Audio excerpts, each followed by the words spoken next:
Hello, hello, and welcome in everybody for the very last day of Dawntrail. I just need to do one last thing real quick.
Sec.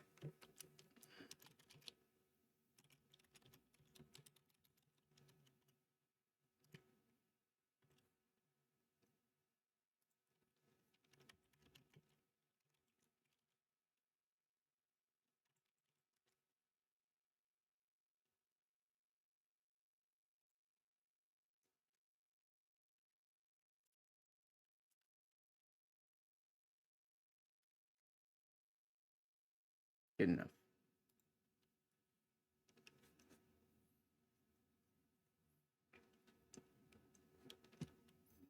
I can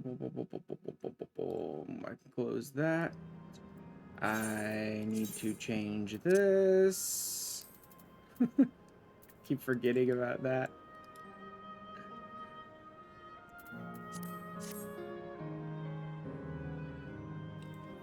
All this Final Fantasy IX music and stuff. I need to have that up. Updated, started, blah, blah, blah. Yes, yes, yes. Yeah, that should be good. Actually, I may as well go ahead and send those just to make sure that both chats are coming through properly.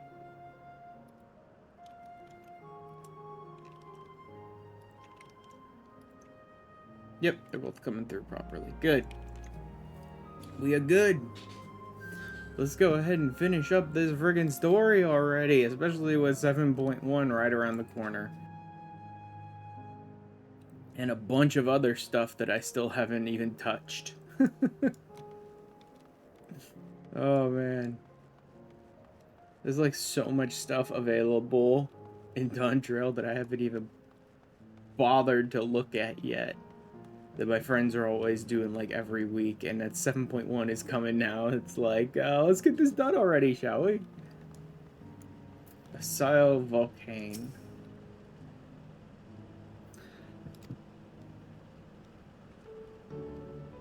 Asile Volcane, the sanctuary of the strong. Fight with courage and honor. Your legend may resound forevermore in the arena of valor. That's interesting. I wonder what this zone's actually like. Also, I wonder who their the strong will end up being. Oh yeah, let me go ahead and open this.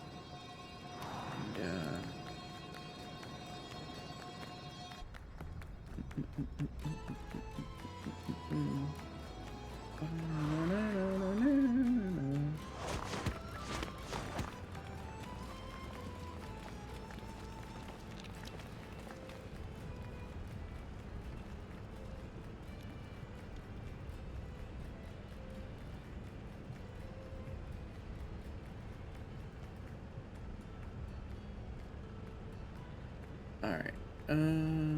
Here. There we go. An illusion. It's only an illusion. It's only an illusion. Afraid of the lava?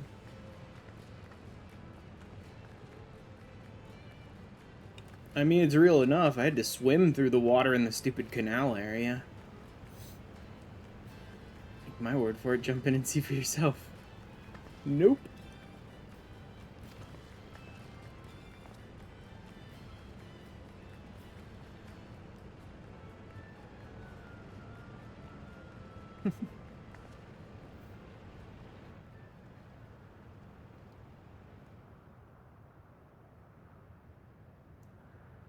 Okay, sure, whatever.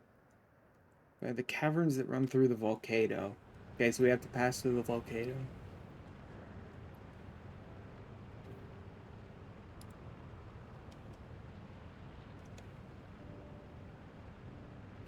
And wait for you to take care around the wildlife now. Because we had to have stupid, aggressive monsters to attack you for some reason. Explore alone, you needn't worry, I'll give the wildlife a wide berth. Yeah, we're gonna have to delete his mom eventually. Uh-huh.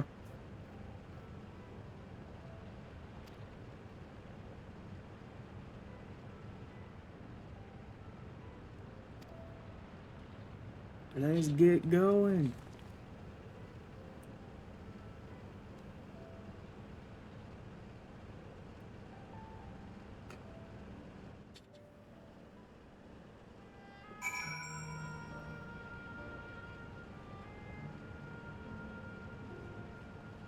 Okay, what do we got here?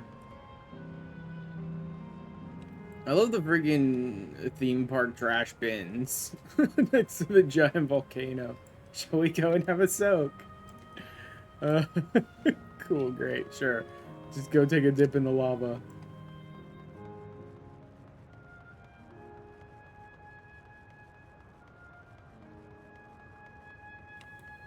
Alexandrian clippers, huh? It's so weird to have these things so close to the road, too. Like, I get it, there are creatures around here, and you're supposed to have to encounter the creatures and fight the creatures and blah blah blah, what the ever, who cares? But, like, having them so close to the road with people just walking around... Oh, great, firemen. Wonderful. 2 paths to choose from, and that is like a Kiwa heading left, though. This would be a detour. I must say I'm rather curious about that round building. Now he's up for the scenic route. Let's see what the building's about.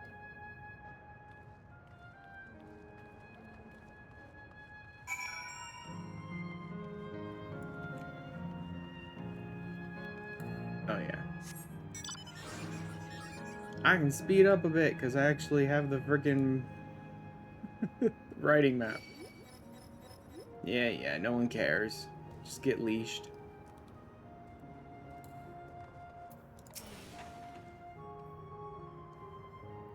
Game this way too. Great minds, as they say. Fighting arena. Is it also a recreation of an actual place? Don't know the details. I understand such facilities were once common across the land and will be again at some point. Because that's the stuff my friends keep engaging in, is the Arcadian stuff. So the arena will be opened again eventually. Even Solution 9 has the Arcadian. Yeah, see, there it is. It will be a legacy of the past. Seems the next match is about to begin. Already spectated my fill. Move on, but you have to head inside for a look. Oh, who's this match gonna be of?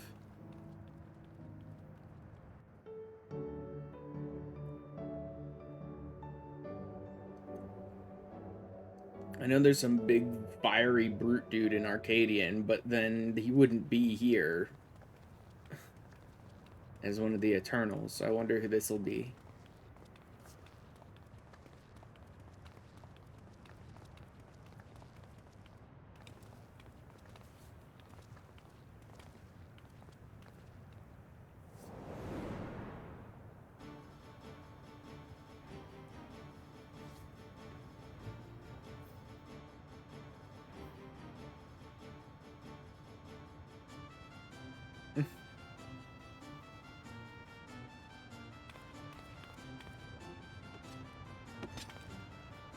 Just a bunch of nerds. A bunch of tiny baby nerds.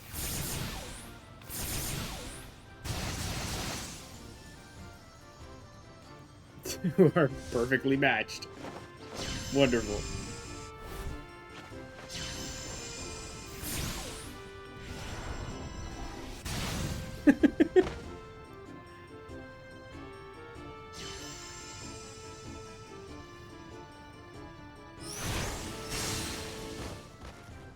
Ooh.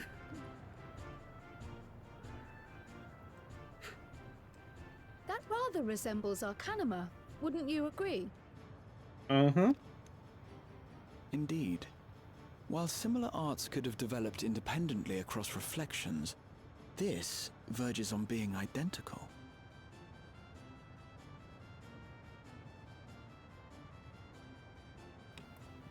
Oh no, they stole our Arcanima. Or not. Lore! Hey, Luco. Lore!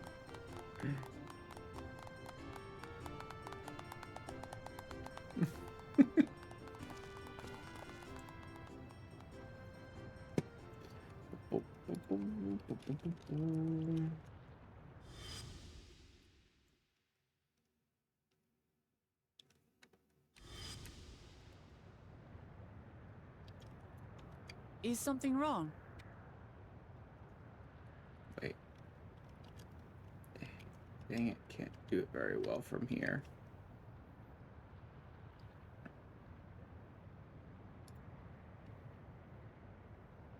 Let's see if that actually works. Hey, it works. It's a pain in the butt to do with my multi-chat thing, though, so I'll probably just tab over to actual Twitch if I need to do that in the future.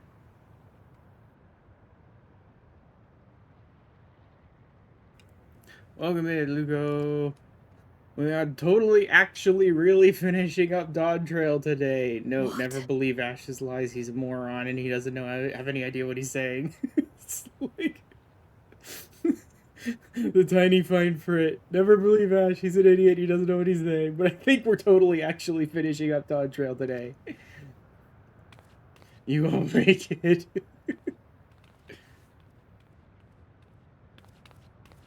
Do we know each other from somewhere? Yes. Probably. Come on, dear. You may as well talk to them. Oh, I'm sorry, but I must be going. Wait, please! You're new here, I gather. It may seem strange at first, but give it time. You'll grow accustomed to it soon enough. I wonder if they just haven't noticed the earring and so don't think it's her, or if they have actually, like, maybe had their memories screwed with because of the fact that they were, like, working against the kingdom. Because they seem pretty content here for people who are, like, aggressively fighting against the system. No, I'm not. Rather, I'm, oh, what can I say? Of course. This earring. Do you recognize it?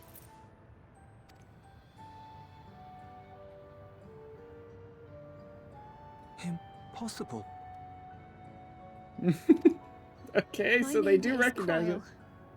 When I was a baby, I was taken from this world to another, where I grew up without knowledge of my past.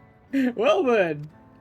I know not how much time has passed for you, and, things may not be as you expect them to be, but I'm here now. I found my way back. This earring, it contained a code with which I was able to reopen the gate. And I did, and I'm here. And... Could it be as she claims? I mean, she's a tiny potato with the earring, so probably. She's not lying. I can tell. There is no mistaking the earring. You have to wonder how long they've been here, though. That was like 26, 27, something like that, I think Cryle is. years ago, and if the time difference was still the same like the whole time, that's gotta be like millennia, probably. Daughter. Not that it matters much.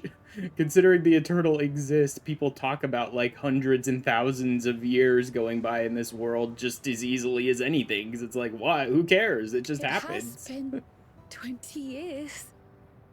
Oh, it's been much more for them. Oh, 21, 22, okay.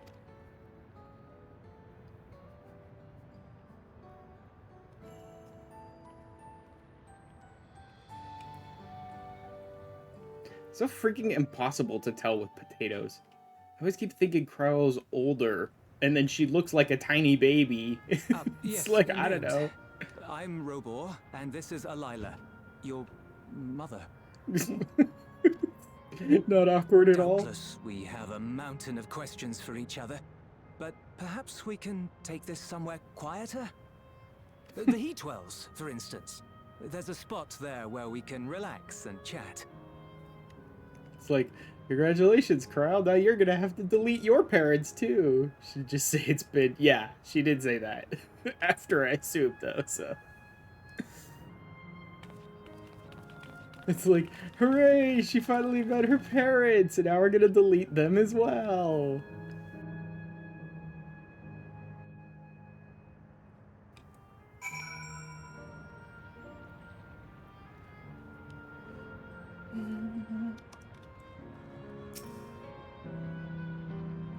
System orchestrated this reunion as well. I don't know. It looked like your parents had been here for a while and were just like hanging out.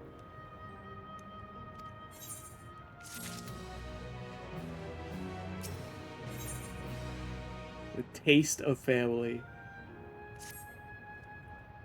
Have we ever seen trialed potatoes?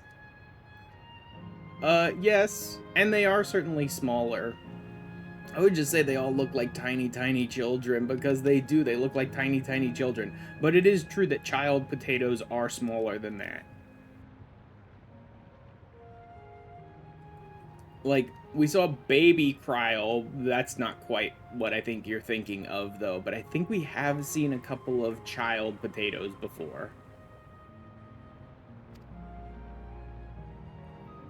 Possibility, but to actually come face to face with my parents was overwhelming. That doesn't count. Yep. And then as an infant, I'm not sure how to behave. I don't know. I love Raha's like, take your time. It's like, well, yeah, take your time, but not too much time. Look, we do have a schedule to keep here about unplugging your parents, so take your time, but not too much.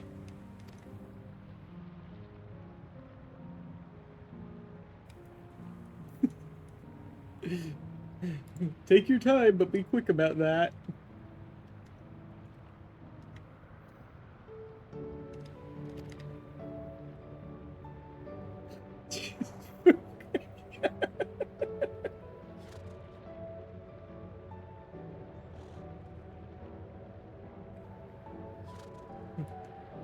What? I need to pull the plug on their life support. It's gotta happen.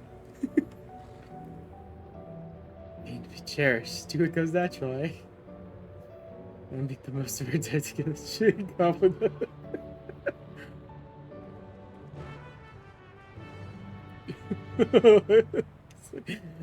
Oh, good. That was a good one then.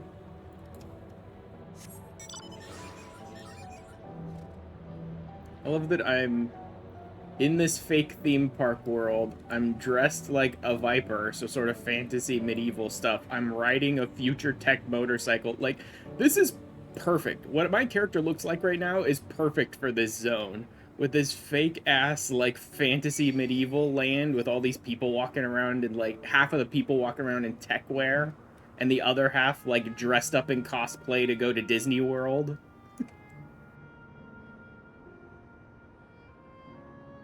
Typical JRPG experience.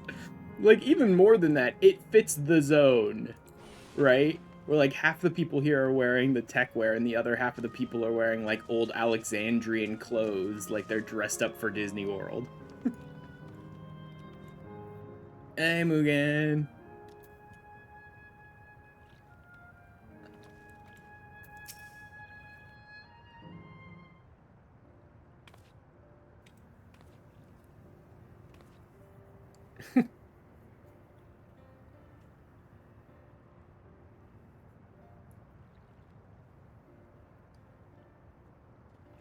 Strange feeling to be reunited with you beyond death. Companions, what are they called? A bunch of different things. God, they introduced them. Uncle Lamont, however, resolved with Tulio Law, Cider's Gratia, my colleague, and the students of Baldessian. And a godlike being of indestructible power.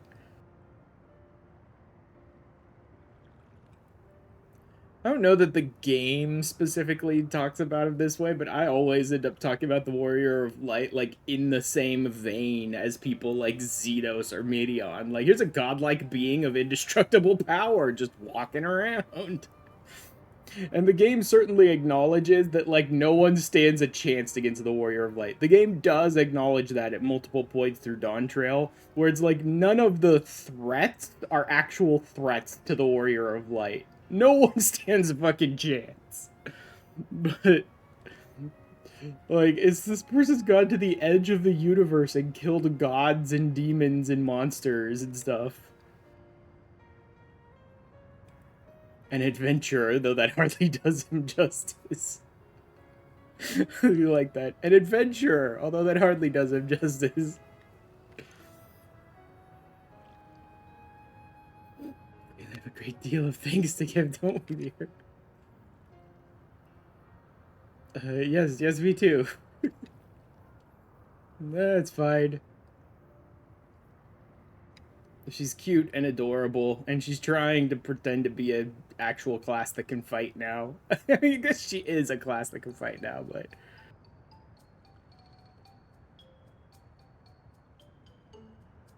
Oh god. Hijinks music. What are we about to get up to? I mean, we had some Shabruk Pibil to ease the way, am I right? Shabruk Pibil. It's not a bad idea. How are you gonna make it here? Hungry? We can bring you something to eat if you like. Thank you, but we're fine. Like, they don't actually need to eat, and all the food they make here is tasteless, so... It's quite hot here by the springs. Something cold would be lovely. Well, that's not Shabruk Pibil, so... No treats that'll help cool you out.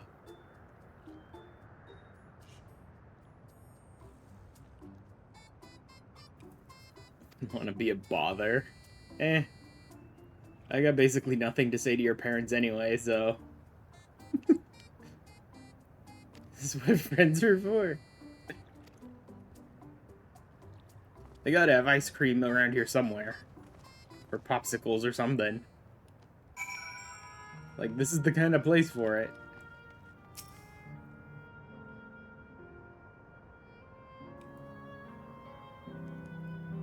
Conceived Wiklabot. Putting what I learned in Yaktel to use. A potential problem, however, it is that food here tastes like nothing to the living. Seriously? This would be perfectly enjoyable for the endless. Going along with the idea, Kral likely understands this. Hopeful it will help to thaw the ice, at least. We split up and looked for what Alayla requested. Something cold, ironically. Special moment. I say we go with the best treat there is, one that'll leave an impression. Locals ought to be able to recommend something. And ask people near the Aetheryte. Ashgrahad and I will do the same elsewhere. Where is the Aetheryte? Oh, there it is. Okay, I need to attune to this thing. What's the, No, I just need to go off-road here.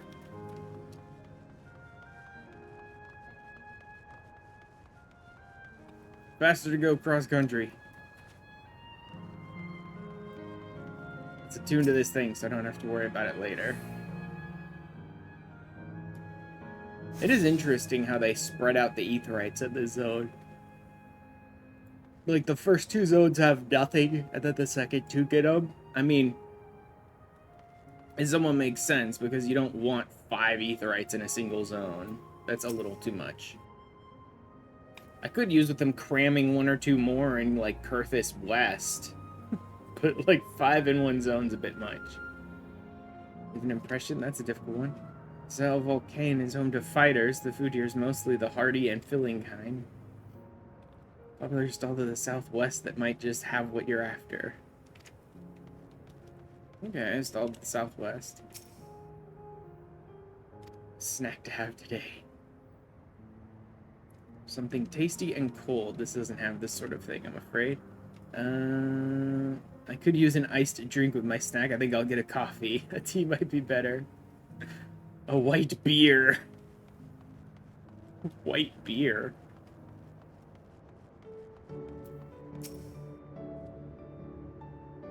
Look, it's Florid Man. I wonder if he's wrestling alligators and committing stupid crimes. Long hot soak like them into Gold Star ice cream. You don't know Gold Star? Most popular treat here. A little tricky to tuck into. You can't come here and not try it. Stall just in the southwest. I'm glad you also share a brain cell with the rest of us. Oh god, did every single one of you guys make Florida Man jokes with this dude? Oh man.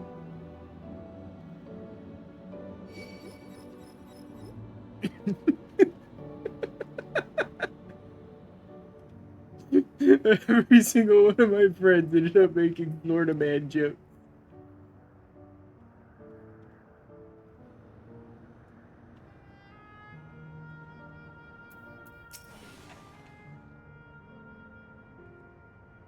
See here too, everyone I spoke to with recommended the Gold Star ice cream. I mean, obviously it was gonna be ice cream. With balls stacked on top of each other. That'd be the ice cream, I take it. It's gonna be hard to deliver it intact. We need 3 servings. Let's get to help carry one. You're talking to a transportation expert. I hate those quests so much. You can do it alone? There do seem to be vessels for carrying 3. Are you sure about this? Respectfully, you are the furniture. Just jump over on all of it.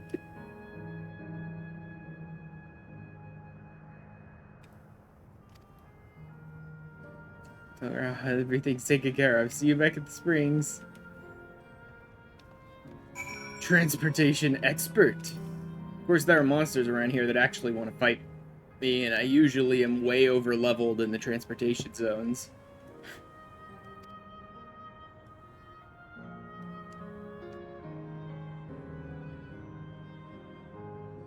Three servings coming right up. Also want to be quick so it doesn't melt.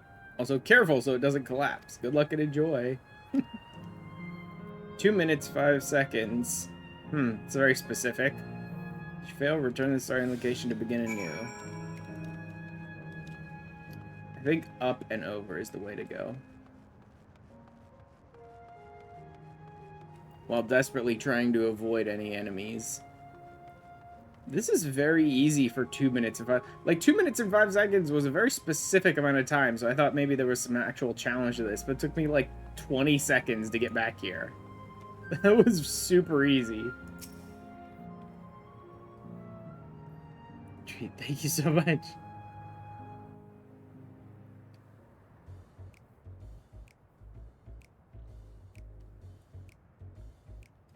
Like, it's not gonna taste like anything to Cryle, but I suppose she could still eat it. Never did we imagine that such a reward awaited us. Isn't that so, Robor? Yes. What is with her dad?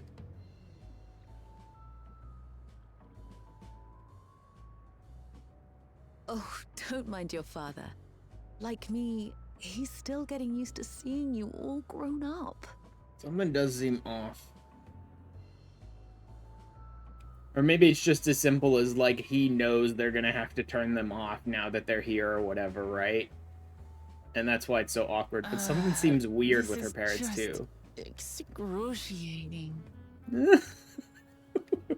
Yes, well, a 20-year blank is not so quickly filled. Even so, there's got to be something we can do. We probably shouldn't.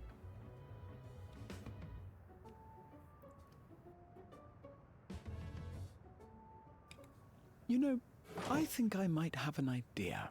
Face to face with your 20-year-old daughter in the afterlife of a different world that you never thought you'd ever see again. Yeah, like, it could just be they're very awkward. There could be something else to it.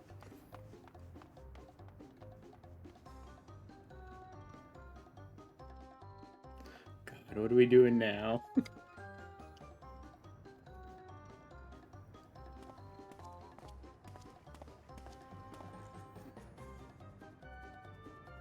Raha?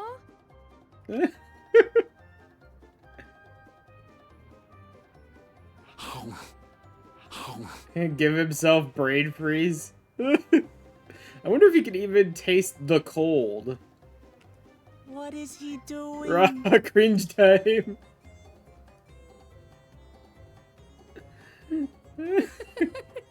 Such a dork. Also, Ra just like ate a stick, I think. Okay, no, probably not a stick. That looked like a cherry on top of a stick, but the way it's bent, maybe it's something else. You needn't force yourself, like they totally understand. She can't taste it. It doesn't taste of anything to the living, surely. Oh well. Leah, I wonder if it's at least cold to the living.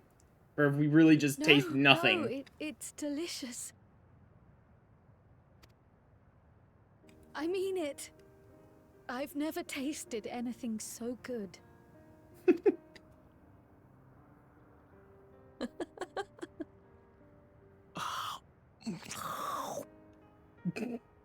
It really does taste That so much freaking better when we're all ADR, together. man. It's like, okay, we need you to make a sound into the mic really quick for us, okay?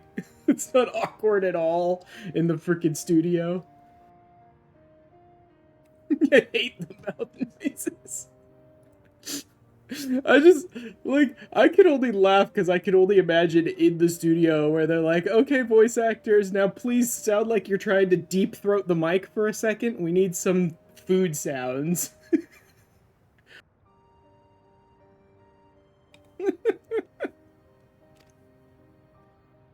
Yes, indeed.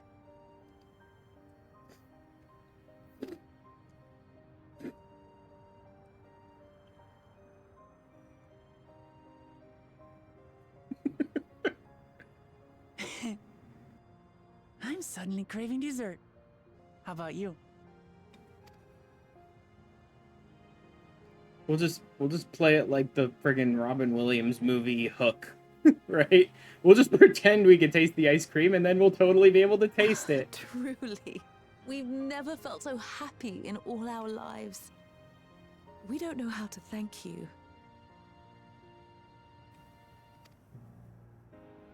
But at the very least, we can give you some answers. You've risked so much and come so far from them after all. I think I have most of the answers I need. Guess there's still a couple of questions, but... 'Tis our understanding you are researching a power called interdimensional fusion. Will you tell us about it?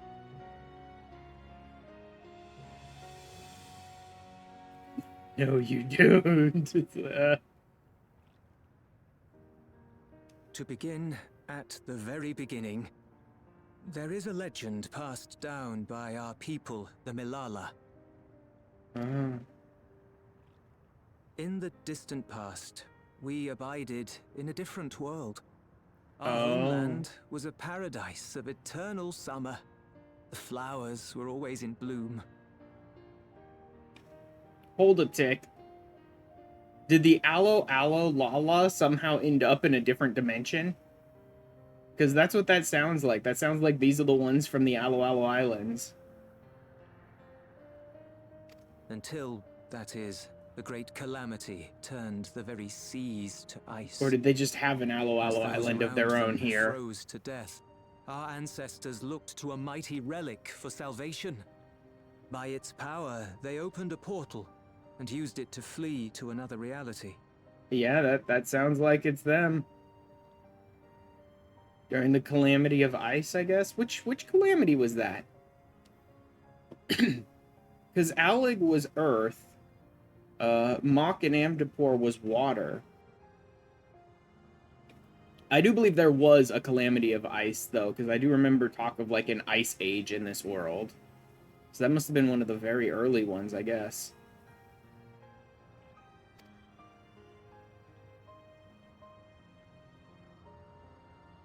So they're, like, from Alo Alo in the source? Is none other than that relic. And it has been in the safekeeping of our people since time immemorial. Okay. Yes. When lightning threatened this world, we attempted to use the key to flee again, like our ancestors once did. Alas, no matter what we tried, we couldn't invoke its power. We had all but given up when Preservation approached us with an offer of partnership. The 5th. Desperate as we were, we accepted their help.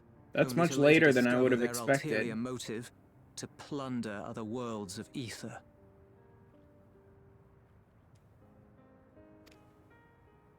Seeking to frustrate their plans, we defected from the Order. And as their agents closed in on us, we seized control of the prototype gate and activated it.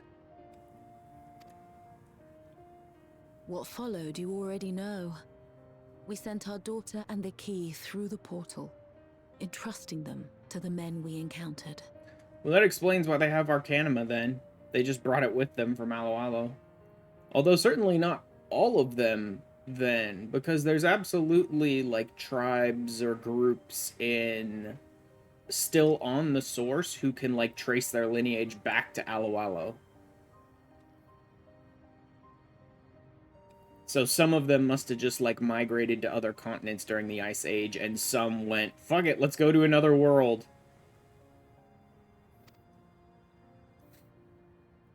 You were born with an unusual gift, you see.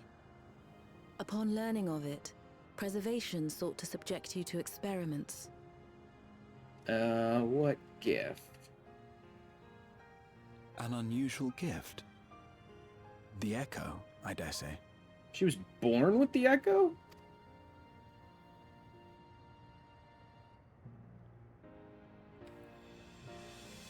Our people, the Milala.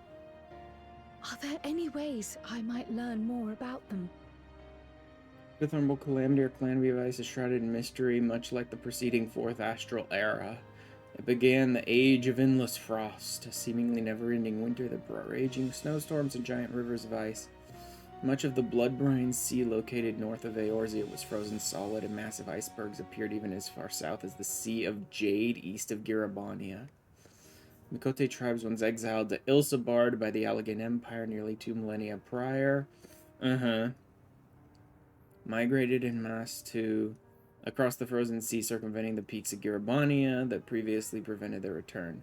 Meanwhile, the Lalafell residents of Alo Alo Island completely disappeared when their island home froze over. Oh. I could have swore I ran into lore that said there were certain groups of Lala that could trace their lineage back to Alo Alo. Huh. So they don't. They actually, like, all left to another dimension.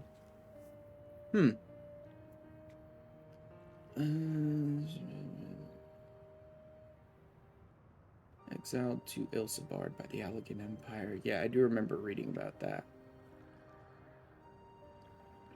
Also, circumventing the peaks of Girabania. Alright.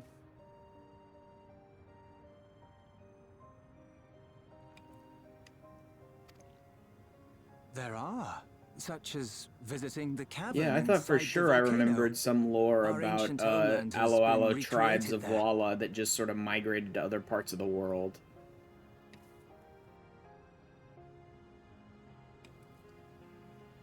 Because, I could have sworn I remembered that, like, Arcanima came from Alo Alo, and maybe I just assumed? Maybe I just assumed that I had heard lore that they, like, traveled to other continents and spread Arcanima. But maybe others had learned Arcanima from them before the 5th calamity. Volcano or ancient homeland. Wait, their ancient Aloe Aloe has been While it's recreated intended to inside serve the as an volcano? entertaining diversion, it ought to teach you a thing or two about our history. Wait, is that and gonna be the final traditions. dungeon? Is it gonna be like basically Aloe Aloe recreated in a theme park? May we go there? Selfish though it may be. I should have one love more to learn dungeon of I my need to hit before this ancestors. is done.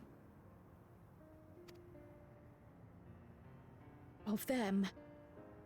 And of the legacy my parents entrusted to me. Spoiler alert, it's not the volcano. Okay. I mean, if it's not the volcano, I have no idea what the fourth zone looks like, so maybe it's there, but I'd assume maybe it Sure, has by all something... means. It probably has As something it to do with the happens, it's tower on the way then. to our destination. When we finish shutting everything else down, we might have a dungeon to get through to, like, reach Sphene.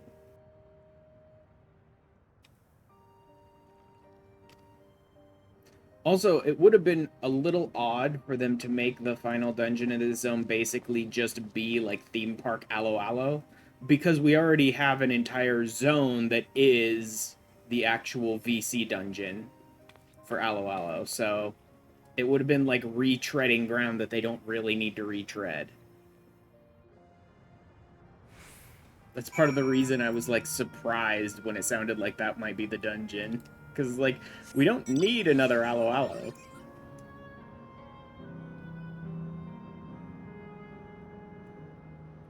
I've already been through Aloe Aloe, like, 12 different, 12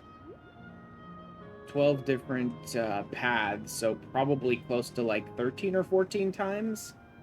Maybe 15 times, so I'm good.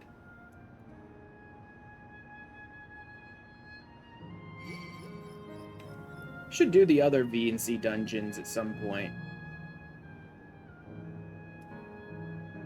Like, I've run Sylvan maybe 2 or 3 times and Rokon maybe 2 or 3 times, but like that's it. I should do them at some point. Also, I need to like level some of my other classes. During downtime when I'm not working on anything else, it'd probably be a good time to do it. I could just, like, run duty support dungeons, or... For these 2 roles, I can hit my dailies and stuff, probably. And run, like, duty support dungeons for my DPSs. Or maybe just drop into, Zadnor with them. That's where most people end up leveling classes all the time, is Zadnor. Though I haven't heard much about that during Dawntrail.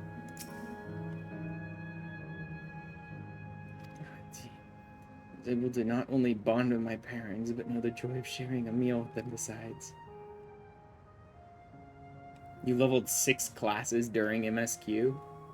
I could have probably leveled a lot more classes during my time in MSQ. But I haven't been playing on this character very often. I mostly play on this character like once a week when I'm doing the Dawntrail MSQ, and then most of the rest of the week I have my other account up.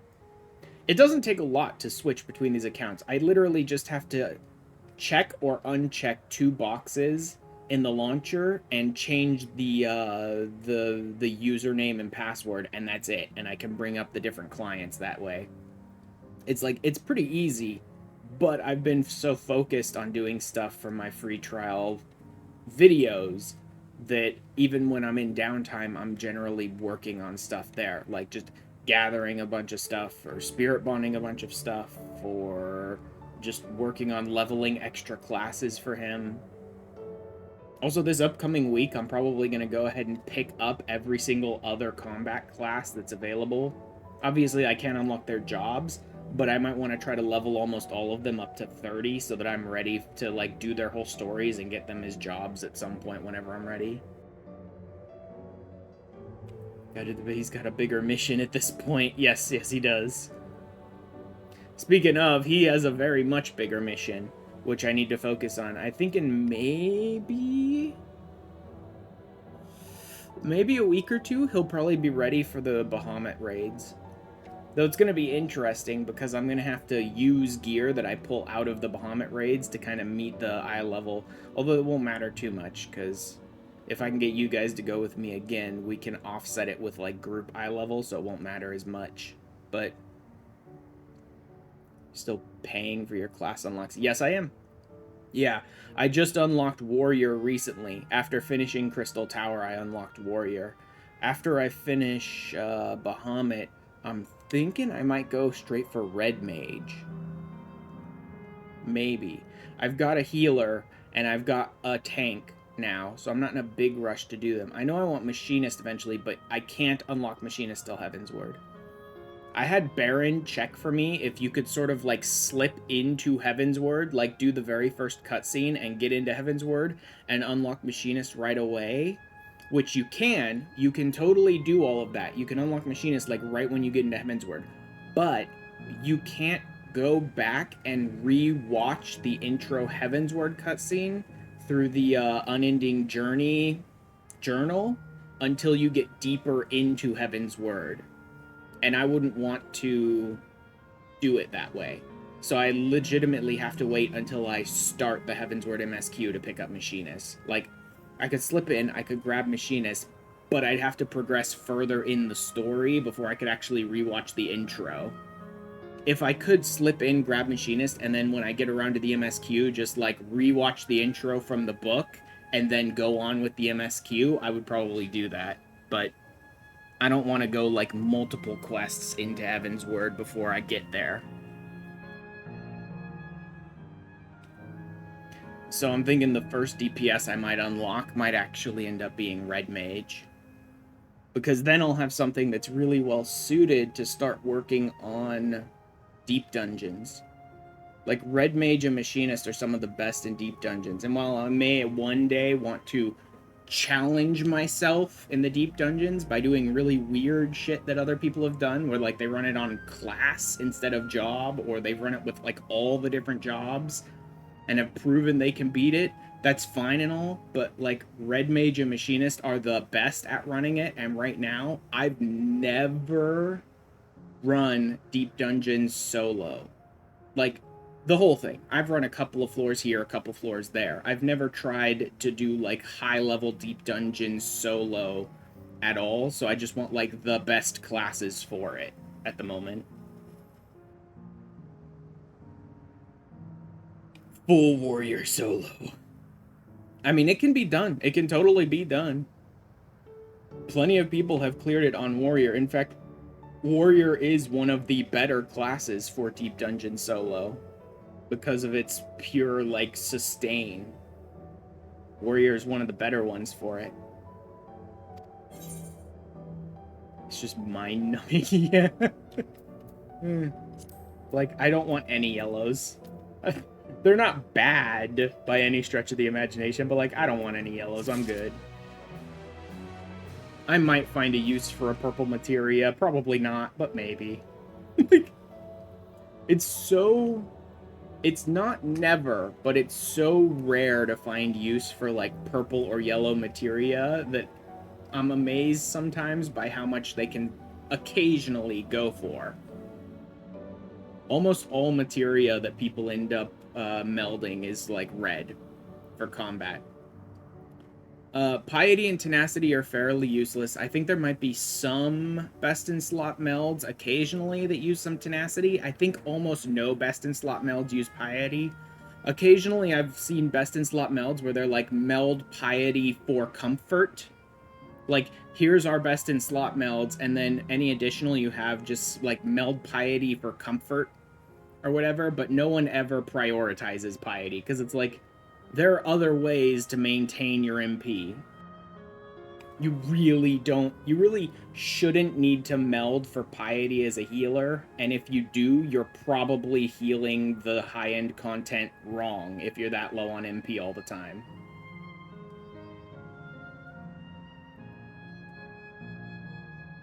Speed can mess up rotations and bursts. Yeah, no one ever heavy melds for speed, skill speed or spell speed.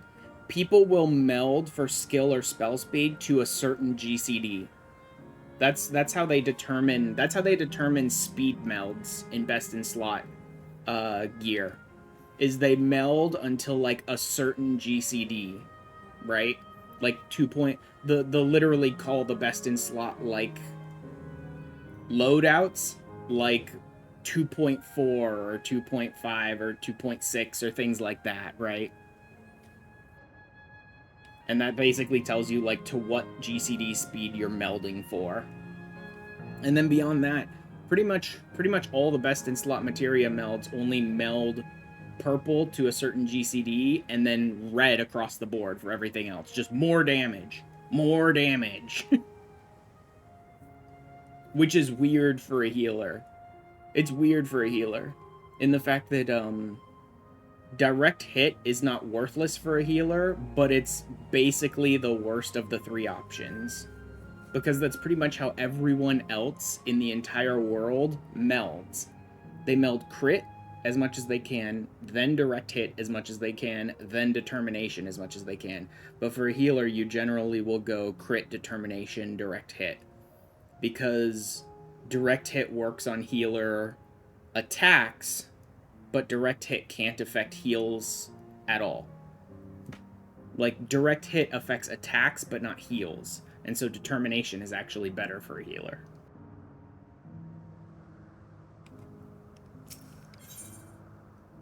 Leafing through the past. Hey, look, some actual good materia. I mean, these are 11s anyway. I need to get some 12s at some point. Told us the cavern inside the volcano is a place for learning about the Malala's ancient homeland. Hoping it will yield other information as well. Namely, information on preservation. Since you were researching the interdimensional fusion.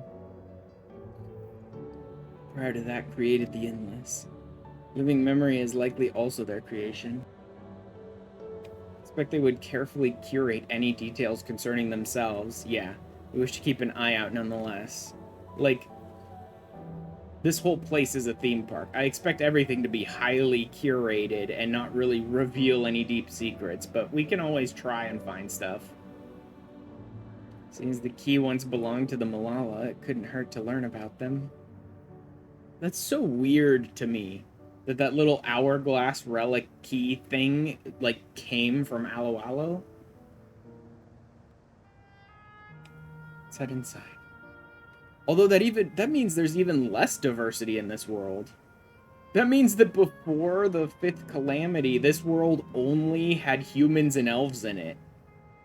This is like the most boring fantasy world imaginable. Like, because I haven't seen any other. Also, it's still the weirdest thing in the universe to me that someone made Otis a freaking mammal jaw body when we met Otis here and he's just some himbo dude. Like, he's just some dude.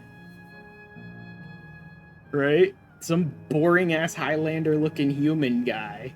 It's like, why did they make him a mammal jaw body?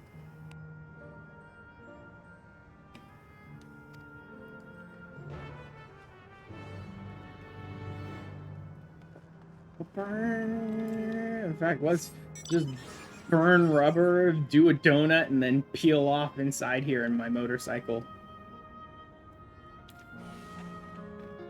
I still like me and Baron talking about me, like, burning rubber in Otis's face, doing a donut, and then peeling off and running over a couple of fake endless children before I go to pull the plug the other day. Like, it's so messed up, but it's like, haha, let's race off and pull this plug, that'll be fun. Jesus. Yeah, no, me and Baron have been making a bunch of, like, yeah, let's go pull the plug on these people jokes, like, the whole time I've been here. Like, these endless children ain't so endless anymore, are they? Information on the history of the Malala.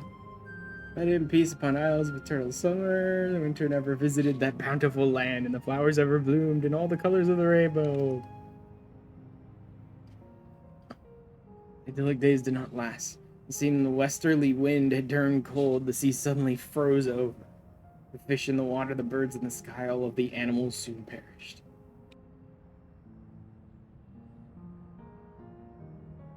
A natural weather condition with seemingly no end, and one by one the Malala fell until the death toll was beyond counting. Whew! Who lived still could do naught but pray as they huddled together for precious warmth. Okay. So a bunch of people died first, and then they found a way to travel to another world.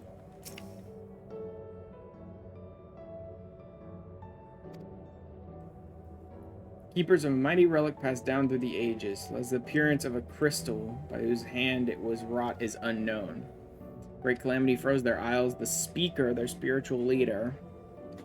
I wonder if the speaker was the person who created Status, who created the giant fake fairy Arcanima creature that you meet on Alo Alo.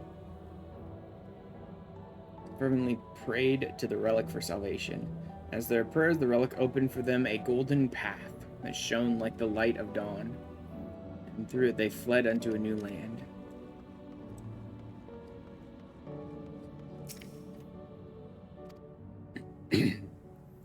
All have excelled in calculations, yet Arcanima.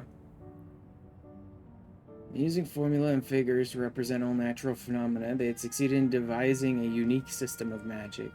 This gift proved invaluable in their new homeland, where they employed their calculations to etch arcane circuits upon the ore, which later came to be known as Electro.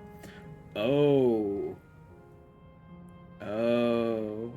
Like, this world seemed mostly content until a bunch of tiny babies from our world came across and discovered the amazing abilities of Electrope, and then a giant war that destroyed this entire world happened. Maybe it was kind of our fault. In all likelihood, they would have eventually figured out something to do with Electrope and fought a war over it, but maybe our Lalas accelerated that a bit. Technique Electrope was transformed into a tool that could not only store lightning, but convert it into energy of any element. Oops!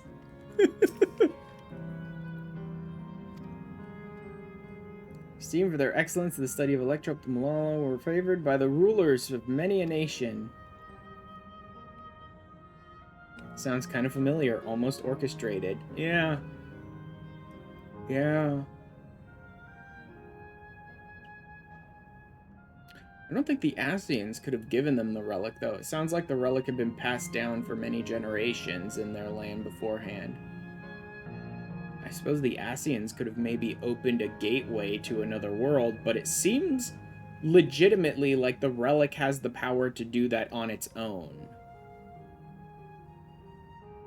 Unless the Asians, like, gave them the relic many generations earlier, knowing they were going to manipulate them into going to another world and causing a that'd be... I mean, they do a lot of, like, generations upon generations of plans within plans type stuff, but, like, even that, for the Asians, that's a little... That'd be a little, like, let me just throw spaghetti at the wall and see what sticks type planning for them, it seems like, but maybe. Some of them have attempted to invoke the power of their ancient relic to return to their homeland, but their efforts were to no avail. Never again has the golden path opened that allowed their ancestors to flee to safety. Eventually, the relic came to be forgotten, and some now question whether it ever actually existed. I mean, the fact that it never opened a path back for them is interesting. I would have assumed that maybe only certain people can use the relic, and maybe they waited like a generation or multiple generations before ever trying to go back to Alo Alo, because it was a wasteland in a freaking ice age anyway. And so whoever had the actual ability to control the relic, like, died, and their descendants didn't have that ability or whatever. I could be totally wrong about that, but that's the way I kind of interpreted it. Was like, the relic only works for certain people.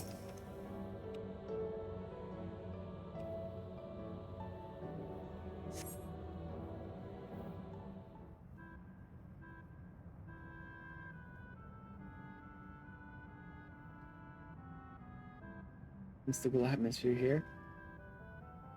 Is this what the Malala homeland was like? Does she not know? Who went to Alo Alo with you? Yeah, no, it was the, it was that nerd in Rods at Han with his parrot and, the giant elephant. Was that Nadana? No. Was that Matoy? No. That was, crap, what's his name?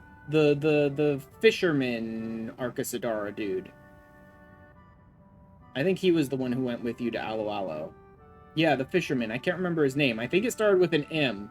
For some reason, my brain is hitting Matoya. I know that's wrong. I know who Matoya is, but I think his name started with an M.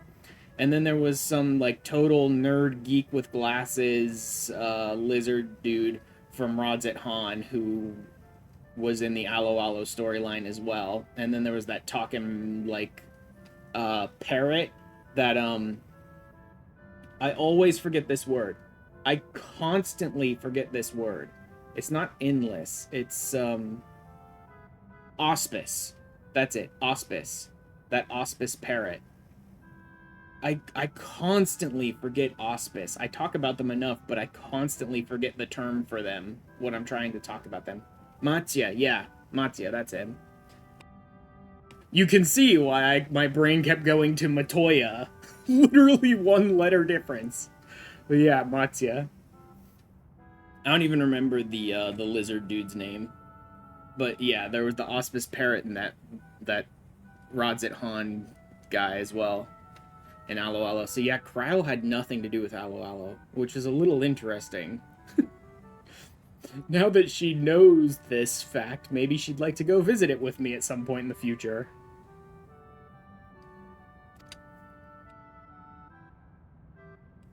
Ding ding, correct. Who? Oh, just a random, like, tour guide for the theme park. Alo Alo Island is one of the South Sea Isles located in the warm waters between Eorzea and Thavnair. 3 different civilizations have lived here over the eras, all of which were comprised of Lalafell. Oh. Oh. Maybe it was Lalafell from Alo Alo who spread Arcanima to the world then. Maybe it just wasn't the ones from the 5th Calamity. Maybe the ones from the 5th Calamity fled to another dimension, all of them, and then a later tribe or two of Lalafell ended up settling there, sort of discovering the secrets of Arcanima from leftover or just documents and research and, you know, stories and stuff like that, and, like, discovered Arcanima, and then they sort of spread out and spread the study of Arcanima to the rest of the world. The next group of Lalafell to arrive on the island arrived in the 5th Astral Era. They would eventually migrate to Vilbrin and Eorzea and establish the nation of Nim. Okay, so the Nimians started out on Alo Alo and then spread out and went to create Nim. Then in the 6th Umbral Calamity, their Nimian descendants who survived the Flood returned to Alo Alo. 6th Astral Era, the descendants of those returnees would again travel to Vilbrin, bringing with them knowledge of Arcanima. Okay, yeah, that makes perfect sense then. The original ones who created Arcanima fled to another dimension, but then the Nimians discovered it and sort of formed their own version of Arcanima, and then their descendants, after another calamity, discovered it and found Arcanima again, and, or refined Arcanima. Honestly, their descendants probably were already practitioners before they even went there. Maybe they refined it a bit, and then they, spread out. So Statice probably was not created by the original ruler who fled during the 5th Calamity with the original inhabitants. Given the fact that the ones who went there after the 5th Calamity were the ones who formed the nation of Nim, my guess would be it was probably one of them or one of their descendants who created Statice then.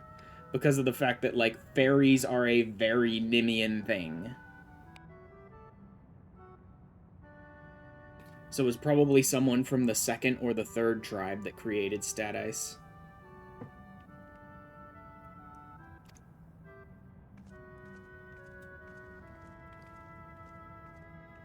The Legion of the Malala people is recreated here in exacting detail thanks to the marvel of Electro. Scale alone has been adjusted in order to accommodate the folk of all proportions. I mean, Alo Alo's temples and stuff were big enough for me to fit in and fight giant bosses in, so I've neglected to introduce myself. And the guide for this facility, the Steps of the Speaker. It shall be my pleasure to assist you as you embark upon your educational journey.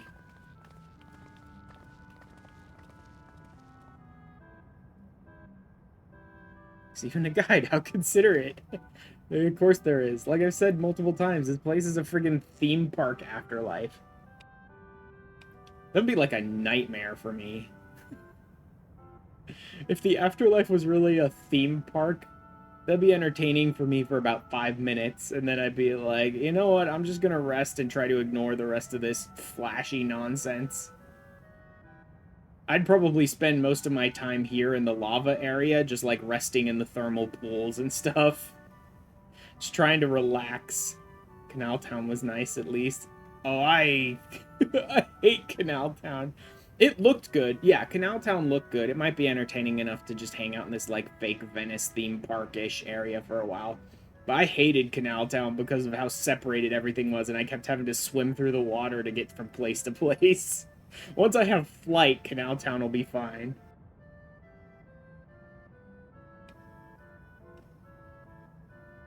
But yeah, ever since I walked through the front door of this final zone, I'm like, look at this fucking theme park land. Look at this, like, fake-ass theme park world for their afterlife. For their eternal existence. They're living in frickin' Disney World. Great. Something we do not understand, we'll be certain to ask you. It's incorrect. Visits to our facility take the form of a quiz tour. So the correct answer is follow the instructions of your guide. That's yours truly. A quiz tour? Are you kidding me? Can I just destroy this machine now and go about my business? Do I really have to take a quiz? Sounds like a pain in the ass. Thank you, Wicklamat. It's like... Wicklamat's like, sounds like a pain in the ass. Should be both enlightening and entertaining. Nope, not really. Have them guide us. What happens if I get the answers wrong? Can I not progress to the frickin' server where I pull the plug and shut you all down? Are you gonna stop me? Can I really not just, like, shoot this machine right now and get about my business without answering stupid quiz questions? To the 4 of you as visitors, please proceed through yonder passageway to the chamber beyond. Is this literally Yoshi P going, fuck you, read my lore? Is that what this is? Like, fuck all of you freaking MSQ skippers, read my lore or never get to the end of MSQ? Yup! God damn it! I mean, like, screw skippers, I get that, but I'm not a skipper, but I don't want to fucking do a quiz. I don't want a quiz. Why would I ever want a quiz? Like, make that side content.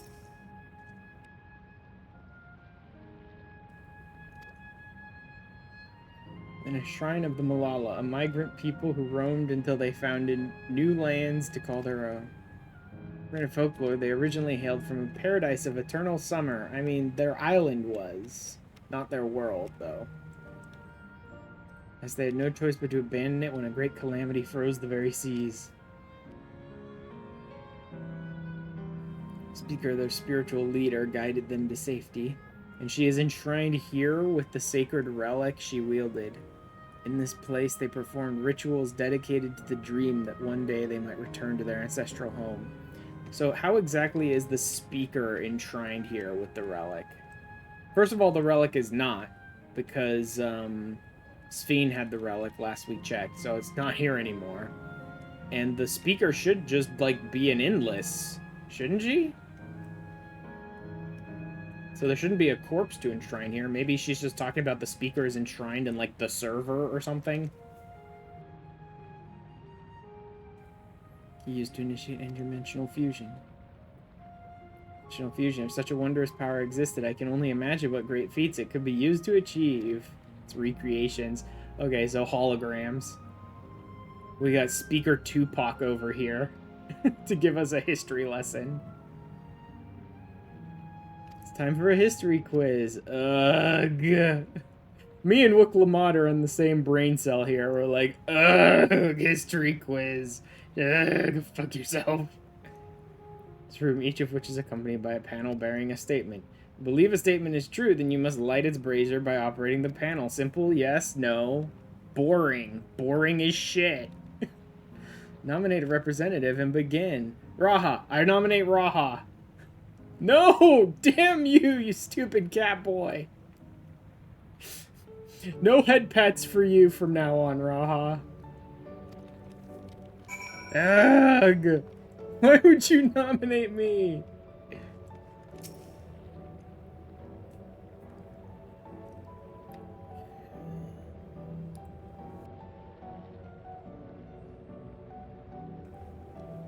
And our innate gift in arcane calculations, Malala not only transformed Electro into a miraculous tool, but excelled in its study besides. Such, despite originally being outsiders, we were favored by the rulers of many nations. True. Like, this really isn't that difficult, but, like, fuck you. I didn't come here for History 101. I don't care. In the world, we turned to our relic once more, invoking its power. We opened a portal. Nope. Untrue. They tried to and failed. People dwelled on isles of eternal summer where flowers ever bloomed, yet eternity did not last, for calamity turned a bounteous waters to barren ice. True.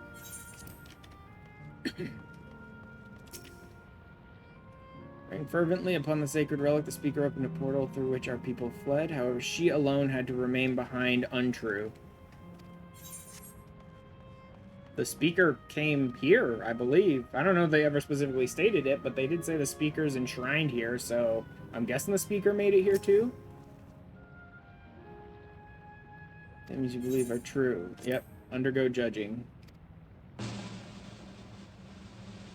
Drum roll. You have answered correctly. And on your very first attempt besides. Amazing! Yes, now shut up and never ask me to do that again.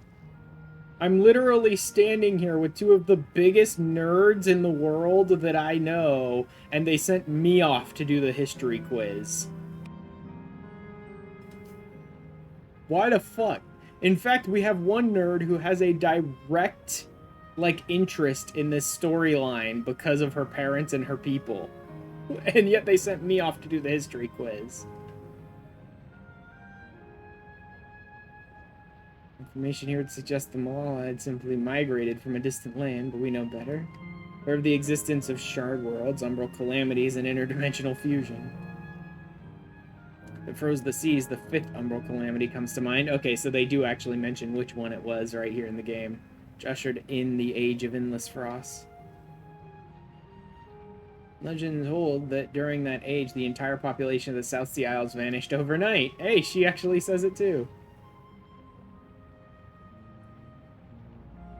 Art of Arcanima 2 traces its roots to the calculations of the South Sea Islanders. Literally the entire discussion that me and Luco have been having this whole time, it's just been had right now by Kral and Raha. Cannot right conclude that these people were the Malalas. There are at least enough points of similarity to support the theory. If you have mused to your satisfaction, let's move on to the next chamber. Another quiz awaits. God damn you all. I hate you. I'm gonna start bashing all of you in the head if you don't let someone else do the quiz instead.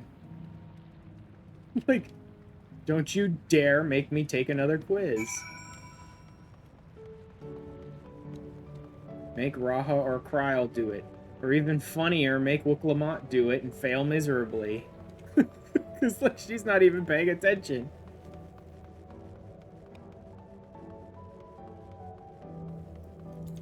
Wow, this is further than I thought it would be. Oh god, everything in here wants to kill me. Oh.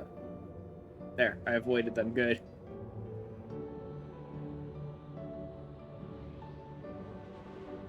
Oh, yeah. I haven't even been looking at my ether compass. That might have been a mistake.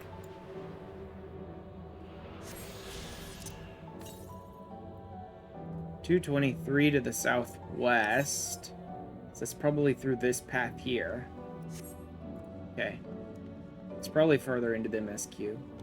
I may end up with missed ether currents in this zone because of the way the zone is split into 4 and that I have, like, forgotten about my ether compass multiple times before I remembered. The most enigmatic location in the museum. It is known as the Speaker's Rest. Everything else remains a mystery. No one knows what purpose it served, not even the Malala themselves. Just have one of us fly you around. Yeah, that's probably what I'll do if I end up missing any by the time I get to the end here. Isn't it, though? Some have suggested this place is purely the area's annoying. Yeah, it looks like it.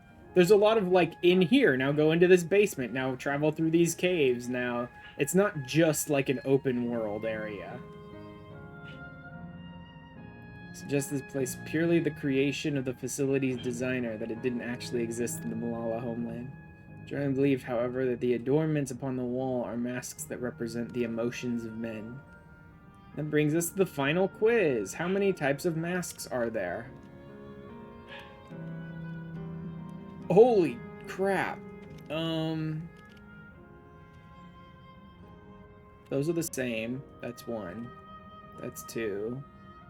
That's 3. 4. Same.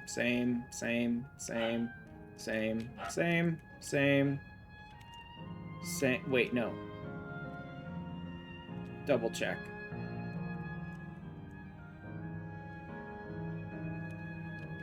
Yes, I did already have that one. Same. 4. It's the last one already? Something tells me it's not going to be as simple as it sounds. I mean, 4 unless I... Should be here when you're ready with the answer. 4 unless there's one below me that's different. Or is there one, like, on the ceiling that's different from all the others? I don't see one on the ceiling. Is there one on the ground that's different than all the others? I don't see one on the ground. Okay, 4. I thought they might have, like, crammed one that's different on the ceiling or one that's different on the floor or some bullshit like that. But yeah, it looks like 4. Have you determined the answer?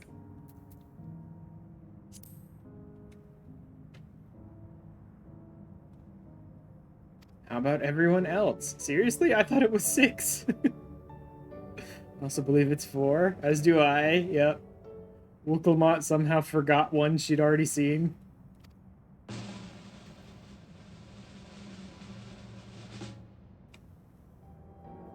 Four! Damn it, where the hell did I mess up? I almost recounted one that I'd already counted too, honestly. I had to go back and double check. Visit. Eagerly look forward to your next. At least the frickin' stupid quizzes are super simple. The quizzes are very simple. But yes, it very much is the developers going, fuck you story script skippers. Pay attention. Gods have existed. Uh-huh. If the legend is true, the Malala were refugees from the source. Mm-hmm. What is this relic of theirs that can bridge worlds? Who made it? And to what end? Look, I'm not saying it was Asians, but it was Asians. Probably. Much about the key remains shrouded in mystery. Also means Kral is not lesser than the rest of us. Yes, that also does explain why Kral is not, like, lesser ethereally than the rest of us. Her people did come from the source, so they were originally source, like, versions of themselves.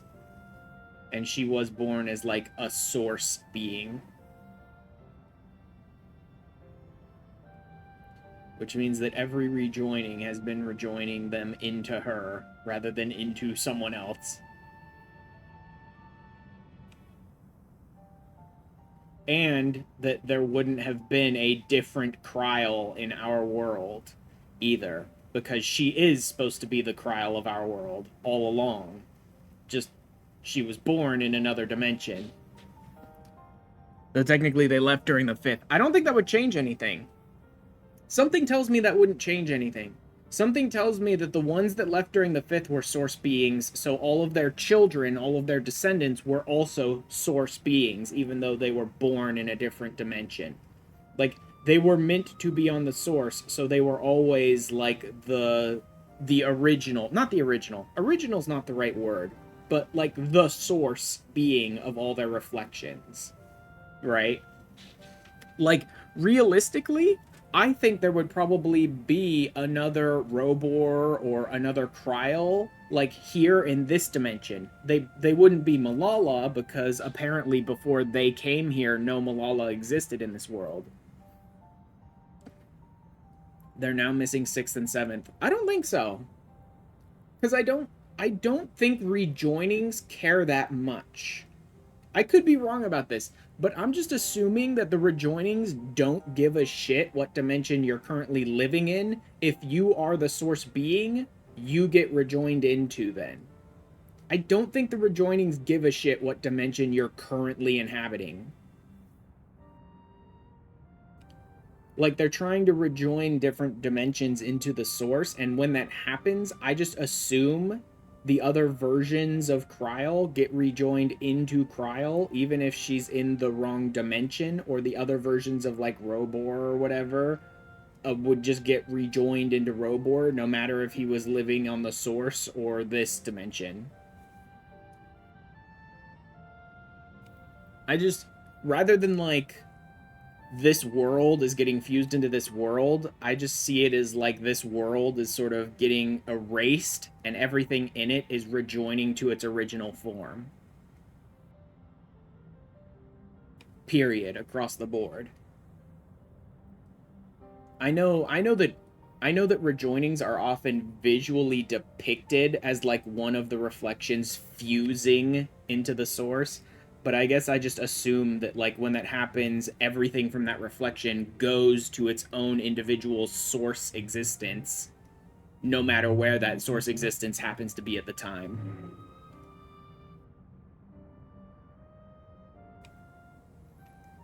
Reservation to see an opening a portal, yet they could never grasp how they had managed to do so, much less the underlying principles of the technology. To this day, not a single person understands the mechanics of interdimensional fusion. Great. Let alone who imbued the key with its power, when they did so, or why.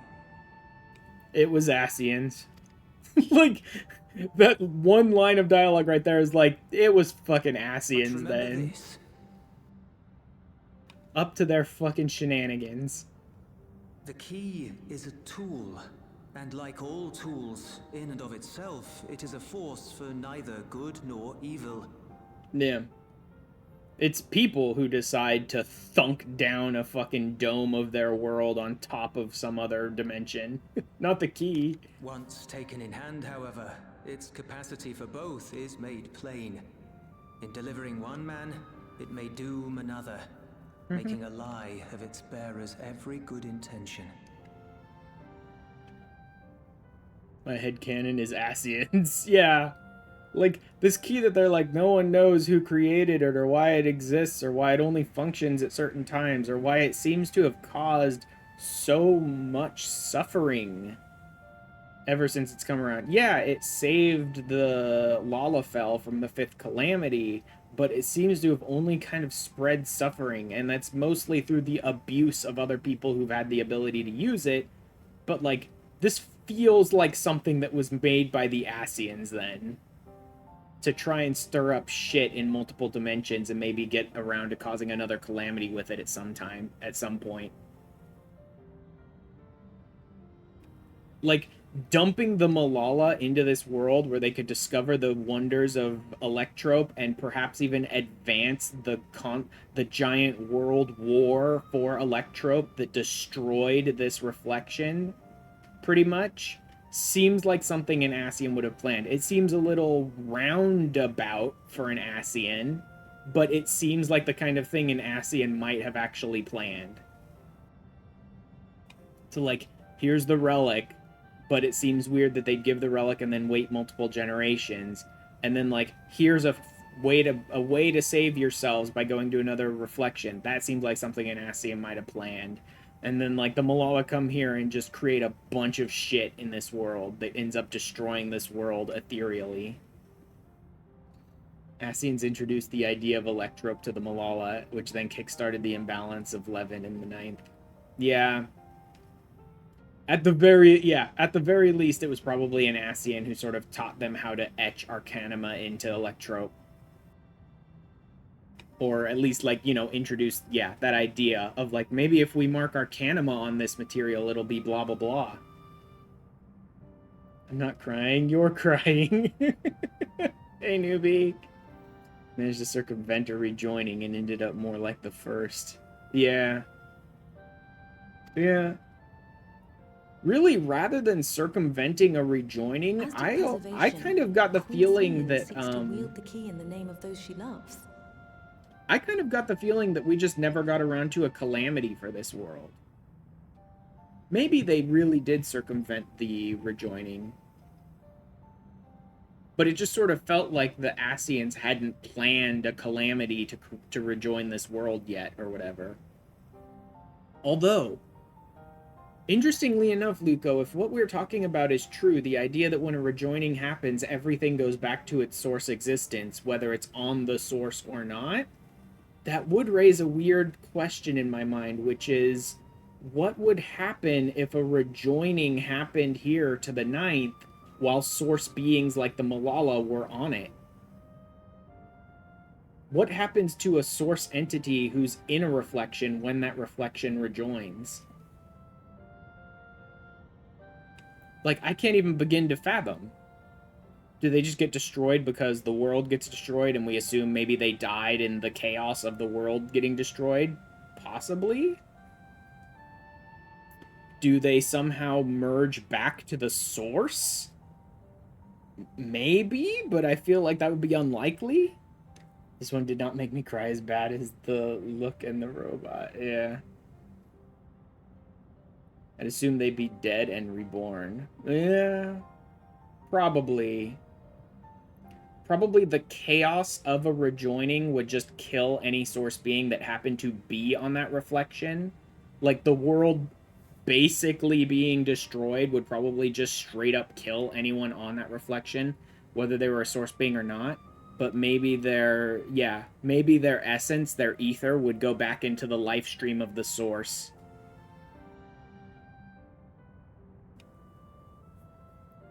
I feel like we had much connection with her parents. We only just, like, started forming a connection with her parents. And in so doing, makes her people party to the destruction of countless souls. Mm-hmm.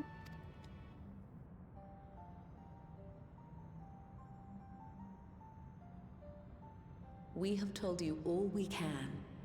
To be able to share this with you at the last, it feels as though we fulfilled our purpose. But the teleportation of a fragment of the reflection is going to make things messy. Yeah. I guess you're probably right. Probably the fragment of them that was on that reflection would be rejoined with their soul. They would probably die in the chaos of the rejoining, and their ether would probably just go back to the source and rejoin the life stream. Most likely. I still can't rationalize how that will work. Yeah, it's difficult to... This is the problem I always run into with Final Fantasy XIV. Is I'm not so crazy as to want to be one of those, like, lore YouTubers. I'm not quite that insane on I want to deep dive the lore. I don't have the fucking time for that. You know what I mean? But I always seem to overthink the game. Like, it always feels like the developers are saying, shut up, stop thinking, just enjoy the game, to me. And I'm always like, wait, but you've just raised general ideas which have created a billion new possibilities in my brain that I want answers to. My brain is always on overdrive, theorizing all the weird shit that the existing lore creates in this game that the developers never even considered answering.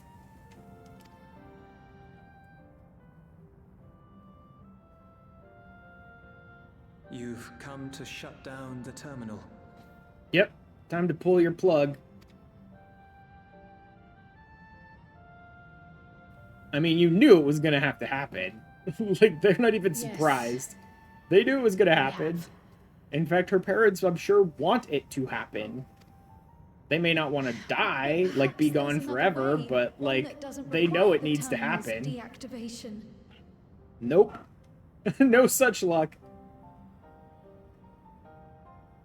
For the longest time, we've sought a means to erase ourselves before our knowledge could be used for ill. And in you, we have found it. Thank you for killing us, daughter. Sorry. Press on. Press on, and don't look back. Yup. I will.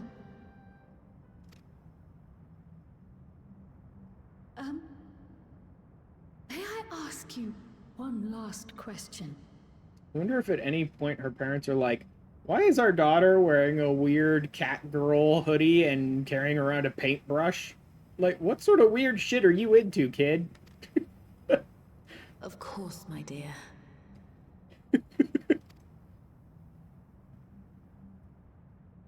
The earring. Why did you leave it with me? I mean, so you could find your way home. Although she didn't find her way home, she found her way to their afterlife, so that's a little weird. Because, Kryl, we wanted to see you again. Uh-huh.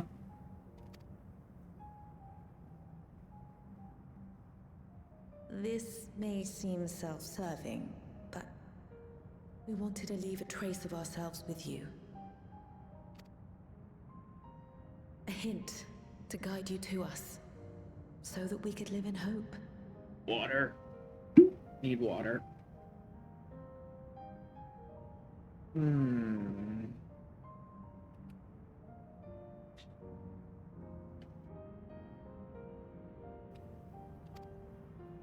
We've dreamed of this day for so long, but now that it's become reality, we wonder if we deserve to enjoy it. We Take it. wanted naught Take but what the you're given. best for you, yet we've always wondered how much you might have suffered in our absence. Water and water and water and water and water and water and water and water and water and water and water and water and water and water and water. Thank you, newbie.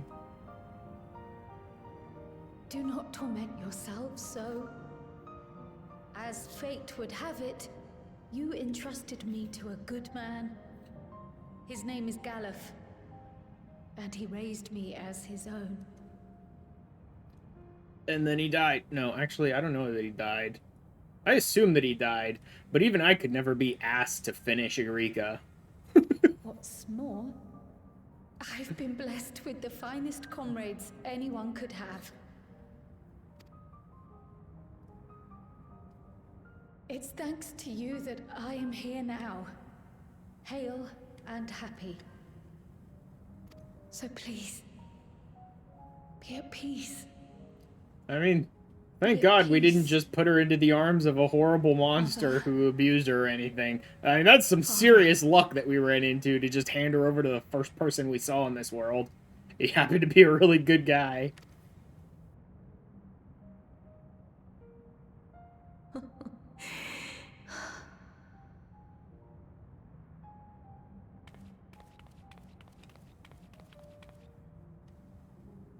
You already have a beautiful name, but if we might call you by the one we gave you? Oh, yeah. Maya. Our dearest Maya. A normal-looking We dude, a love buff you more pirate, and a than life twin-headed itself. lizard.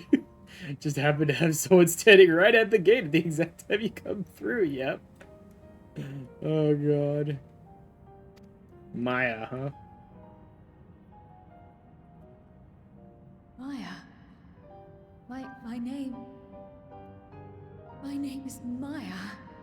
And we're probably never going to call you that again after this point.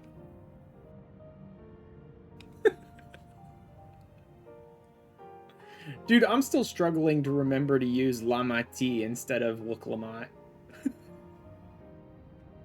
Even though that's not a name, that's like a kinship thing. Are you sure about this? You can leave the terminal to us, you know. Nope. In fact, for the like narrative impact that this story needs, the same way you've been the one shutting down the terminals so far, I think Kryl is the one who's probably going to have to shut down this next terminal. Or who will choose to shut down this next one. No, I must do this. Kryl Maya Baldessian must so she just press took on. it as her middle name, basically. Of course, the game is never going to use it again, probably.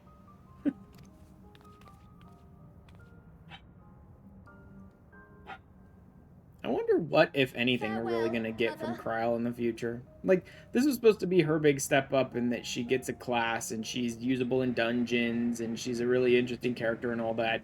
And they gave her some screen time, but they didn't really make it like her expansion. But I think they gave her enough screen time for the fact that, like, now she's a real character and she can help in combat and all of that. I think they did well enough in that. She probably could have used a little more, but not a ton more. And then, I wonder if we're going to have much to do with Kryl in the future, if she's just going to sort of fade into the background, kind of the way she was before now. Farewell, Father. Farewell. Also, it'd be interesting if they gave Tataru a little love, too. Although they seem to have completely forgone the idea of Tataru ever finding a combat class that works for her. Now she's just straight up a businesswoman. Like, she can't exist to travel with you anymore because they keep rooting her in place in the story as, like, giving you artifacts and giving you clothes and opening businesses and stuff like that. So having her travel with you would not be impossible, but would be a little weird. She fights with money. Disciple of Hand and Landmain. Yeah, she really is. Like, I know Arcanima didn't work out for her, but they could have maybe eventually found a class that would work for her. It's not like she was lacking in ether at all. She just really struggled with the, like, math nerd side of Arcanima, right? She really struggled with, like, creating the Arcanima for her spells and controlling her carbuncle type stuff. She was fully able to summon it.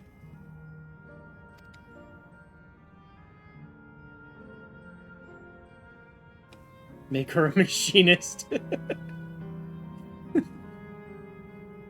With a golden gun and golden bullets. Because she's a disciple of Hand and Landmain. She'll have a gold gun and gold bullets that she shoots you with. There's canon lore that her carbuncle that ran away from her is still alive. What? I have not seen that lore anywhere, Luco. That is interesting to me. That her carbuncle that ran away is still alive. It's in one of the Labyrinthos side quests. Oh my god.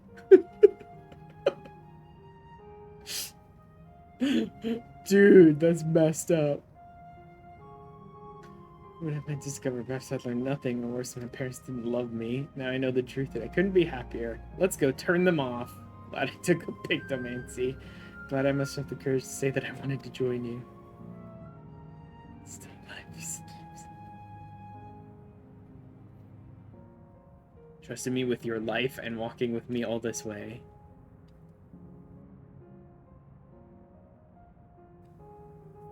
If you sit in Limsa, an unnamed carbuncle sometimes runs through the square. That's interesting. I would never even be able to tell. The number of people that just fucking AFK in Limsa all day, every day, I would never be able to tell if a carbuncle was owned by a player or not, really.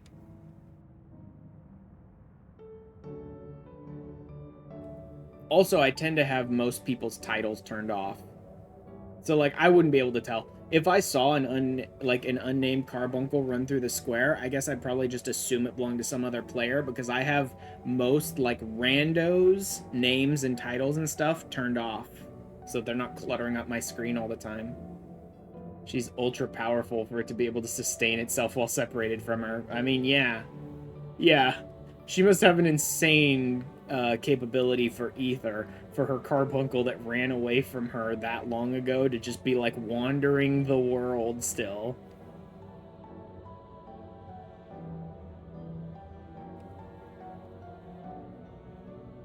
Man, we'll see this through together.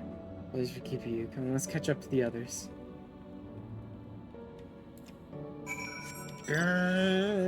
Peeling off and burning rubber to go murder more people. More innocent souls. Taru is a primal converted. Oh god, the primal of Cha-Ching.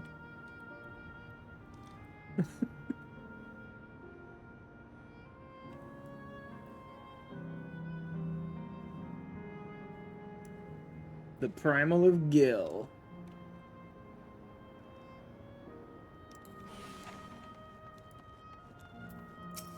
Time to shut all these people off.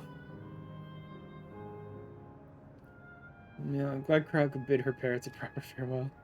That's the question for the second to last time. Are you ready to shut down the terminal?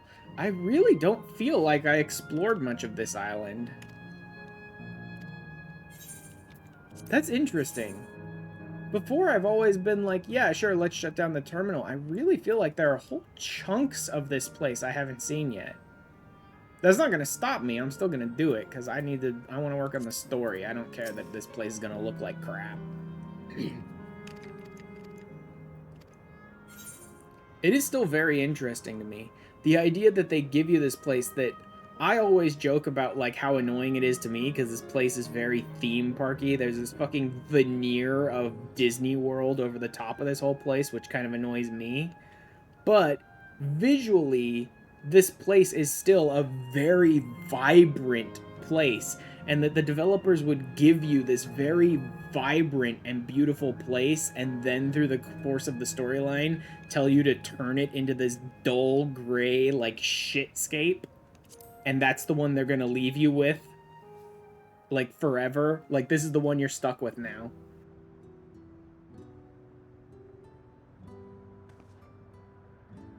You know how to do it. Yep, Kryle's turning it off. Sure, someone we considered a Garlean ally. I was terrified that we mentioned Tataru's name when we were running errands for her. I do.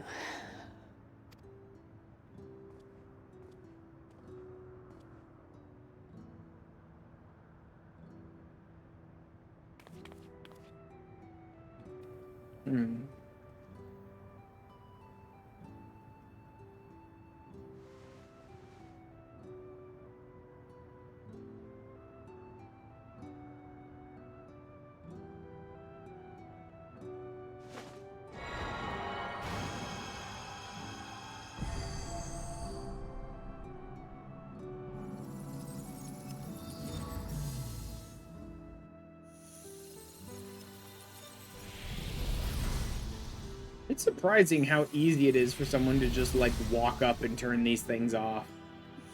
Given really how important all of this is to Sphene and to preservation, it's amazing they made it so easy for someone to just, like, walk up, inject it with a little ether, and shut it down.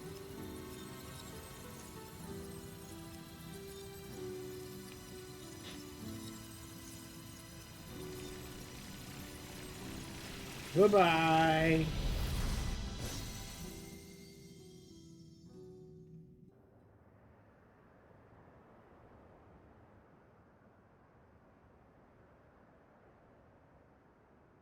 Yep, that's what's gonna happen to your mom. Better start getting used to it, Aaronville.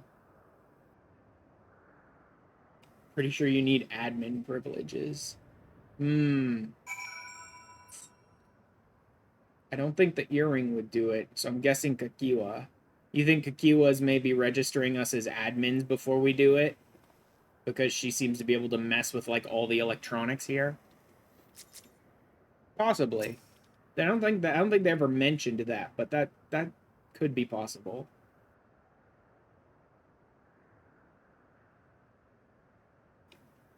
Alright, Colonel. I chose to forge on no matter what. I have the courage to do so because of you all. Thank you from the bottom of my heart. Ah, big celebration fanfare for murdering more people. Sorry. Explorer's Delight. The closer we get to the inn, the faster time seems to pass us by. Let's head to the fourth and final zone.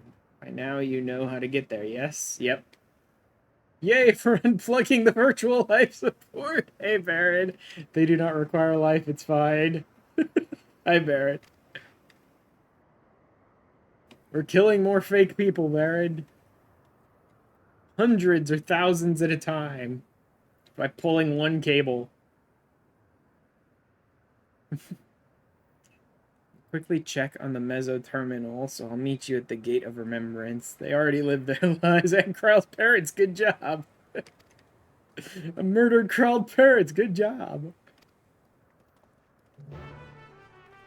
Alright, I'll check for ether currents on my way out. 267 northwest. Northwest? That's gotta be down, right? That could be up here. I better not jump yet.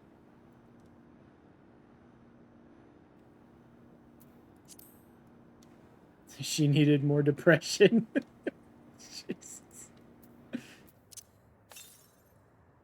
80 straight west. Yeah, it's definitely down then. Damn pineapple.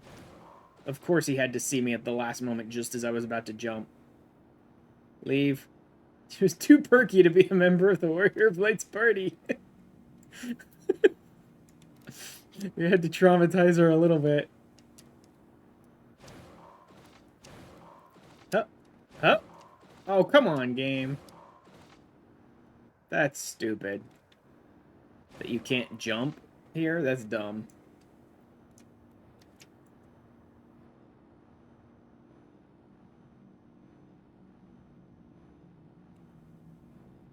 Is you could see the current down there. Yes, I could see the current down there. Oh, I guess it's good that I came back through here then.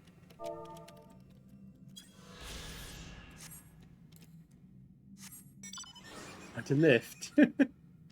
Maybe. I think I'm okay. I need to explore a little more of this island anyway, because it seems like there's a couple zones I haven't been to, and there may be other ether currents I've missed as well. 271 southwest. Yeah, no, that's the same one. Let's check this zone that I haven't explored yet. Okay, that's the whole area. So what is this room that I never even got a chance to look at? It's a whole bunch of nothing? I'm guessing that was like a globe before we shut it down. Also, I need to pick up these blue quests, too. 424 to the west. Okay, yeah, the only ether current I seem to be picking up is that one that was down on that cliffside, so... I'll pick up that last zone when I get flight.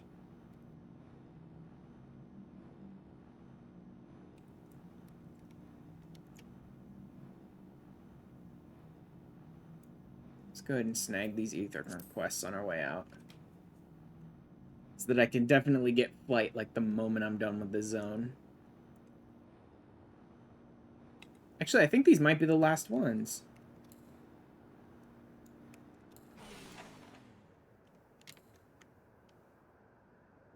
What the hell? Did I turn that off? Yeah, I deleted the keybind for that. Okay.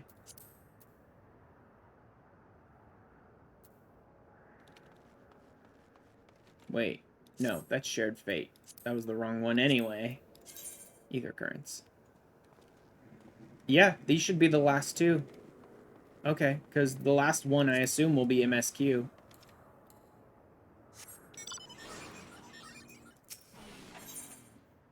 Volcanic disruptions. Is you the weapon? Pardon my candor. You must accompany me to Matchlock Menagerie this instant. No, I'm not asking you on a leisurely outing. I'm asking you to save innocent lives. Despite a trio of volcanic scorpions stalking after some defenseless animals. Were I to vanish and allow the scorpions to prey upon those creatures, I'd never forgive myself. Make for the menagerie and defend them, no matter the cost. Can't chase off a nest of hungry pests alone. I require strength, specifically your strength. Step lively, then. We've no time to lose. Also, hi, Luco. I see you logged in there. Is this gonna... So it does require me to go up, but it looks like this path might take me over to where the ether current is, too. Yeah, I know he ran off back into there, but maybe I can get there from a different path. And if not, then I'll just probably have Luco fly me around where I need to go.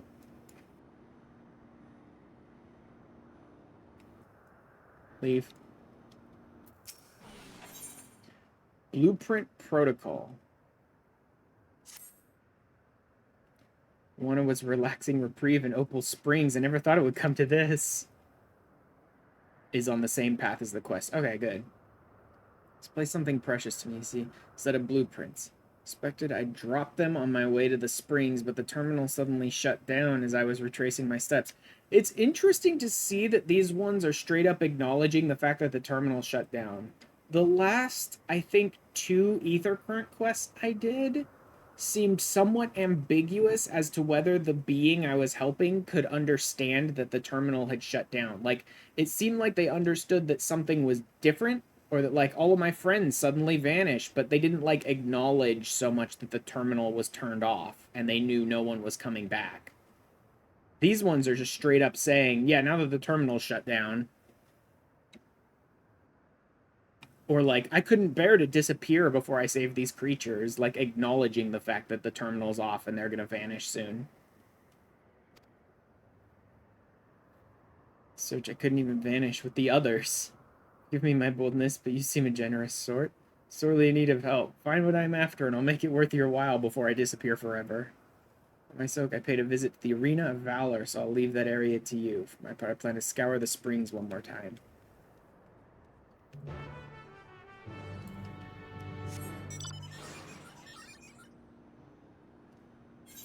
Alright, I think this path will do it. Let me hit up the arena for these ones first.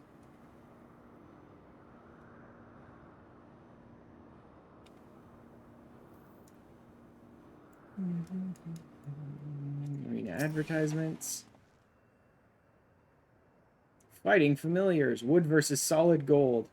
Will all let tradition triumph, or will modernity make its mark and then monumental match? Oh god.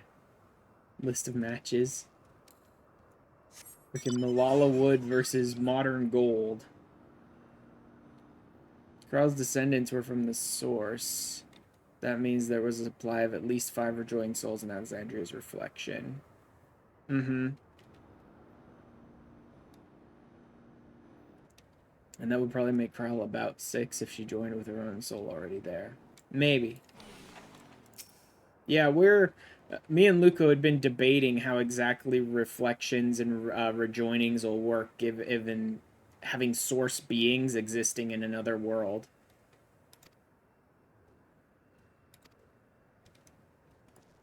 I don't know. I pretty much came to the, like, self-made conclusion that, rejoinings only care about rejoining their source existence, so even if they're in another dimension, when that happens, I assume they probably still rejoin them, even if they're not on the source when the rejoining takes place.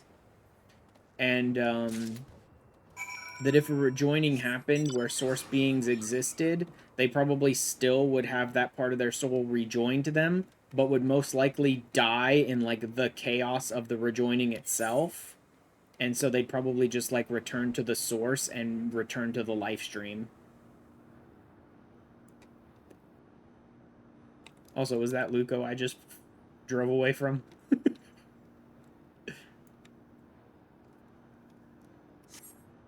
Okay, let's head north and try and grab this. Or not. There is no path up there from here. Oh yeah, there's no way up there. You definitely needed to get into the... Okay. Oh, I was gonna pillion, but... Yeah, because I don't think I can get up there from here. Oh yeah, there is no direct path. Ride. Pillion? Pillion, where's the fucking... Am I blind?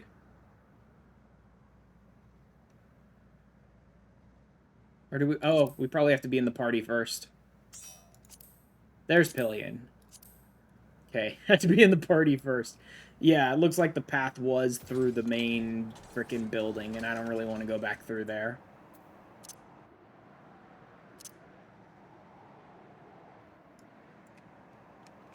So it'll be up, like, here. That's where the actual quest is.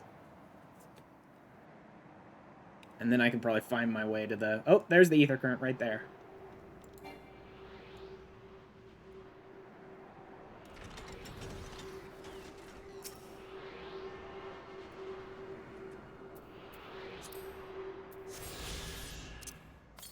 Let's see. 275 to the southwest. That's interesting.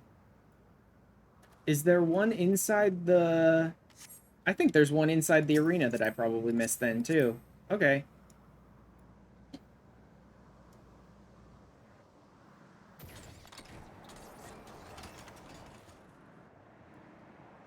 Hmm.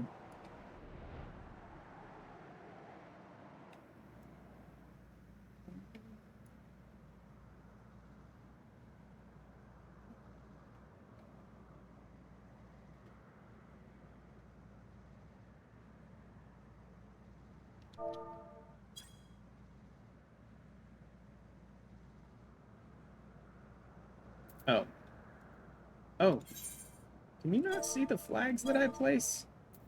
I don't get that. I can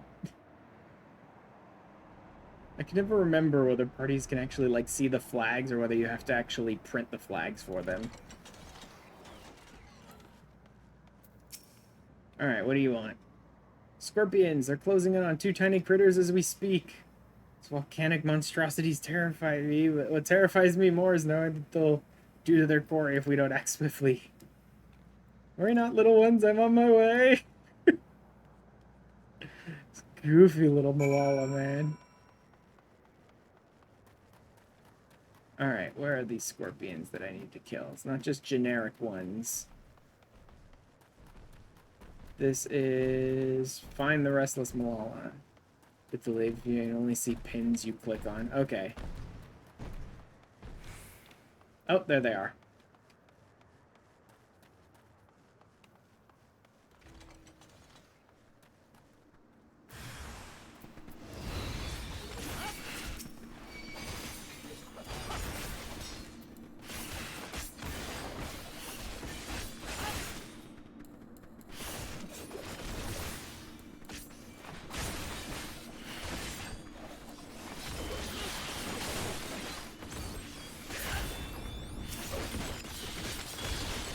Dude, I have so much fun with Viper. I like, really enjoy Viper. It's a lot of fun. I'm pretty sure I'm going to use it over Reaper. That being said, like I've said before, melee DPS is kind of like the last role of all of them that I've ever picked.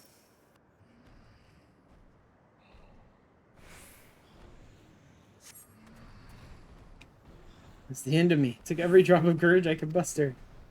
Little ones managed to escape without a scratch. How to find them and lead them to the entrance before the other scorpions catch us at their sights. Meet you back there when all is well.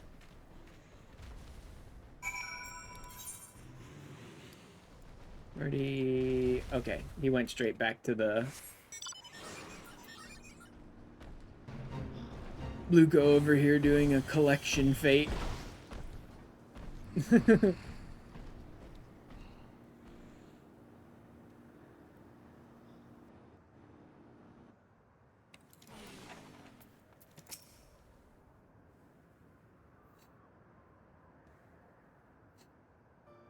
You got my weapon-wielding friend or a lifesaver.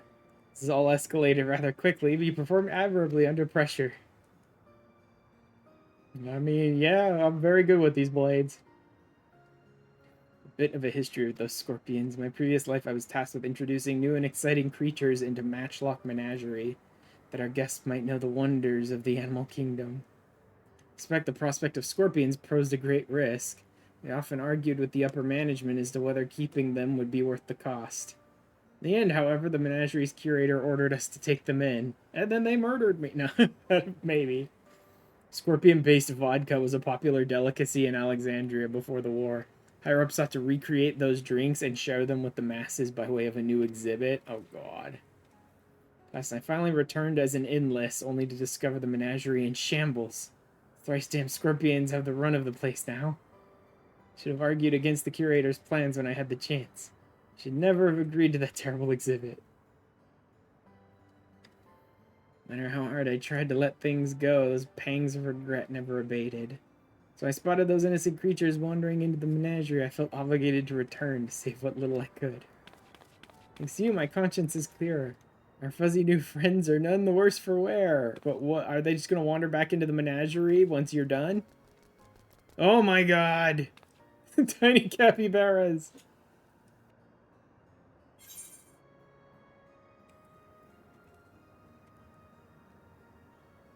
Did these guys originally belong to the menagerie? They just wander in here somehow. I must have, but I don't recall bringing in such precious pups. Perhaps one of my associates introduced them after I left. Tiny capybaras. Rest easy in the knowledge that these two will have each other, even when I'm long gone. Yes, but are they going to wander right back into the menagerie and get killed by scorpions as soon as you're gone? Should be able to escort them to safety from here. Okay, he's going to put them somewhere else. My deepest gratitude, and presumably theirs as well.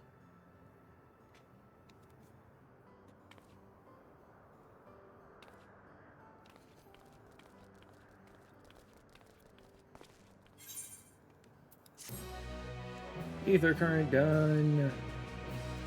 I think I can just teleport back, which will get me close to the other one that I need to do. And then from there I can probably get to the arena myself.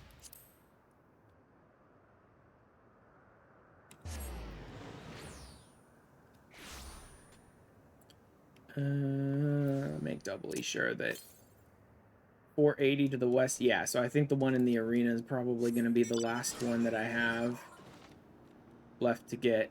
So let me finish this ether current one, and then I should be able to head right over there and finish it up.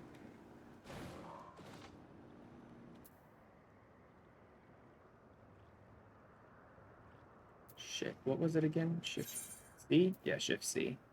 I'm almost done. So if I have one in the arena, then maybe two on the next island. And this will be the last quest I need. Minus the final MSQ quest. Every nook and cranny for those blueprints, but I've not found a single scattered sheet. I don't know where else they could have ended up. Please tell me you managed to track them down. Yep.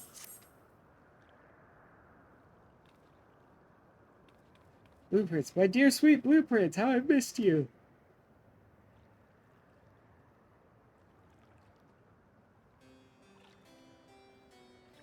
I dropped these on my stroll. Thank you ever so much for retrieving them.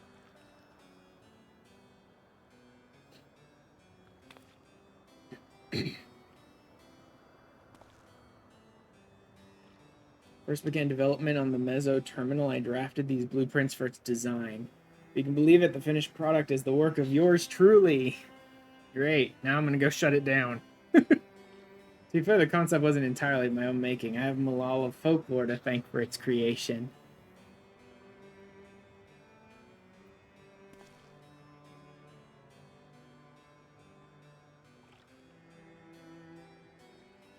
According to said folklore, we Malala were refugees from another world. Ancestors once lived in a sun-kissed paradise by the sea. It was until those very seas began to freeze, and calamity engulfed everything in its path. Yep, we've heard this like 5 times now. In protection of the great speaker, my ancestors were guided to this world and left in their homeland a towering statue of their savior. Speaker was a compassionate and selfless soul, sacrificing all she had to save her people. Not unlike Queen Sphene, no. Kind of. Queen Sphene's gotten a little lost in the woods of her own insanity, though. Speaker is my inspiration. I incorporated Her Majesty's beauteous visage into the top of the terminal, forever at the heart of our city. Flawless idea, if I do say so myself. Certainly makes it easy to spot in the distance of the skyline, so I can go off and delete her. Gave everything. My passion, my time, my love of country to see these blueprints given shape. They're merely pieces of parchment. They're my life's work.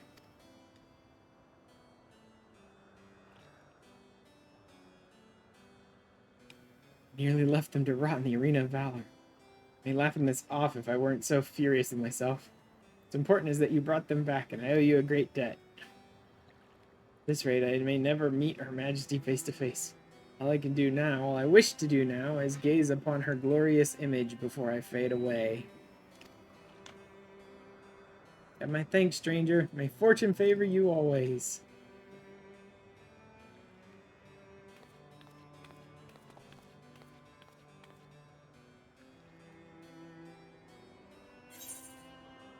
Bye-bye forever, everyone. Actually, there are still 1 or 2 people around. Not just monsters, but people. Because unfortunately, they only had gold quests. So they're not getting done ever. I might come back and do them at some point. But it's like, oh, your quest isn't blue and it doesn't give me anything? Like, you're gonna be stuck here forever and ever. In this weird, cursed existence where everyone else has disappeared and there's nothing for you to do but stand there.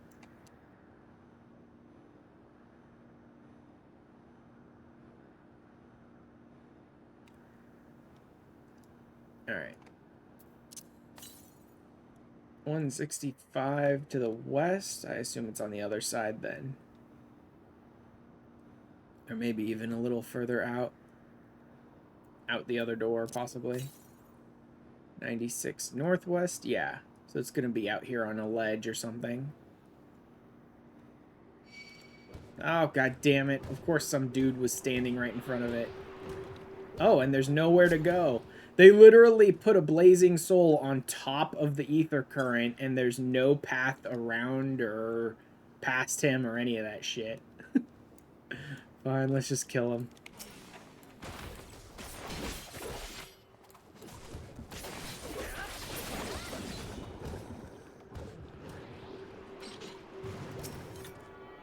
Alright, this should be the last one here. I'll double check, though. Thus we go through it, yeah. 701 to the west. Yeah, that's definitely going to be in the final zone. Okay. Home again we go.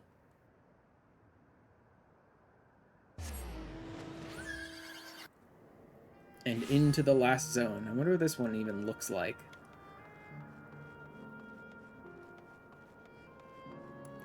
So I wonder if Kakiwa's going away here. Probably not till later, though. Because I think she said she's in the Mezzo terminal, so probably not until we go after Sphene is Kakiwa going to disappear. Maybe not even until the very end of MSQ, possibly. Because we may have to go through, like, the final dungeon and fight Sphene and fight whatever the final boss of the expansion is going to be. And all of that before we're even able to shut the Mezzo terminal down. So Kakiwa may stay with us right up to the end. So have some leeway with the Mezzo terminal. Meaning you can carry on getting to know the Endless in the last zone. Wind's Path Gardens, it's called, and it's breathtakingly beautiful. So is it just like a forest? That's where your memories are stored, yes? That's right, I left it. Okay, no, so she's not in Mezzo Terminal. Okay. So she is in the final zone, so she'll disappear here. Last, so I could guide you for as long as possible. Very thoughtful of me, yes? Like, get over it, bunny man. Kryl met her parents for the first time ever, had a heart-to-heart with them, and then murdered them in the span of about 30 minutes, buddy. You've had more than enough time to get the idea that your mom's dead.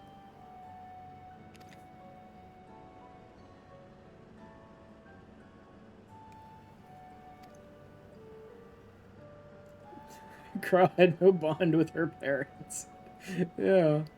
After we've arrived at the other side. See you there.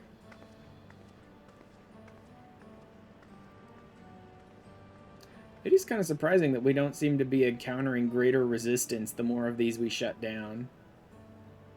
Like, they keep saying it's going to accelerate its timetable to try and beat you to the punch or whatever, but since the timetable is a fucking fabrication that doesn't really exist anyway and is a lie, who cares? But, like, we're not encountering greater resistance or, like, more soldiers or anything as we go further. Like, clerks turning around and attacking us with guns or something as we go further into this. Great ideas are generally less than great. So I want to grant your mother her wish. I also want to respect yours. I mean, she needs to be deleted. It's like, I know. There is no other option, really, here, Aaronville. Unless you've got a flash drive we can store her on, and even then, that won't last forever. Like, technically, Cryo has a flash drive. Maybe we could store Kakiwa on it, but that wouldn't last forever. They need ether to sustain themselves, so even if we assumed Cryo's freaking earring had enough storage space for Kakiwa, you'd still need to, like, kill people and steal their souls to sustain her, so it's not happening. She's his mentor as well. Can only make it harder for him to say goodbye. Yeah, well. Keep doing what we've been doing. Seeking out Idlis and learning what's dear to them.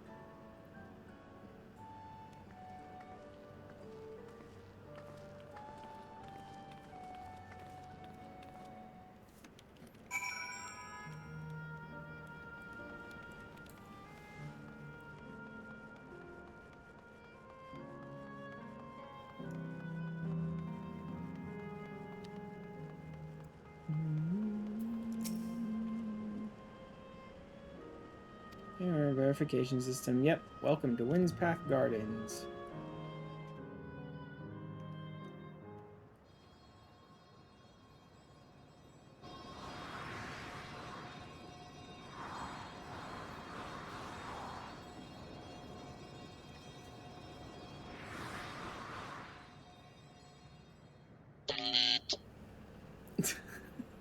Delete. Uh-huh.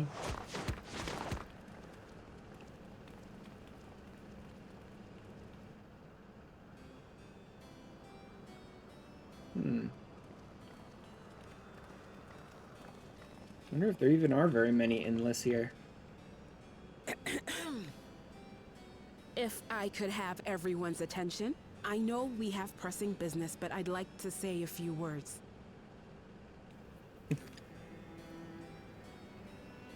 Before I died, I had 2 wishes. The first was to see who my Eleneshpia would become. I would say that wish has been fulfilled. Not enough main character bunny girls. I require more. Barrett. Indeed, it has. For the boy who once shunned company has returned a somewhat sociable man, surrounded by wonderful friends. I mean, we kind of had to force our way in there, though. He mostly just wanted to ignore us all. As his mother and mentor both, I couldn't be more proud. As for my second wish,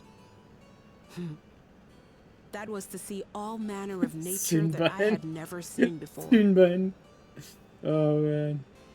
You know, the time leading up to us having to erase his mom must be the most awkward time in Aaronville's entire existence. Having to sit there and watch me flirt with his hot mom. Over and over again, right up until we delete her. Let's try to make this as uncomfortable for Aaronville as possible.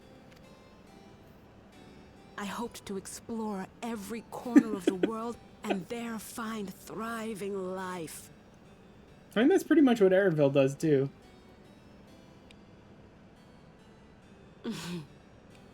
But I didn't even get to see all of Tural, did I? I've got something you could explore, Barrett. Or days in a year. Go on, Barrett. Or years in a life.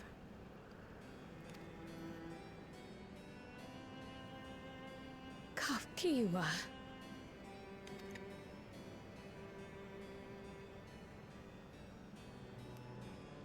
Oh, don't give me that look. Though, admittedly, I did go and spoil the mood. Apologies. What I was so poorly trying to work up to asking was this. I want you to help me fulfill my second wish. How? She's only got herself to blame. She's over 200 years old and she barely moved through her own... Yeah. She's over 2 centuries old and she barely got around to most of Tural. I have a good feeling about this place. There is so much here I've never seen before. I just know. Really? That seems weird to me. Like, her memories are stored on this server. The idea that she hasn't explored this zone exhaustively is strange to me. We'd love to see it with you. I get it's an excuse to send us around the zone before we turn the server off, but, like, the idea that she's I stored thought you here might and say she didn't that. explore this area is Thank weird. you. Windspath Gardens is home to a collection of flora and fauna that once thrived on the continent. Mm-hmm. Like the rest of living memory, I haven't explored it in earnest. Controlling my vessel demanded all of my It's attention. literally just, like... As much as I keep calling it theme park, there's also this sheen of, like, Kingdom Hearts over everything in this game. It's like, welcome to Radiant Gardens.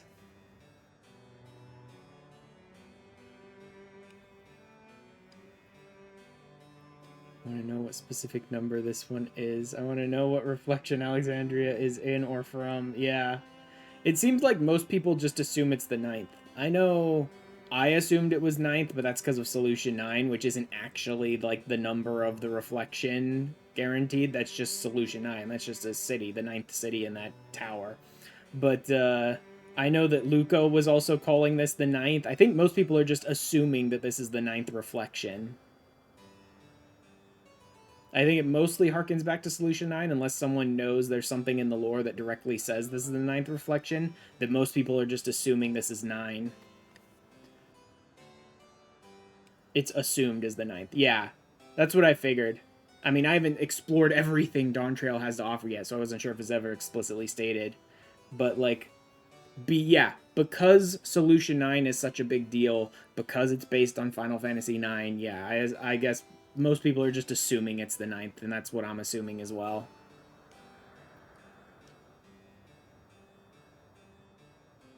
Okay. So, like, as soon as she spawned out of the server, she immediately took to controlling her vessel and never really explored much of anything here in living memory. The wiki calls it the 9th as well. Yeah, I could see But that. at long That's last, probably mostly I'll for, get like, to meet ease the of creatures reference here. for players. things I up guess with if later they perfect little decide it's a adventure. different reflection and reveal So, that, they'll update that. But yeah, Shall we? for now it makes sense that, like, everyone's just assuming it's the 9th. We know the 9th hasn't been rejoined, and everything in this fucking world is, like, FF9 themed and Solution 9 and all that, so...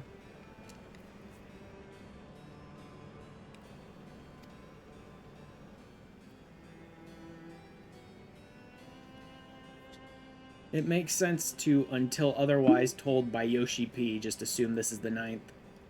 Absolutely not.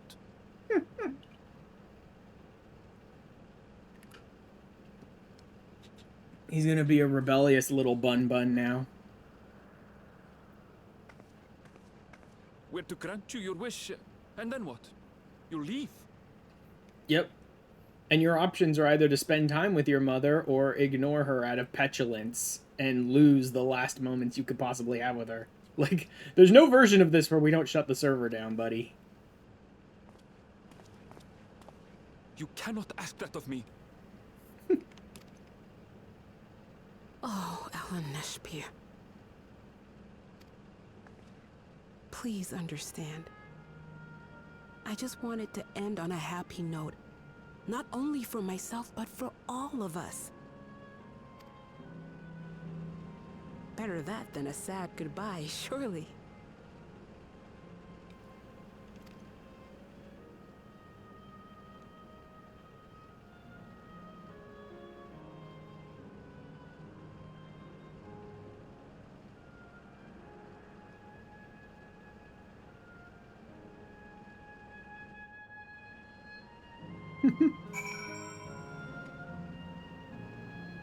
Like, you can rebel as much as you want, Aaronville. There's no version of this where the server doesn't get shut down. That's happening.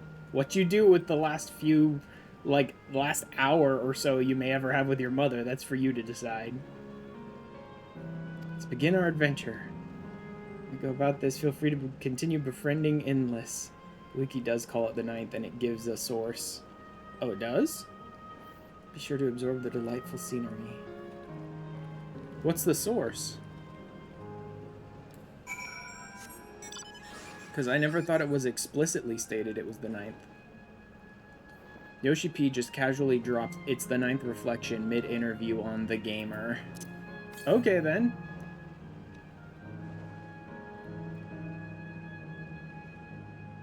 Let's go ahead and start with the ether currents right away, so I know that I'm sort of pushing towards them at all times.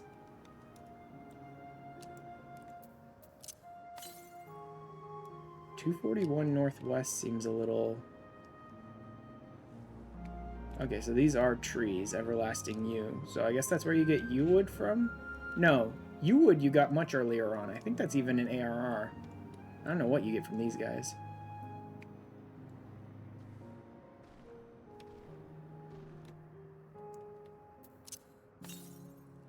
.112, direct west. So it's out here? There it is.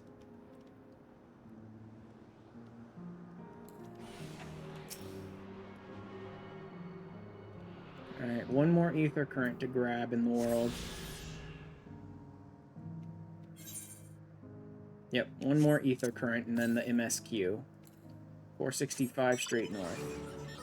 The numbering of the reflections is kind of irrelevant. Yeah, the numbering of the reflections doesn't really matter all that much. Generally, it does seem like a reflection is going to tell you kind of like what game it's going to be most based off of. For the most part. Except in specific instances where it fits the story of 14 better than it fits like the other games. Because like 13 had nothing to do with lightning and vanille and the fucking Lassie and Fal'Cie or any of that crap. But that's because they'd already established that 13 was the void. In fact, 13 had nothing to do with 13 even before it was the void. 13 was much more 4 than it was 13. Northwest. I think that's down there then.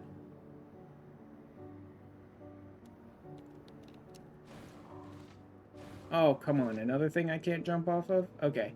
This very much looks like a zone where the MSQ is going to take me. Down there with the freaking holographic whale and stuff, so I'll just go for it.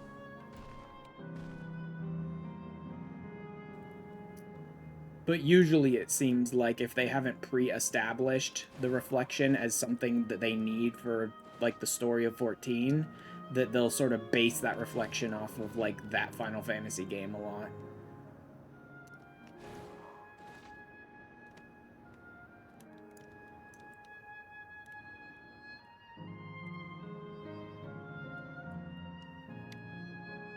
Yeah, let's just do MSQ. It's probably going to send me down to that area where I assume the other ether current is.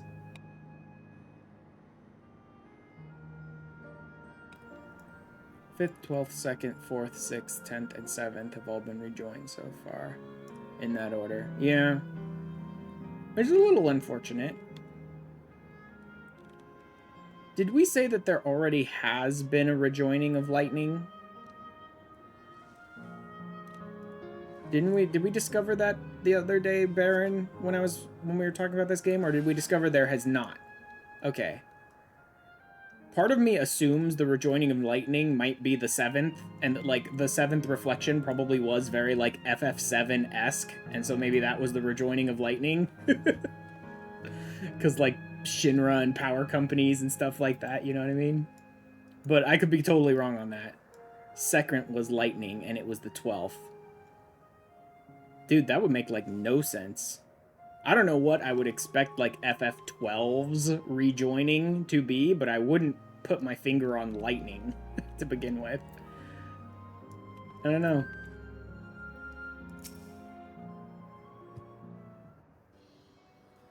But they can kind of just do whatever they want whenever they want, too. That's the problem. That's the problem, is to some degree... Second noble calamity or calamity of lightning came on the heels of the first Asher Lair. Age of mankind learned to forge stone tools and establish settlements, towns, which grew into kingdoms that soon went to war, each seeking to expand their domain. Forged their tools and weapons, mountains were gutted and skies blackened. Nature was despoiled for countless years until the balance tipped Volcanoes spewed black smoke that covered the skies and plunged the realm into eternal darkness. Bolts of lightning rained down from the skies for a full year and day, forcing mankind to seek shelter in underground caverns became breeding grounds for pestilence. In the desperation, the people prayed for salvation, giving birth to the earliest forms of magical incantations. Okay. Like, to some degree, it feels like the developers kind of base reflections off of the Final Fantasy game that is that same number. But they also freely just say fuck that and, like, throw it out the window whenever they want to change that to some degree to fit the story better, too. So it's difficult to really say specifically one way or another. Like, I expect most reflections to reflect upon the game they're based on. Or I don't expect any of that because the developers just do whatever they want whenever they want kind of thing. In fact, apparently the Dalamud calamity was a every aspect calamity. Really? So I wonder exactly what was going on the 7th. Yeah, that's weird. How could there even be enough ether to have flooded the 7th with every single aspect? That seems crazy to me. They must have discovered something on the 7th that, like, amplified the ether of the world to an insane degree. That's the only thing I can imagine. The way that the ether aspected balance seems to flood to one specific type before a world rejoins, I can only imagine they must have developed some kind of technology on the 7th that, like, amped up all of the ether in the entire world, thus, like, flooding it with every single aspect.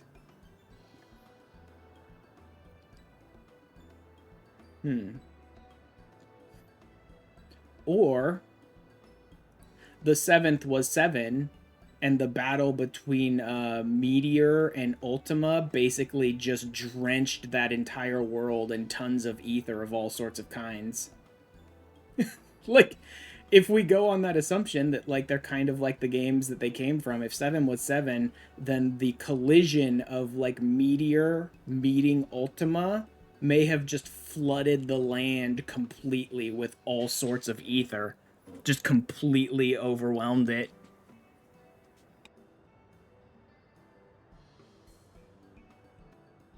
Or, you know, 7 was like 7, not 7 was exactly 7.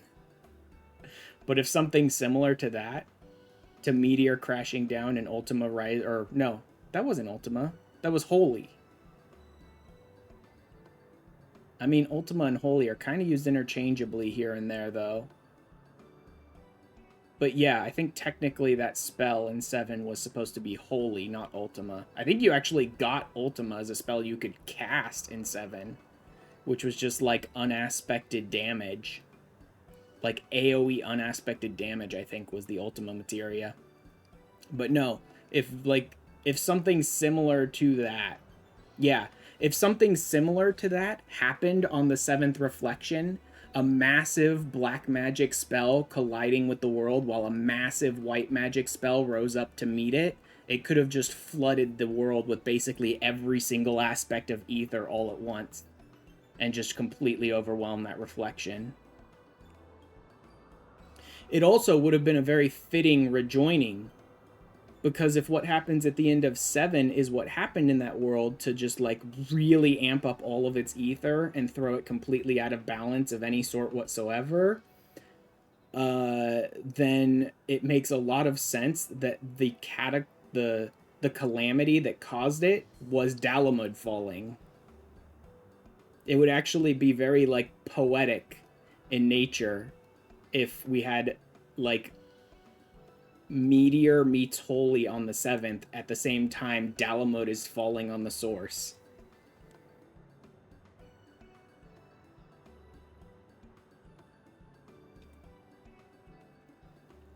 Taking the is called Blooms of Discovery. Beautiful, isn't it? So yeah, that would actually make, like, a lot of poetic sense if something very similar to what happens in the game 7 was happening on the 7th when Dalamud fell.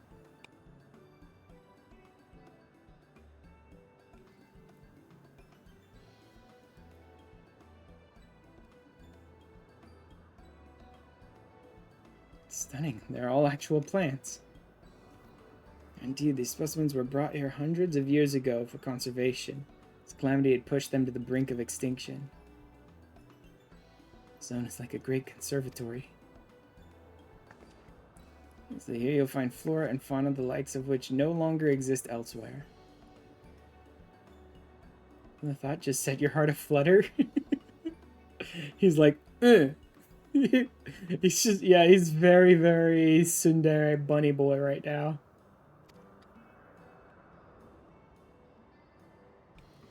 Expect that some creatures I encountered outside of Tyrell may have cousins in this world.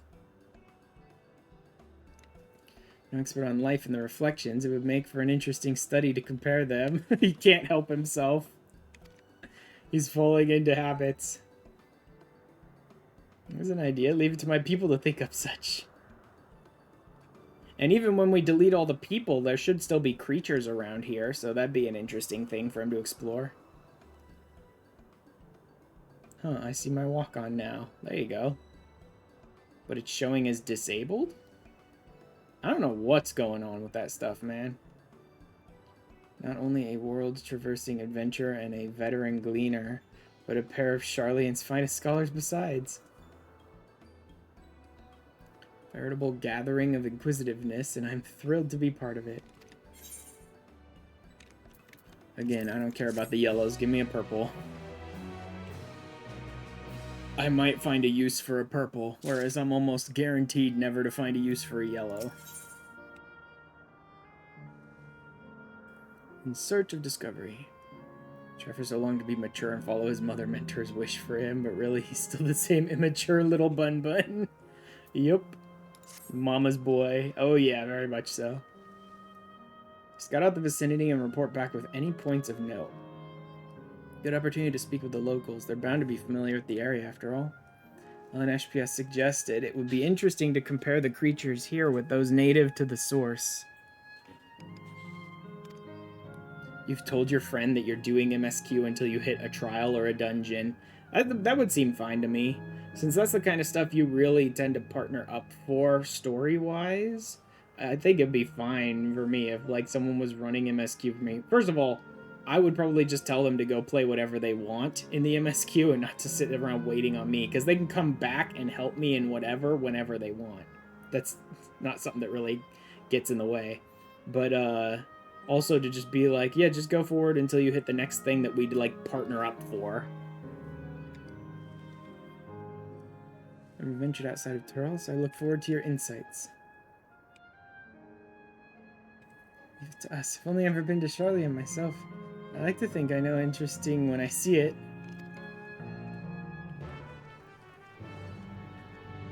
Also, Luco, whenever I do feel like I'm ready to get back to the Bahamut raids, I'm probably going to try and have my free trial stream that week be on the weekend rather than the middle of the day, middle of the week like I usually do. Rather than putting it on like 1 p.m. on Wednesday, I'll probably try and have it on like that Saturday stream instead. So that there's a chance that more of our friends could actually like help me with the Bahamut raids. But I'm still not quite there yet. It's nice being able to discuss. You won't be able to help then? Do you have like your own stream that you do on Saturdays or something? Or you're busy on Saturdays or whatever? Not usually around on Saturdays. I can change exactly what day it is for a day that I think will fit like the most people. That's the thing. I'll try and make it on a day that would probably fit the most people. I'll probably ask beforehand, like at least a few days, if not like a week beforehand, what day would work best for most people and put it on that day. Because I'm very sort of open schedule-wise, so it doesn't matter that much to me. But making sure that I have like, oh, here's 4 or 5 or 6 people that can pretty much go through the Bahamut raids with me and they're free to blah blah blah will be very helpful, so I don't end up like hitting a wall that I just can't get past because I can't queue up for it myself, or I'm eye level locked, or I'm whatever. So I'll just try and find a time that'll work best for most of the people that want to participate in it in the FC. Appears to be meticulously maintained, if not by endless, then by machines.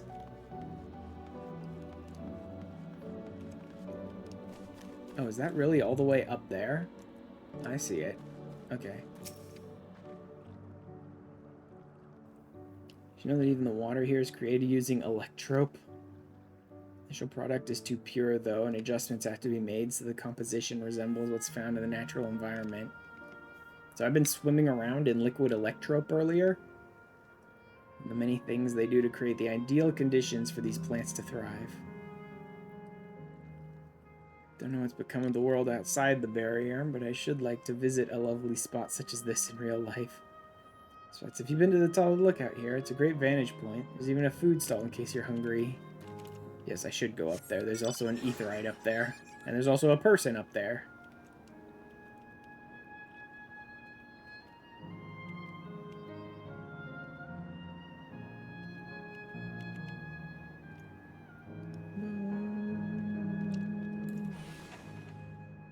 Some of your stream time to helping me out on a Tuesday or Friday. Friday could work. Friday could work. Most people be getting off of work. I would have my video out earlier that day, so it's not like it would matter if it was a little later on a Friday. And Sunday evenings. Maybe I could even drag a Baron along, too, if it's on, like, a Friday or something.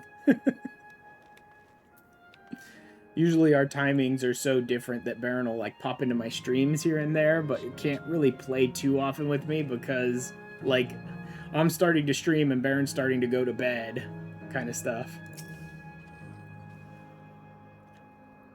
So we usually are only able to, like, actually play games together around, like, weekend times. Aren't actually Alexandrian, but hail from a place called Condapeti. Condapeti. They had some unique customs there. For instance, when greeting someone, you had to say "lolly ho" in a spirited manner. So it was also famous for a gigantic tree that grew nearby. Oh, Lamp. It's like, Ash, if you want help with the final MSQ things, hit me up. Okay, Lamp. I'll probably have a dungeon. I may drag Lamp and Luco into a dungeon with me. Oh, Sarasil. That's Psy Guy, right? Is also around here. I found you! Yep, I saw that. I saw Sarasil Twilight Sea. I'm like, isn't that Psy Guy? It's all around here somewhere. I may have a group for the final dungeon then. It grew nearby. It was so enormous that when you stood at its base, the roots covering the ground went beyond the horizon. Terminal here at Windspath Gardens is apparently inspired by that very tree, the Ifa tree, its name was. The Ifa tree? Oh my god, it really is FF9, man. May not be real, but it's nice to have it as a memento for posterity.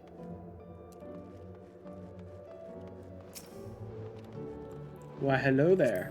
How do I not already have you on my friends list?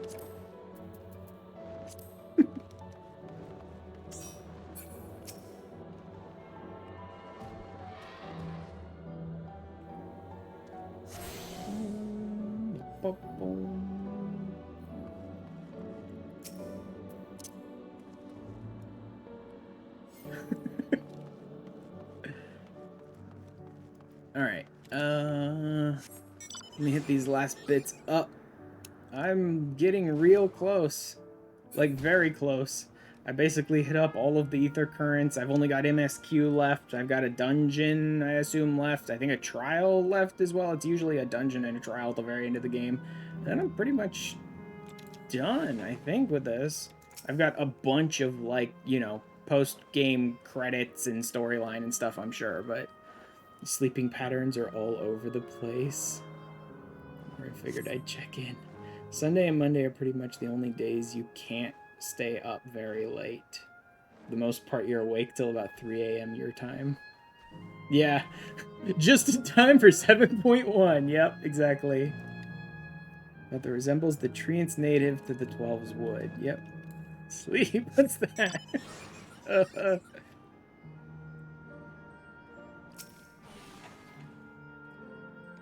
doing, yes. Look up the trunk. See the plants within capsules. Those are species that either can't survive in Windpath Gardens, or become invasive and disrupt the ecosystem. Capsules recreate the conditions they require from tropical to frigid climes while keeping them isolated? What? Any and all plant life can be preserved forever, just like ourselves, except they have to be stuck in stasis forever, too. Are they kept as data? I thought only the endless were kept as data here and everything else was real. So if those are real, they basically just crammed them in a tube and they gotta be asleep, otherwise that would be nightmarish to be awake and in a tube. So who cares if you're recreating their environments?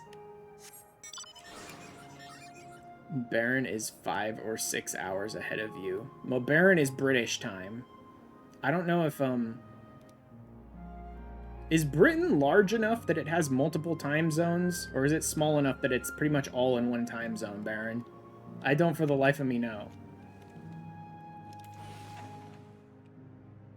One time zone. Okay. You used to a very long time ago. Okay. Yeah. But then we just came together under railway time.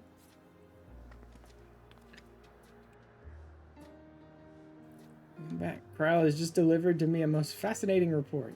Some engaging impressions to share too, I hope. Sure, whatever. Apparently you guys are cramming creatures into tanks and putting them in stasis for eternity. That seems stupid. It is currently almost 1 a.m. It's about 5 p.m. here, yeah. So you're 6, 7, 8 hours ahead of me, I believe. Sam is fascinated by the ambulating trees. Our clocks just recently changed. I believe we're back on standard time now. Yeah. So if I remember right, we're on standard time now, right? We didn't go to daylight. I think we went off daylight. I can never remember, and God, I wish we'd finally get around to just getting rid of daylight savings time. But because you got overtime to change a few hundred clocks at work. Yeah, we're in standard now. Okay. Similar creatures in Urkapacha. Could you tell me more about these treants as you know them? And then you're not an hour closer right now. Wolves, where they prey upon even wolves. Various subspecies, such as those with red leaves or gnarled look. They like to hurl acorns at you, exploding ones.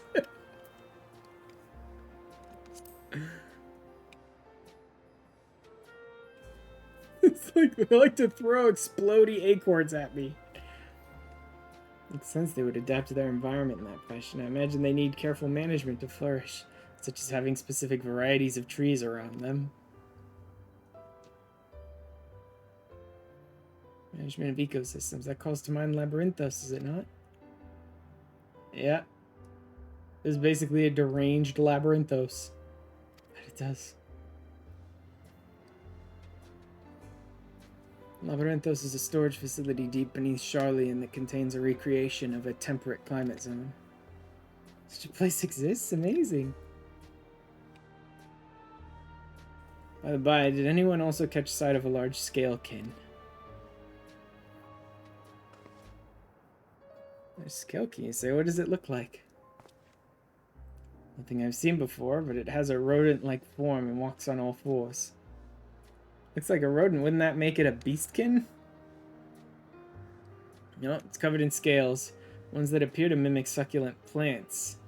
By that, I would definitely classify it as a scalekin. Oh, that's probably the little, like, weird weasel, hamster, armadillo, whatever looking things I saw out there.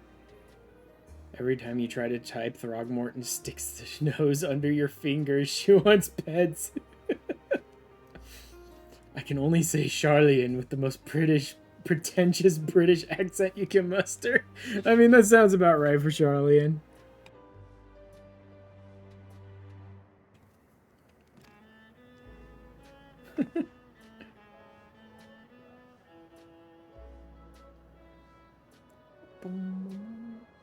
So if you're certain without seeing it, why don't you show me? Said a flower field earlier, it should still be near. Sit over there. When we find it, we'll see who's right. Should come along too and lend us your opinions. Looks like an armadillo. Charlian. Yes. To Charlian. Then I'll let the others know and then join you.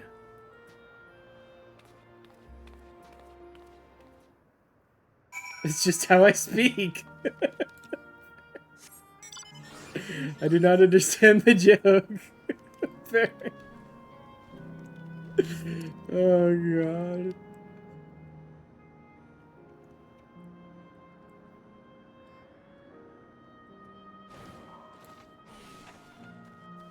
Also, Baron, it's crazy to me that it was actually hilarious to me because I know it's not you. He's also British, but the voice is different. But it's hilarious to me because you and I were talking about Illusion of Gaia last time when I was streaming. And then, like, immediately in my YouTube subscriptions, a content creator, a British content creator, came up who was, like, talking about Illusion of Gaia on a video. And I'm like, is Baron secretly an already established content creator on YouTube? But, of course, no, I listened to it. His voice is different from yours and all that, so... Oh, definitely. Yep, totally. Secretly. I mean, it's not like he's a huge content creator or anything. I think he has a few thousand subscribers or whatever. But, like, you know, is Baron already a YouTuber?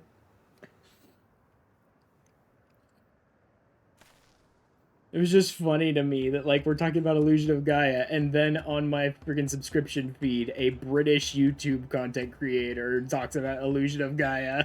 I do have a YouTube channel.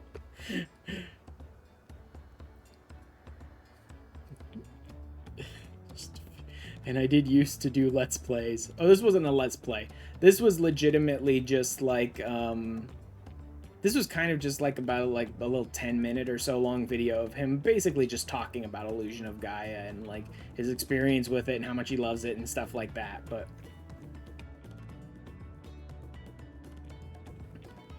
and how interesting of a game it is, and it very much is, where it's like it's very fast paced and you're all over the world and all across time and doing all these crazy things, and it's like it's kind of nuts how much you do in that game.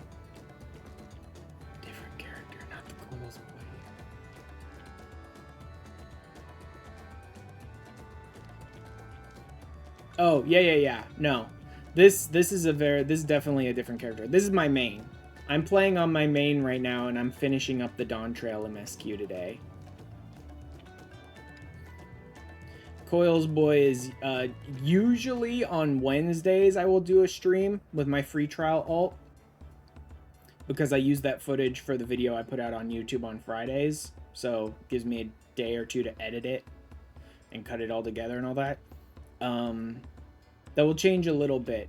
When I do eventually get back to the coils, I've already mentioned this to like other people who are in my FC. When I do eventually get back to the coils, I'm probably going to put it on a different day, one that kind of works better for members of my FC, so that I can have them like join me when I go back into the coils. But I don't know exactly what day that is, and I will probably mention it.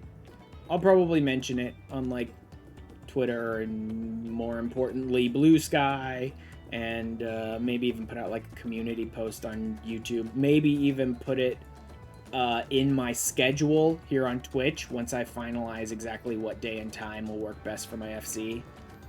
But I still have a couple more things I need to do before I go back in the coils. I need to make the crafting list so I can go and buy myself the Mastercraft level 2 recipe books, and then I need to put together a set of eye level 110. I definitely need to get good. I very much need to get good, Saigai. No. And then I need to put together a set of eye level 110 gear for my scholar. Then I will be ready to go back into coils. 110 is not enough to finish coils. It goes up to eye level 123. I'll be able to offset that with the group. Once I'm in a group with my FC members, their group eye level will offset mine so that we can get in. And with the 110 set, I won't be holding them back too much. And I'm also freeing myself up once I've crafted the eye level 110 set to go ahead and use gear that I pull out of the coils raid. Right? Because 110 is the highest eye level that they let you craft in ARR. So once I've crafted 110, I consider that as like my proof that like, yes, I can totally craft the best gear available in this expansion. So now I'm going to go into the Coils of Bahamut and like pull higher eye level gear out to use. You've been playing since ARR beta and you still haven't gotten good. Yeah. Yeah. Get good, what's that? I don't think I've ever done that in this game. That's an achievement I've never quite accomplished. So like those are the things I really want to do before I get back into coils. Grab the Mastercraft 2 books and craft a 110 set for my Scholar. Then I'll probably head back to coils. Unprofessional tank main. Yeah, I'm switching to Blue Sky soon and deleting your Twitter. Just need to rescue any pictures I only loaded on Twitter first. I'm not deleting my Twitter yet. There's the idea that I still use Twitter to post like my go lives, even though they get shadow banned and stuff like that. Whatever. Some people see them and interact with them on Twitter still. I also try my best not to get them shadow banned. I don't put actual links in my one on Twitter. I literally just put like TTV/Ash14, right? Instead of actually putting the actual hyperlink itself to try and not get them shadow banned. That being said, they probably still do because they probably don't like me talking about go lives and stuff like that. Doesn't matter. That's one reason, is I still get a little bit of engagement on like my go lives and stuff on Twitter, so I'm not deleting it entirely. The second reason is the reason why I would recommend most people not delete their Twitter yet. You're trying to remember biz for second coils is 110, right? Should be getting eye level 90 crafted or first coils armor. I'm going to eye level 110 just to prove that I can craft the best armor. Before I bend my rules again and let myself use raid gear, I'm going to craft the best crafted set of armor I can from ARR to prove like, yes, I could do this, but the game doesn't allow me to really do this. Like, if there was a better set than 110, I could totally craft it. Here's my proof of concept. But the game doesn't have anything better than 110, so now I'm going to start using raid gear kind of thing. It's like me proving I could get there before I then bend the rules to use gear I wouldn't normally want to use. As I was saying, the other reason, and the reason I would recommend nobody really delete their Twitter, if people don't want to interact with their Twitter, if they want to just like mute the whole thing and like refuse to acknowledge they even own an account on Twitter, that's fine. I wouldn't recommend deleting it because they're opening it up for that, I think after like 90 days or maybe even 30 days after you've deleted your Twitter, they open up your Twitter name. So if someone wants to, after you've deleted your Twitter, after like 30 days, 90 days, some shit like that, I don't remember the exact time frame, someone could totally take your name and like create a fake account of yours on Twitter. Now, that's probably not something most of us have to worry about. Even I'm not a big streamer. I don't think anyone would give a shit enough to do that to me. But that being said, someone could. Someone could totally steal your name on Twitter after your account's been deleted for a certain number of days and just like make a fake account. I mean, my Twitter is just for corn, so I deleted my Twitter, no regrets. Yeah. Let's see, what do we got here? Did I miss anything? Remember Fine Mage, biz for second coils. I don't remember what the biz for second coils is exactly. I do think second coils goes up to about 110. I don't remember exactly. I do know final coil. The very end of the Bahamut raids does go up to a point where min eye level reaches 123 before the end. I don't know if that's the very last one or just one of the ones in final coil, but it goes as high as 123. Second coil's biz is 110. Okay. So I really wouldn't be able to get much of an upgrade out of the second coils, which means I guess I probably am going to go in with about 110, or even possibly slightly less than 110. If I do more relic stuff, I think I can get my relic up to 110 this next week, which would mean that I probably would be going in with 110 gear then. Final coils is 130, 135 weapon. Yeah, that's what you can pull out. Going in, there's a min eye level in final coils that's as high as 123. So I'm definitely going to be under geared when we go into the final coils. That being said, not aggressively under geared. I'm going to be about 13 eye levels under geared. And the group eye level should offset it so that we can still queue up for it at least, even with me in the group.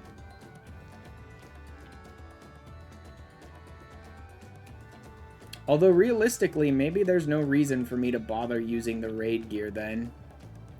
Because I'm not going to be able to pull anything out of the coils that will help me bump my eye level up before we reach the point where I'm under geared anyway.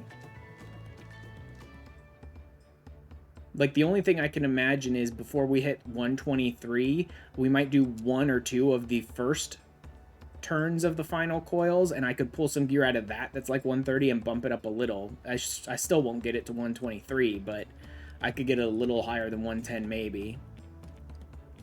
But I don't think it matters that much. Realistically, no matter how we go at this, I'm going to be under geared. So maybe I'll just keep using the crafted gear and toss the idea of using raid gear altogether. Because there's nothing else in the whole of ARR that's going to give a shit about whether I'm using 110 or 130 gear. There's nothing. I don't imagine there is. Tombstone gear is banned. Tombstone gear is banned. This is, like, I'm kind of opening this up for the idea of, like, raid gear. Things that I really have to work for. But things that are easy, like Gil or Tombstones, I'm not letting myself use, period. Because you could just use Tombstones to buy 130 gear right at the end of 2.0 and be done with it. Because no other gear is ever going to be better than that. And it's like, that's way out of the range of, like, what's allowed in this challenge. So I'm not allowing Poetics gear. I normally have not been allowing Dungeon gear, but by the same vein, I didn't really think to allow Raid gear until the game is like, well, we're not going to give you anything that's high enough to get you into the Bahamut raids if you're not using raid gear. Like, if I could still get the normal Ironworks gear and go through the process of upgrading it, I would count that as viable. But since they now have the augmented gear that you can just buy for Poetics, they don't even have the normal Ironworks gear in the game anymore. They've deleted it from the game. So you can't get it and upgrade it yourself anymore either. I would probably count that as viable, but since I can't do that, I can't do that. And normally, yeah. Normally, I wanted things like Dungeon, Raid, Poetics, any of that sort of stuff to just be glam only, not usable. I'd have to craft my own gear. The problem is I've never done a craft your own gear type challenge in 14. So I underestimated just how much the game does not give a fuck about you crafting your own gear. Just how much the game will be like, here's about 20 or 30 eye levels that we're just not going to give you any crafted options for because we don't care. Right? There are whole massive chunks of eye levels where the game just gives you no crafted options. Heavensward crafting sucks. Skip ahead to the strongest armor crafts. You'd hit Woot's Cuirass, eye level 110. That's the thing. I need to craft a 110 set for myself. And I have no idea what all it's going to need. And some of it is probably going to need more like Crystal Tower and probably even some like Coil 1 of Bahamut Maybe even some coil 2 of Bahamut. That would be nightmarish, because I'd really rather do all the coils in one stream after this. There's the Alliance raid gear, the Demon set? Yes, there is that. Crystal Tower does have a full set of 120 stuff. There is that. And I may do that. Like I said, either way, I'm going to be under-geared for this.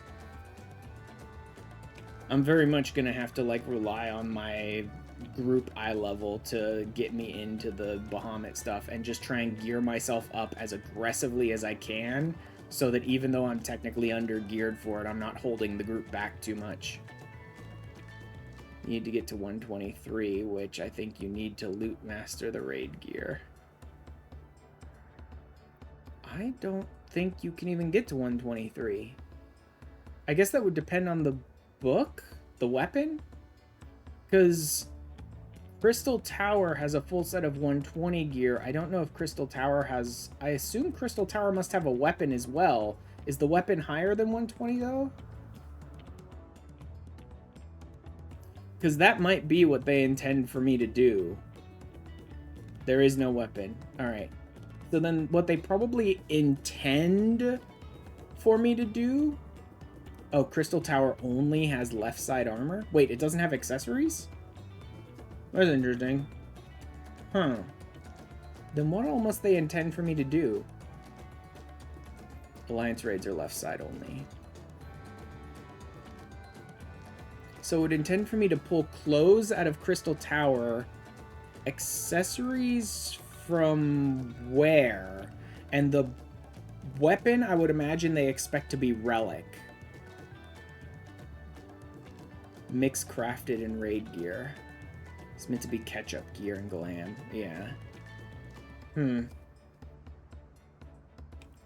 Although realistically, I suppose day of, if I were playing ARR when it was actually ARR time, what they'd be expecting me to do is get the Ironworks gear and augment it myself. That's really what they expect you to do. That's probably what they expect you to do day of to get into the highest eye level stuff at the end of ARR, was you're supposed to be getting the Ironworks gear and then augmenting it. But since you can buy augmented Ironworks for Poetics, they've deleted Ironworks from the game. I can't even get my hands on Ironworks gear anymore. That's 100% what you did. Usually use Relic, EX Savage, or Tome. Okay. Turn 1's 110, which is the last place is the slot. Turn 2 is 115. Oh, turn 2 is 115. Yeah, you can only get augmented now. So yeah, odds are I'm probably going to go in at eye level 110. So I'll just like meld myself up as best I can and maybe even try to fully pentameld, but I don't think I'll be able to do that.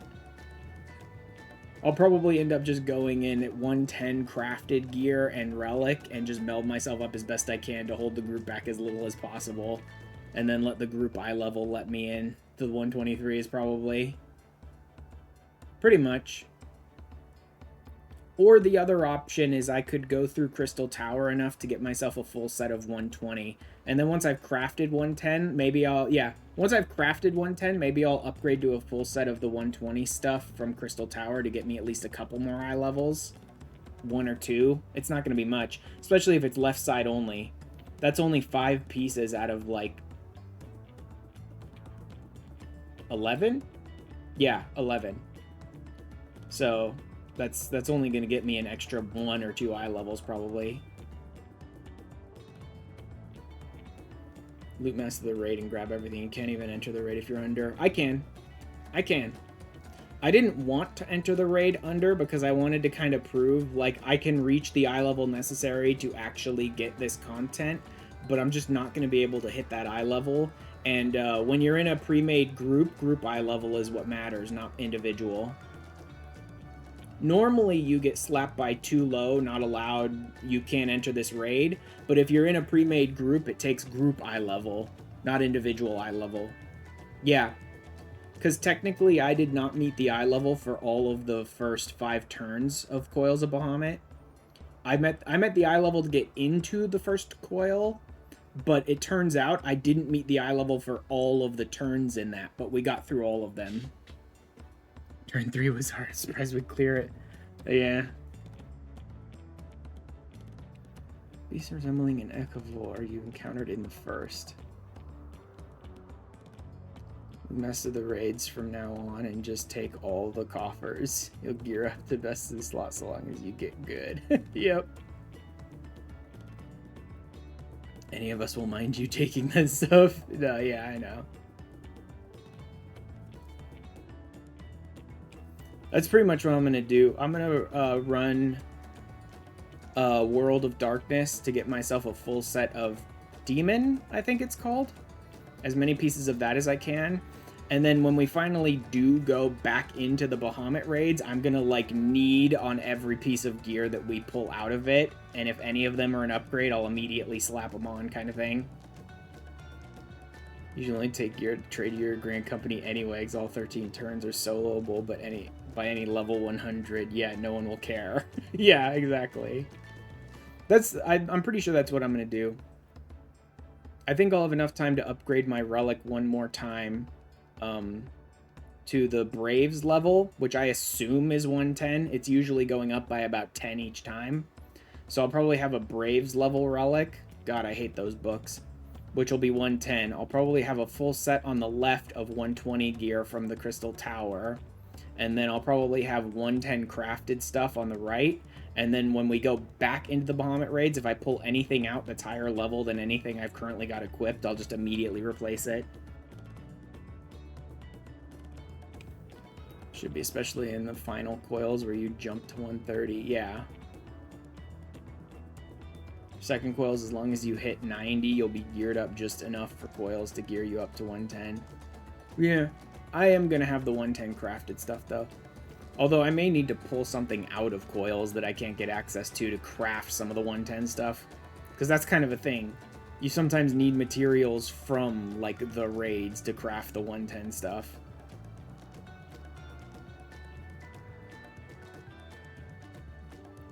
Certainly has the look of both Scalekin and Beastkin. And of course your Relic Zeta will be ARR best in slot. Yeah. Unfortunately, I don't think going to max my Relic before we go back to Bahamut. Unless I want to wait another 3 or 4 weeks before we go back to Bahamut. Your observations.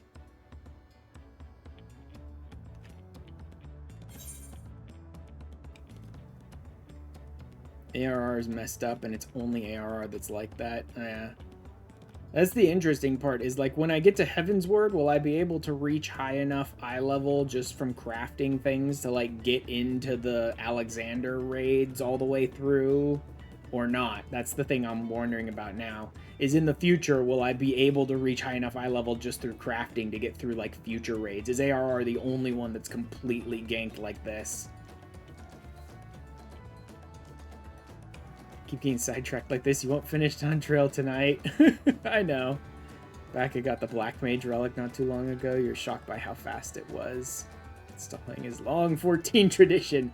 Yeah, I'm finishing tonight. Even if I have to go for another like 3 or 4 hours, I'm finishing tonight. Get a move on! Crafter from Heaven onward will always get you to min eye level of the 4th floor of any tier. Okay. Deft little paws and a pointy snout. It's plant-like scales, so.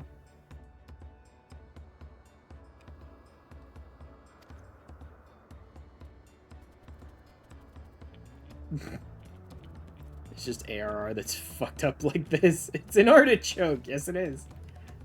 I believe that the scales upon its back are in fact a unique form of hide. Rather than being shed, it grows with the creature. Are we doing second Savage? No, not right now. I'm not doing any Savage stuff yet. I plan to get into some extremes and stuff at some point. I might do some Savage stuff. I don't know how much you can do in free trial.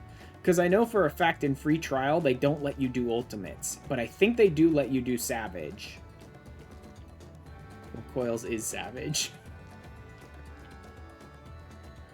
So we can't do ultimates ever with my free trial character, but I think I can do Savage stuff. Second Savage is Savager.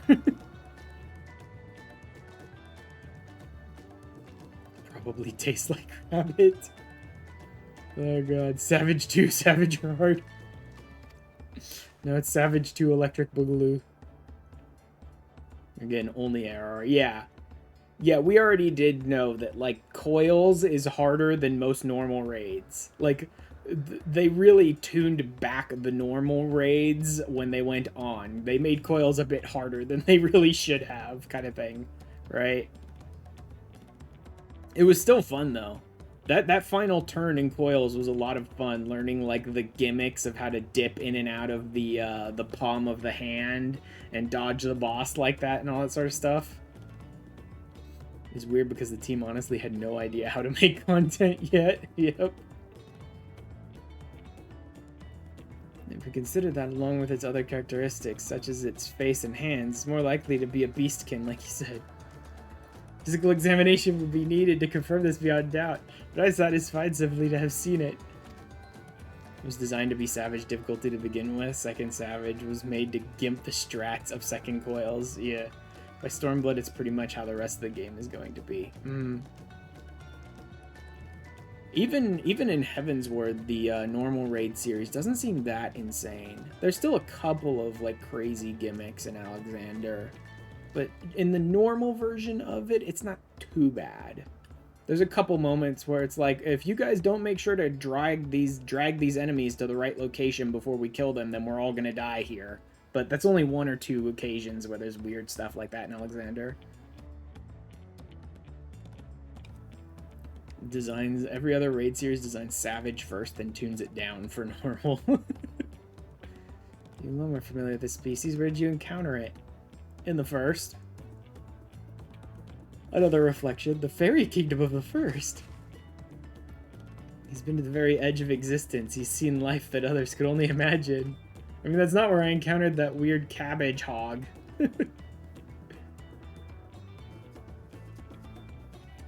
Creation truly holds no end of mysteries.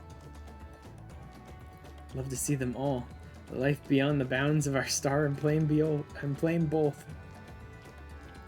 I've been to a lot of weird places, like very weird. Yo. It's like we're having fun. I've been to the weirdest places you could imagine. The unknown never fails to rouse me. Well, the same way when Kettenram and Galuf treated me to tales of their travels. Met my grandfather too. Didn't I already mention it? It was when Galuf came to Tyrol to investigate the Golden City. I happened to have business with Galul Jaja, so we met in Tulialol.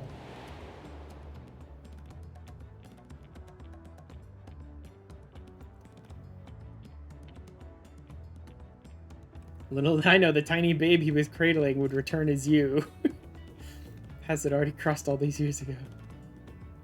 And the years of mine either. Nishpio was there too, you know. I don't remember. Oh my god. Oh my god. Show me tiny little Bun Bun. Show me tiny Bun Bun.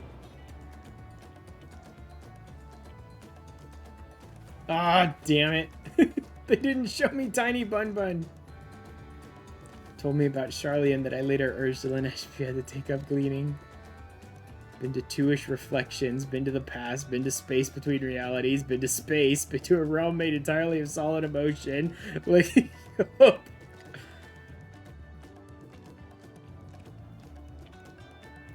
Fussy Bun Bun was growing up dour and withdrawn, and it was when I was at my wit's end that I recalled your grandfather's story about gleaners. Seeing the world through their adventures would inspire a change for the better. Sorry, I was dour and withdrawn. Shalia stole it naked twice though, so it's been a positive on the average. God. Still have some work to do, but it's because you're that way that you're with us now, and for what I'm grateful. You're still dour and withdrawn most of the time.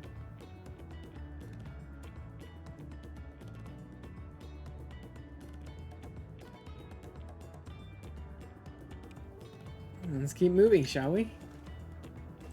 Yes, let's. I've got one ether current to do and another server to shut down. Wanting to visit the Clara Museum of Nature. supposed to have creatures that take you on leisure flights. That's one problem. It seems only 3 people can fly at one time. Who in Erenville should go? Rest of us still have plenty of other things we can do here. If there's room for one more, why don't you come with us, Ash? Sure, why not?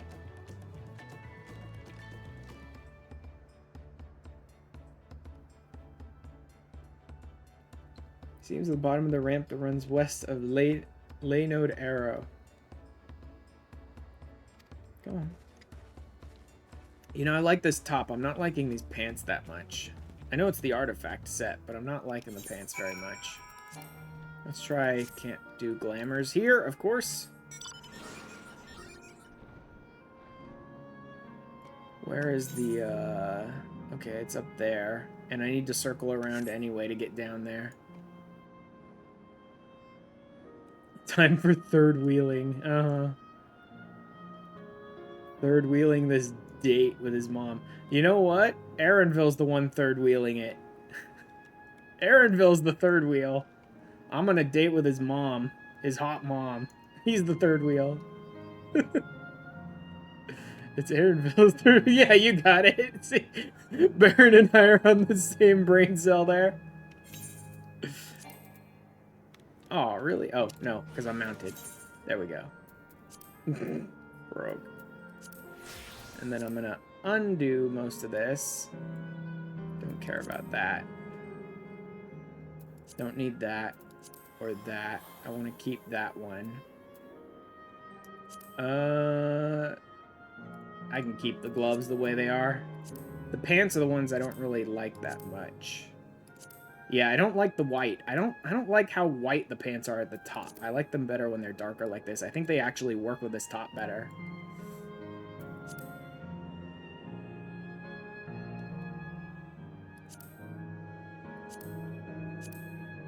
I'll take that. Don't care about that or that or that.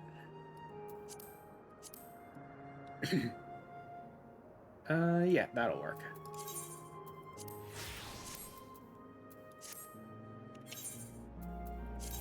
Still think it was weird when we fought a rock driving a go-kart. You're changing your cat girl's glamours? I thought you basically made her a pirate and a cowgirl, and that was it. You were happy with that. Just so you could run around going meowdy and yahoy.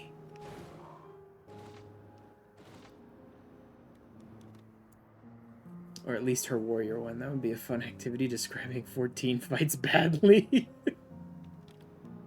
The landslides. Oh god, the landslides. Uh-huh. Still can't jump. Like, I just keep wanting to jump off, and they just won't let me. 138 northwest. Boom. There we go, now I can jump. You just say meowdy anyway, they can't stop you.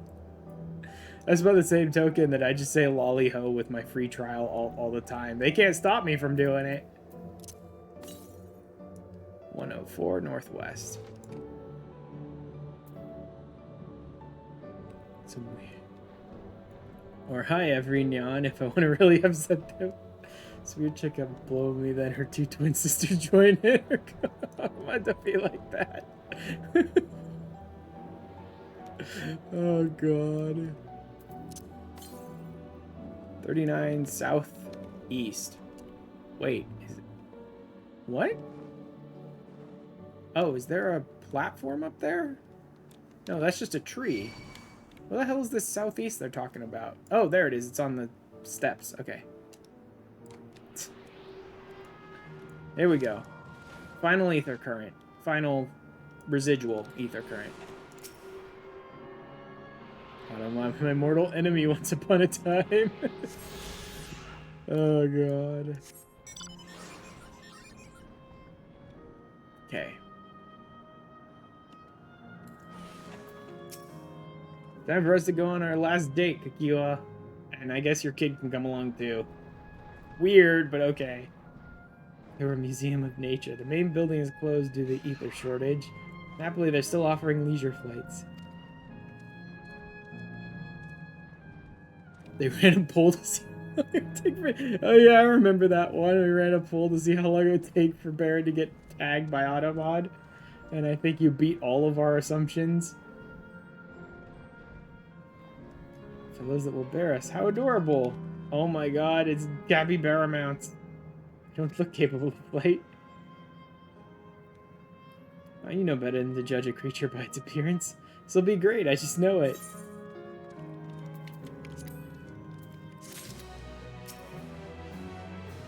You just allowed all your saucy language at that point. Oh, there it is. Final ether current of the zone. Which means we're getting real close to the end of this. I assume this is going to be the one where he deletes her. Especially if this is the ether current one. This is probably the one where he deletes her finally. Your little capybara mount. You can go on leisure flights, yes? Indeed it is. Burying you will be our adorable Mewapiaras. Mewapiaras? Especially trained by a Terali friend.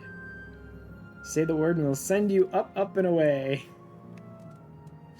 Alright, shall we then? Go ahead and mount up. Ride the Mewapiara. Ride the capybaras.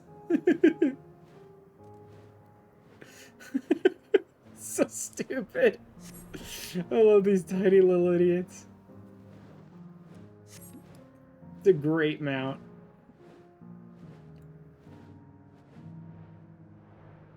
We're flying in formation. Don't we look like migrating birds? Except we're on giant rodents.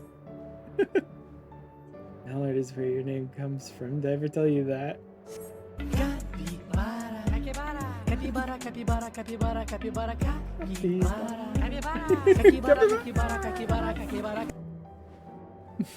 Capybara.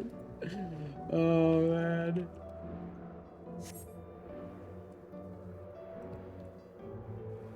My clever mallard. Oh man.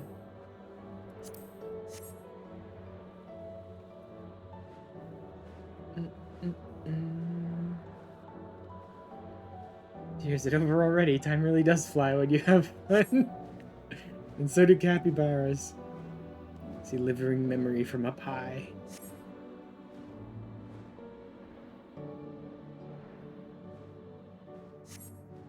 What is the capybara mount?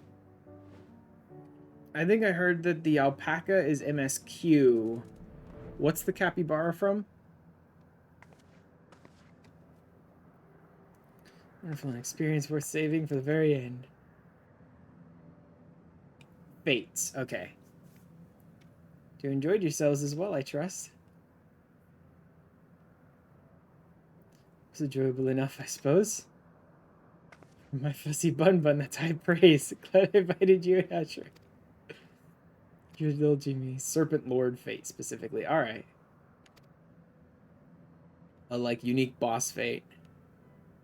Oh, is it one of the ones where you get a currency by beating the boss fate and then you go and, like, buy it from the merchant, I'm guessing, in Solution 9? Is it like one of those mounts? Okay. Go for another 100 rides, but I must settle for the one. This time we are headed to the Aero Terminal. Still things you wish to do, you'll want to do them now. Nope, I got all the ether currents, and there's no more blue quests left. I'm done with this zone, and flight is coming. Make your way along the path yonder. I'll find the others and let them know the same.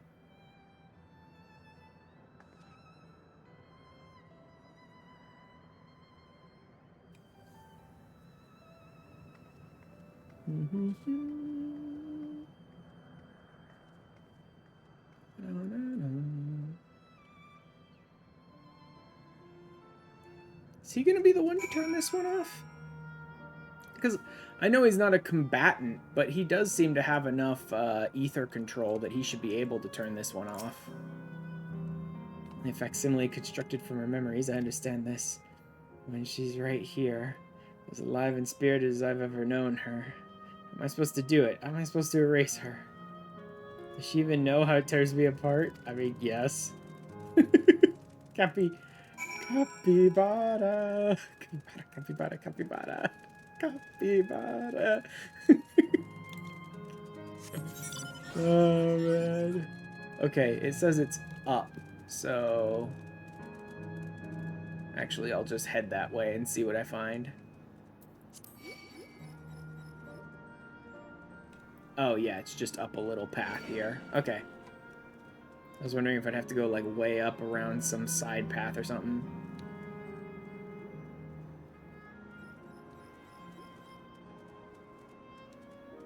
And this will be it. This will be flight in all 6 zones once I finish this MSQ. Nice. I'll be able to start doing, like, garbage tome grinds with hunt trains and stuff. How delightful this has been. Not since my journey with the Dawn Servant have I enjoyed myself so. No, I'm selling it short. This was even better. And maybe even run and do weird Arcadian shit with my FC occasionally now. And that's because I was able to share this adventure with my darling boy.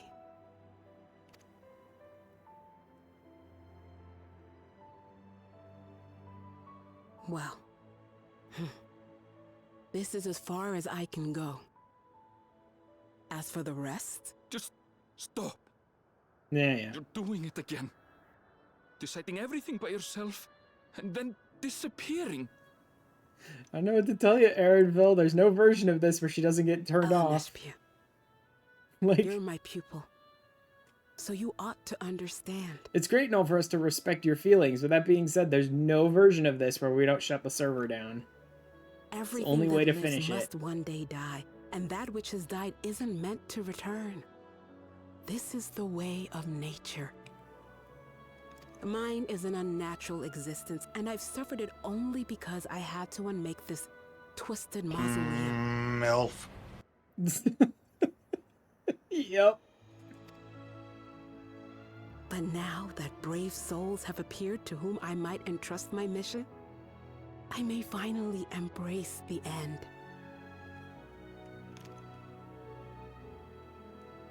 Can't you be happy for me? How could I be happy?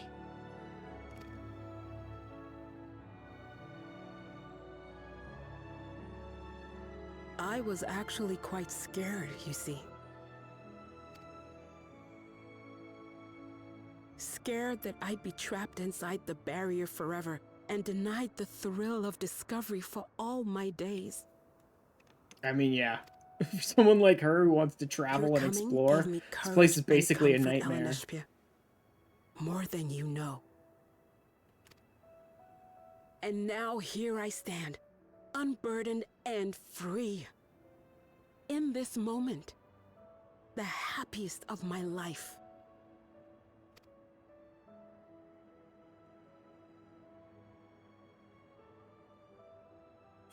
Such a nightmare that she immediately figured out a way to get out of it. Yeah, such a nightmare that before even exploring living memory and seeing what it had to offer, she immediately learned how to control one of the nodes and escape through it to go back out into the world.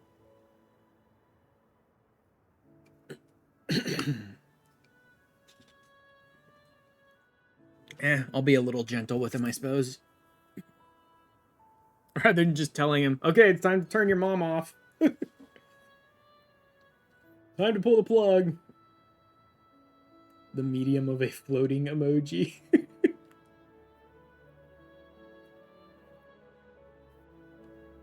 As you wish, Mother.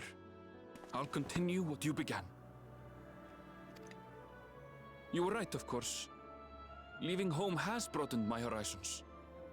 I've met my friends and found this place. So I bid you leave your dreams with me. And no, I'll go where you couldn't go, and do what you couldn't do. I will.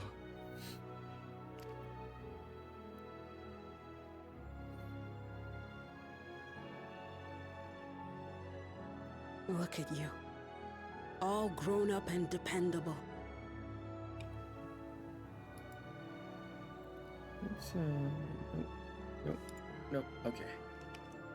Double checking something.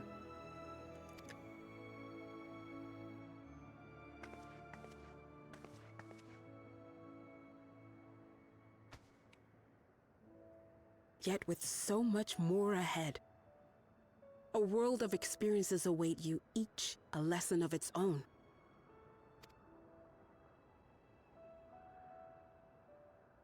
You may know failure and burning regret, but these too shall become beacons to guide you. So come what may, hold your head high and carry on with conviction. And wherever your journeys take you, keep me close to your heart, will you? I should like to be there, to see what I haven't seen.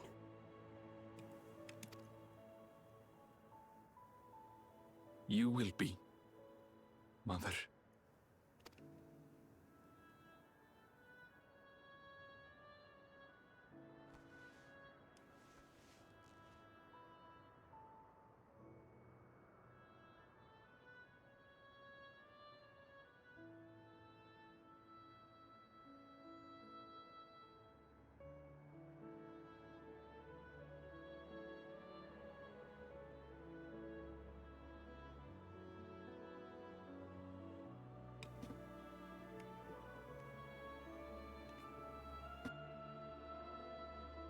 Now, run along. And never forget that you're my pride and joy. I trust you all can handle the rest. Take care, and farewell. Bye-bye.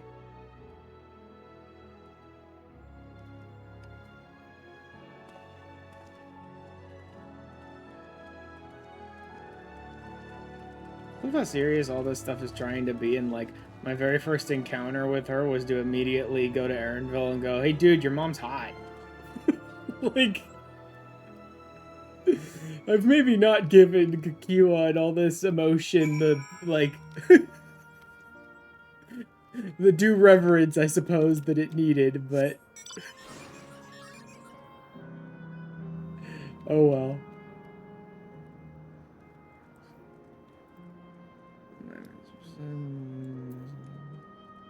Oh yeah, you guys are talking about like the gemstones.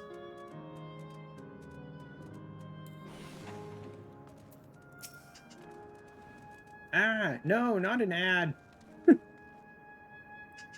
Alright, you know what? Forget it. I'm gonna go ahead and take my break for today. We still got some time to go over the story and all that sort of stuff, so I'm gonna go ahead and take my break now on the ad so I don't have an ad in the middle of this freaking MSQ cutscene. The reference required, but it does not stop her from being startlingly attractive. Yep. I will be back in a few minutes. Hop up, get a drink, get a snack, go to the bathroom, stretch your legs, stretch your arms, stretch your whole freaking body, whatever you guys need to do. I will be back in a few minutes, 3, 4, 5, whatever, and we will continue on probably with the rest of the MSQ. I don't think I'll be taking any more ads. We'll see. See you guys in a little bit.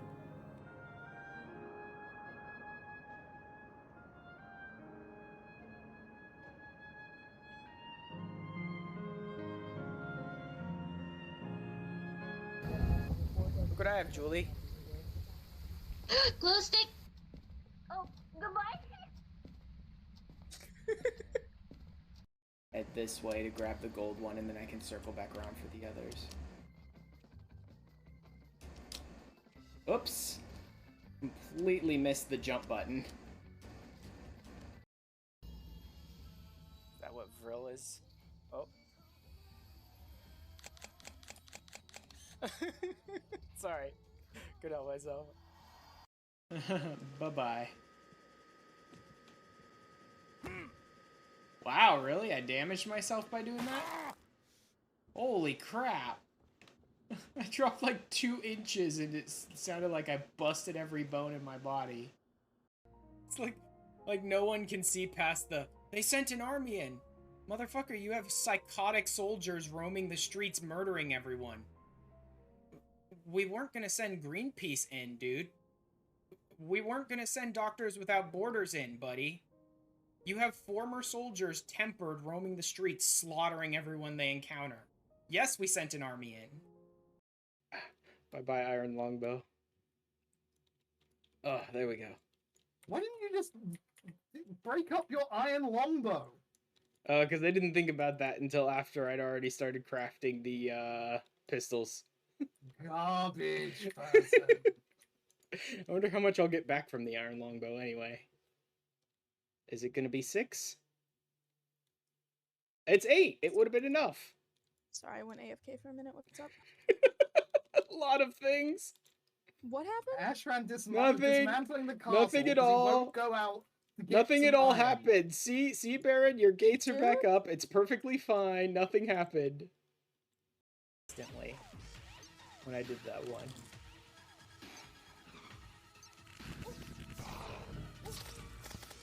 Okay, I probably should stop teleporting in there at half health, shouldn't I? I mean, I should. I should. But I'm not going to. So there's that. And this is how we adventure through this area.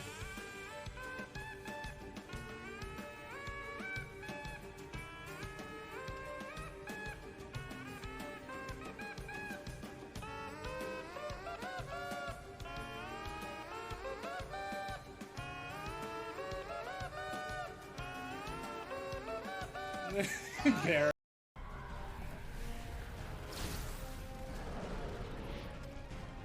Unfortunately, yes. Whatever it is can absolutely just use the other ghosts as its power source.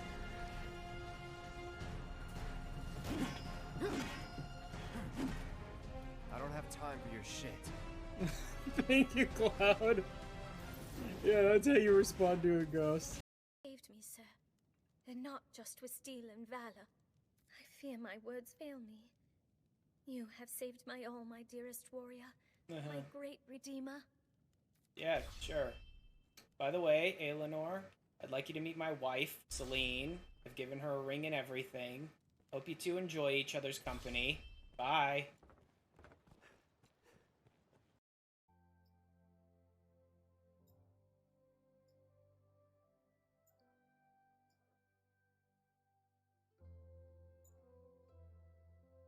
There, I just had to send that to JJ. Just to, you know, remind her of a simple fact she'd forgotten.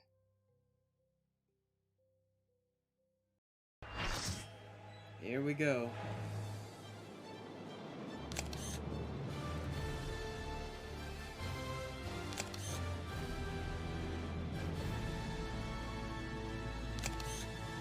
Gotta get those pictures for all the memories.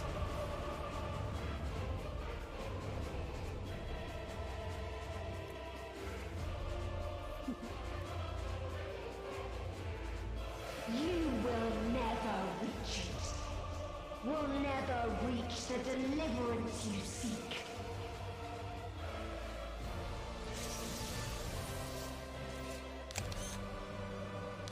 Once they're all gathered up like this, now you can hit them. Got it. And here comes the weird aggro. Jesus, every single thing on my enemy list just went red.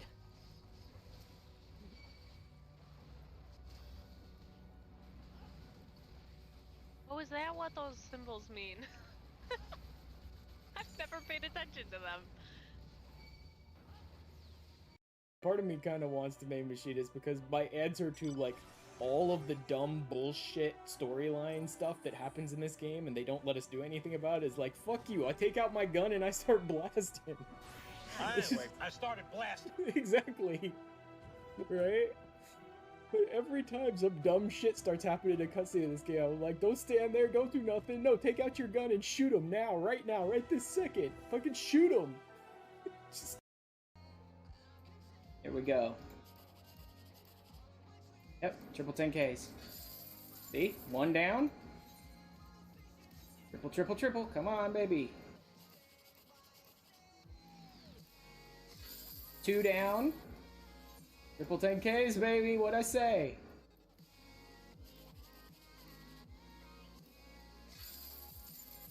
Yeah, double 10Ks. See what I say? Double 10Ks. You will be battered and torn and made to crawl. You will weep and wail and curse your impotence. Curse your life as it fades. Hey, stop talking about the impotence. No one's supposed to know about... I mean, what do you mean impotence? What you talking about, woman? No impotence here.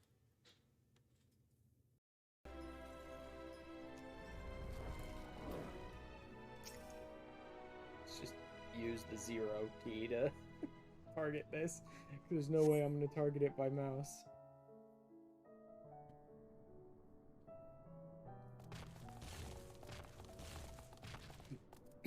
Dreadfully sorry to have kept you all waiting.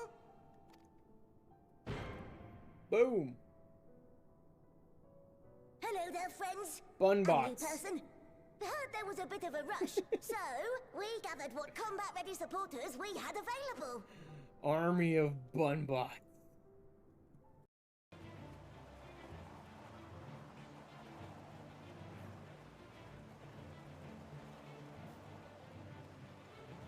By all 6 gods, what is that thing? It's huge! Thank you for the compliment. We're going to take it down. Forward!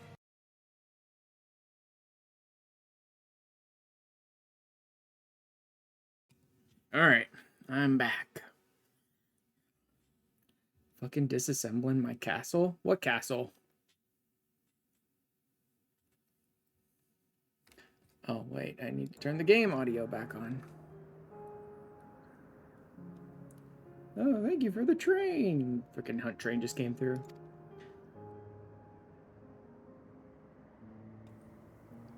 A V-Rising... Oh, yeah. V-Rising... Yeah. Me tearing Baron's castle apart for resources.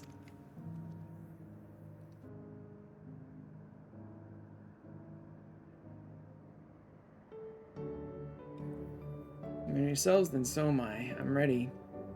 It'll not be possible to restore the wind's path. Okay. But it didn't say a bunch of cutscenes will play in blah blah blah.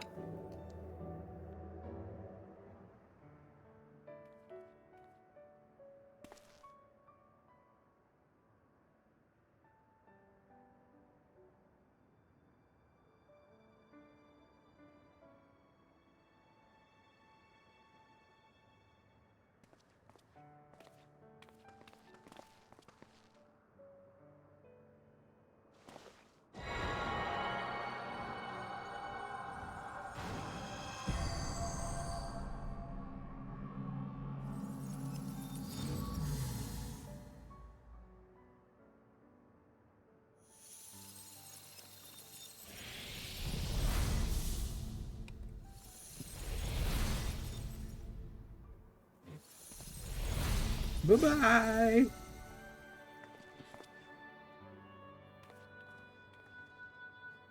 Bye, Mama Bun Bun.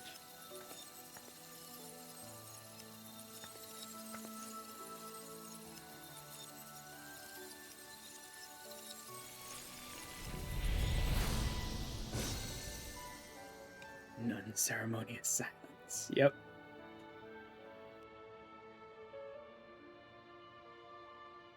That makes all of them. Great. All that So what remains is to exactly wait are for you the trying to meso-terminal save become now, vulnerable when it's Sven? about to initiate fusion. And then we strike.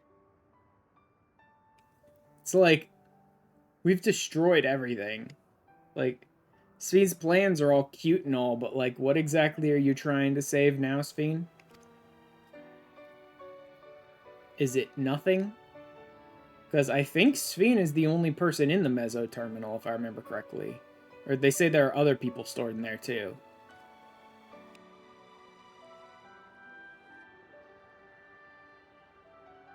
I think we've destroyed your entire endless species or whatever now. Please be advised, we are entering the final phase of world bridging. Repeat, we are entering the final phase of world bridging. Don't drop kicks fiend, yep. The ether of all residents will shortly be replenished. Be at ease. No action on your part is required. We thank you for your patience. What residents? They're all dead. Wait, it's already begun? They're all gone.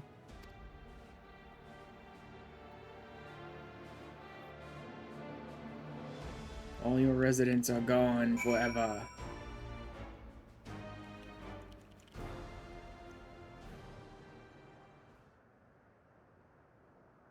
Terminal could be turned back on and used for new souls coming in. Yeah, I guess there is that. They could turn it on and just use it for new souls. As if she's saying she won't let us do as we please anymore. There are time here we've come to know what it is Fiend seeks to protect. Doesn't change what we have to do. Light! Freebird Living Memory, Freebird Dawntrail. Living Memory Ether Current Attunement complete. Frequent Flyer 5.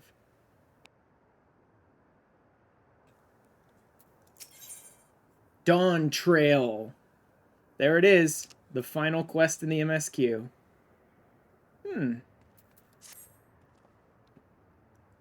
Carry out Kakiwa's plan.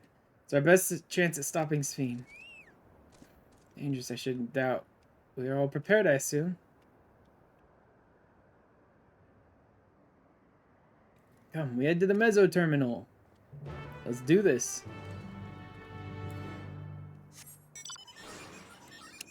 I can finally quadcopter. Yay! Finally! I do have a zone that I haven't opened, don't I? I have one out there. I'll deal with it later then. I'll deal with the map later. For now, I just want to get to the final area. Now you're a drone! Oh, man.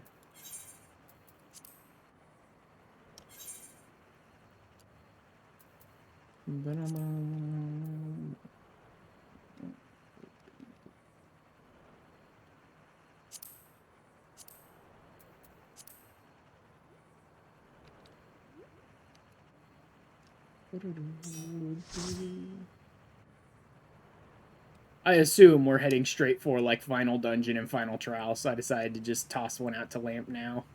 I assume final dungeon and trial are coming up pretty quick.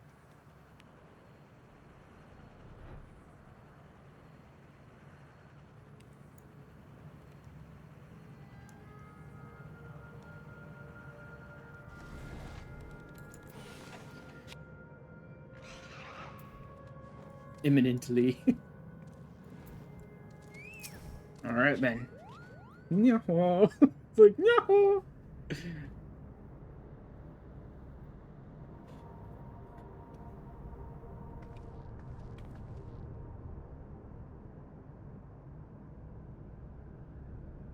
Seems we can't simply shut down the Meso Terminal like the others.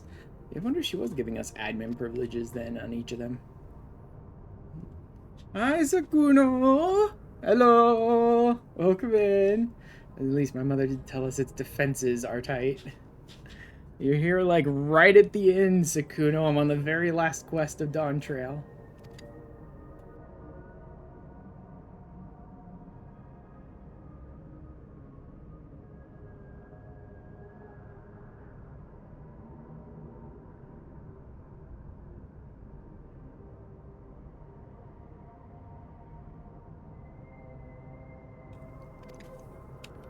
Speaking of...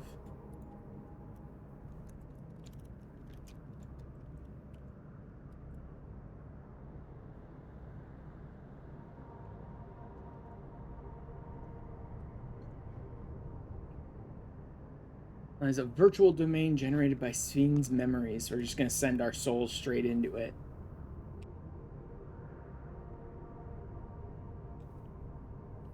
You venture into this domain and then seek out and stop Sphene.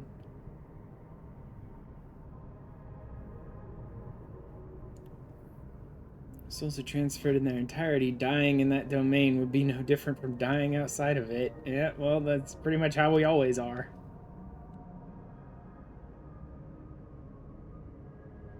mean, that's not a big surprise. We're always facing threats normally, so it's not really gonna make much of a difference. Risk we must take.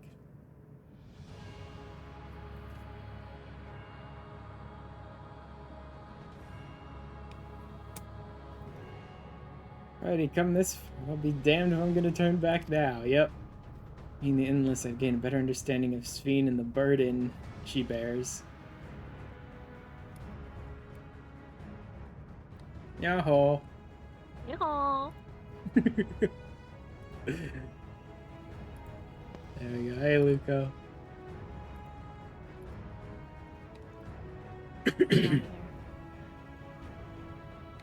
I'll try to get the other two in here. I'll say a few things to her when we meet again, even if it doesn't make a difference. Raha world-ending threat sounds like an average Tuesday. Yo.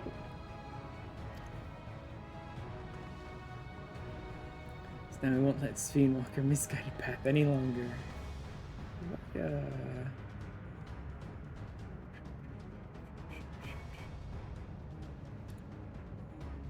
Giving her...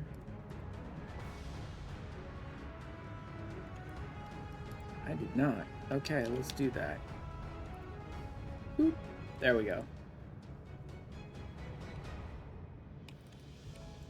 Now Luco has moderator. Like, I sometimes forget who I've given it to and who I haven't around here. Most of the people in the FC I just give it to because it's like, I trust them. Or at least most like the leadership people in the FC and all that. Don't let Sphene walk a misguided path any longer. For those we've yet to meet. Sure, why not?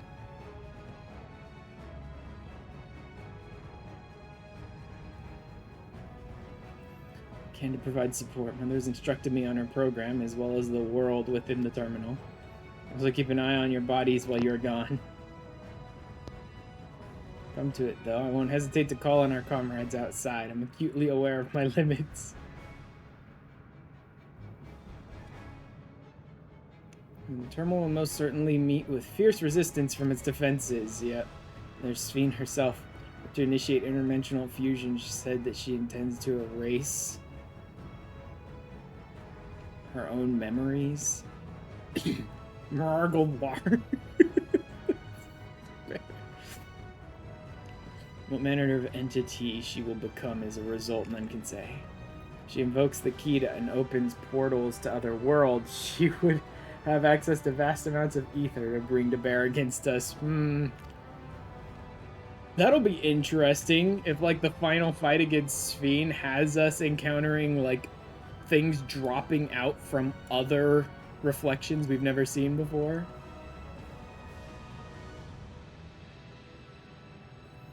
The encounter won't change our objective. It won't change what I'll do. It's time to settle this.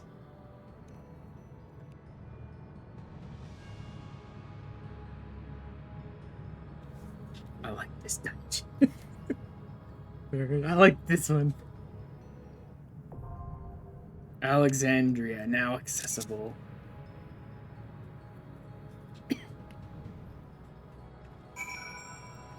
Alright. Okay, there we go. Alrighty. I am ready. Everyone else is ready, it looks like. So let's do this. Yeah, Lamp will join us after we get through the dungeon. He's finishing the last episode of Arcane. No, dungeons. Alexandria. There we go. Role restriction free duty. A role restriction free duty? That's interesting. Huh.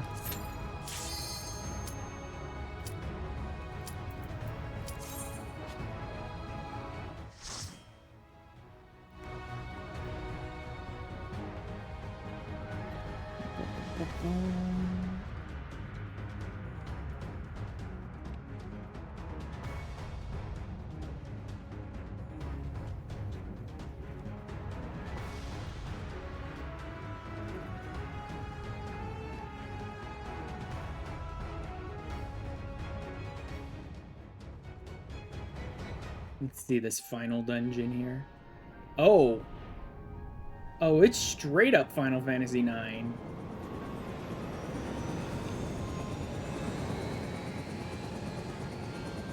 It's just straight in up Final Alexandria Fantasy now, IX. Yeah, I was hoping could there'd be like a set of kids playing a jump rope somewhere. Uh-huh. I can totally see why Baron loves this dungeon. It's just like, it's not even theme park Final Fantasy IX anymore. It's just straight up Final Fantasy IX now. Chow down on some roast chicken so I have some actual stats out of this. Days, I bid farewell. Have you heard? Princess Fiend is here. Oh, really? Very happy when you saw the castle.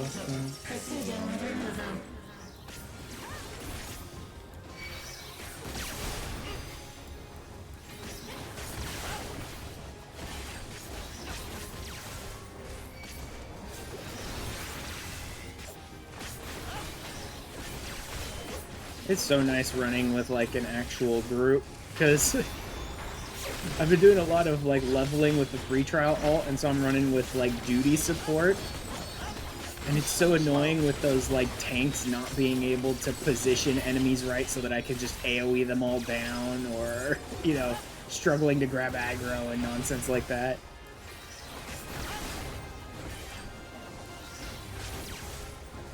Am I being complimented as a competent tank? I didn't hear that. Competent enough. Better than duty support. That's not particularly high praise. I know. Better than Adventure Squadron? Yes. Better than Squadron. That's even lower. That's even less. Hey, at least the DPS in Squadron's a little AoE. Only if you make them Arcanists.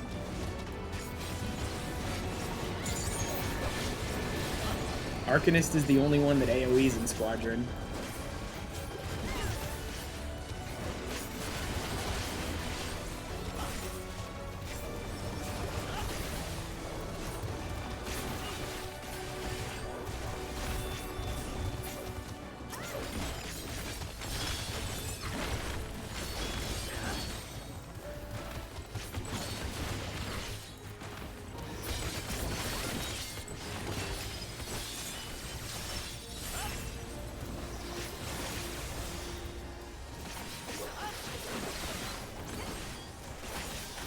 Yeah, I've really enjoyed playing as a Viper.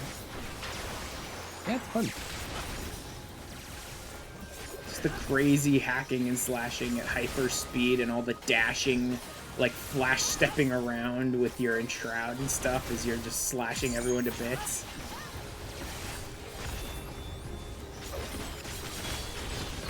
And the fact that they have a second tier to their enshroud attacks, like Gunbreaker does, is insane to me. That they have 5 of them, or 4 of them, 4 doubles.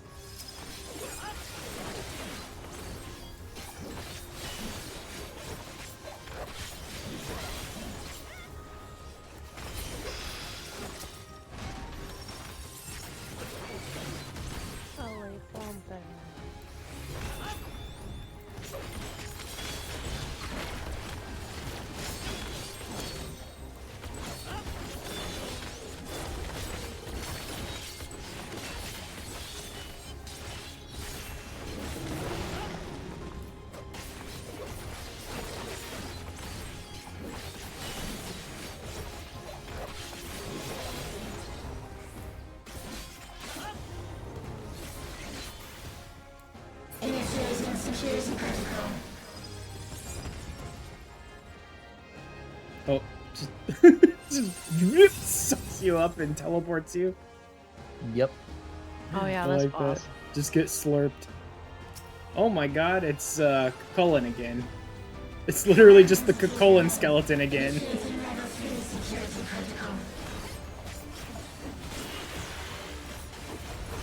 Reminder regarding Jumbo Cactpot. Oh yeah, that would be tonight. And is probably like right about now. No, in about an hour, I think. 2 hours. Oh, is it 2 hours? 10 Oh, probably because we came on daylight. Whatever. Yeah. It is in fact now? Oh, really? Oh, I What did not is pay okay? attention to what So just this is happened. an in, I think. But are those lines gonna get bigger? Yes, those lines get bigger. Oh, and it's actually in order like this. Okay, now I see what's going on. Whoops! I walked right into that cross though.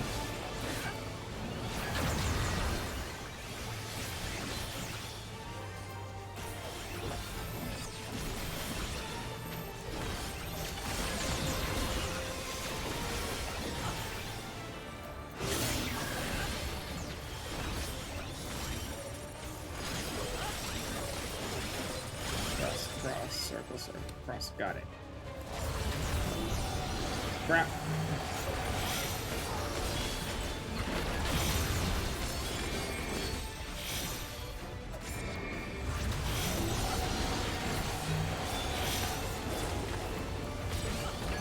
Get out from in front of him.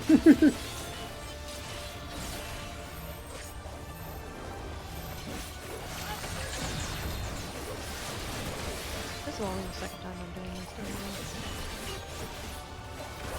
That's how it goes.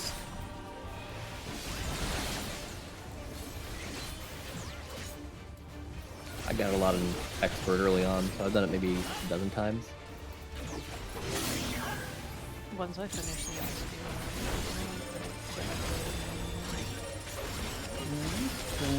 Circle, cross again. Okay. Tries to keep getting the same pattern. It's useful. Except I walked right into that one.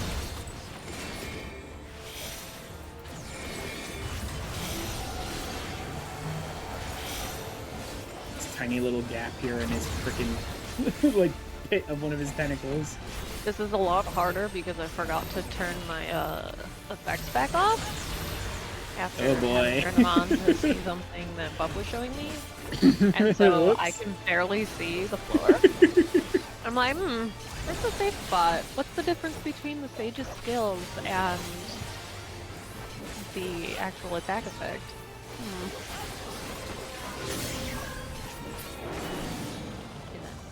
Good job, team. You are my people, and I will protect you. Uh-huh. All your people are dead.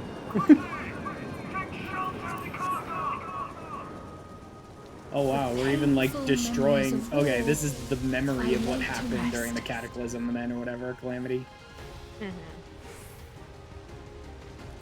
Foreign entities detected. Proceeding with removal.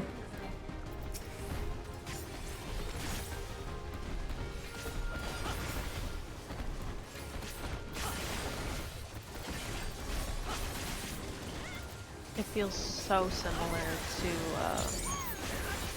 the Final Days, or the Dead End. And Amarot, for that matter. Actually, yeah, and Amarot. You're not wrong. So Amarot was still pretty linear. Like, at least in the Dead Ends, you were going from, like, snippet to snippet. Amarot, you still kept a relatively linear path. Until you end up in space. I mean, this feels pretty similar to the Final Fantasy IV one from Endwalker as well, the Baron Castle one. Oh, not Zod, Troya. Yes. No, Troya was the Voidsent Castle. Wait, wasn't it? Yeah, Troya was the the Voidsent second half Castle. I'm you- talking about the one where you actually like went back into the memories Oh, of in the memory. Baron. Oh, okay. Yeah. Wasn't Cat Bias, Yeah, I can't even remember what the name of it was.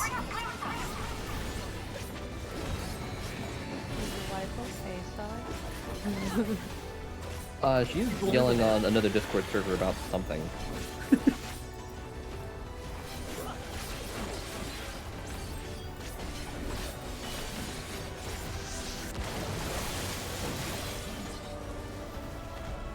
Lunar subterranean, Baron says. Yeah, that one.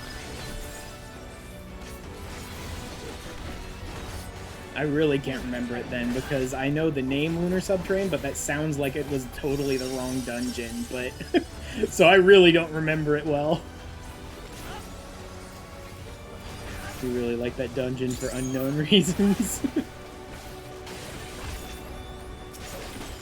It's like, what was that about? You never turned your effects off, Luca? What? You don't need to see anything except for blue flashes in your face, right? Oh, I turned them off. Aw, darn. That's why I was behind you guys in the boss. After the boss. It's like, just fill your screen with nothing but me flash stepping around in blue fucking fire. Can't see it no more. But it's weird because I pretty much only ever see the effects of the classes that I play. Mm-hmm. So being able to actually see them, you rude little slut. Get over here. Do you really have like such a small subset of classes that you play? Mm-hmm. It's so weird to me. I guess just because I've always tried to push like every single class in the game up to like the level that the expansion allows, kind of thing. So when people are like, I only play like 4 or 5 classes in the whole game, it's like, that's weird to me. I mean, I don't actively play all of them, that's for damn sure, but... Yeah, just pick one from every role. I'll be caught dead before I be caught pressing buttons as a black mage, but I still level it. I've leveled them, but most of my leveling I do through PvP. Yeah. Like, things like Black Mage I'll do through, like, PvP and Wondrous Tales, and you'll be lucky if I, like, ever touch it myself. Mm-hmm. So I don't have a clue what the class actually looks like, or if I do, it's a very limited scope of what you see in PvP. Mm-hmm. We got circles and we got squares. Oh, it's just carving off half the arena. I see.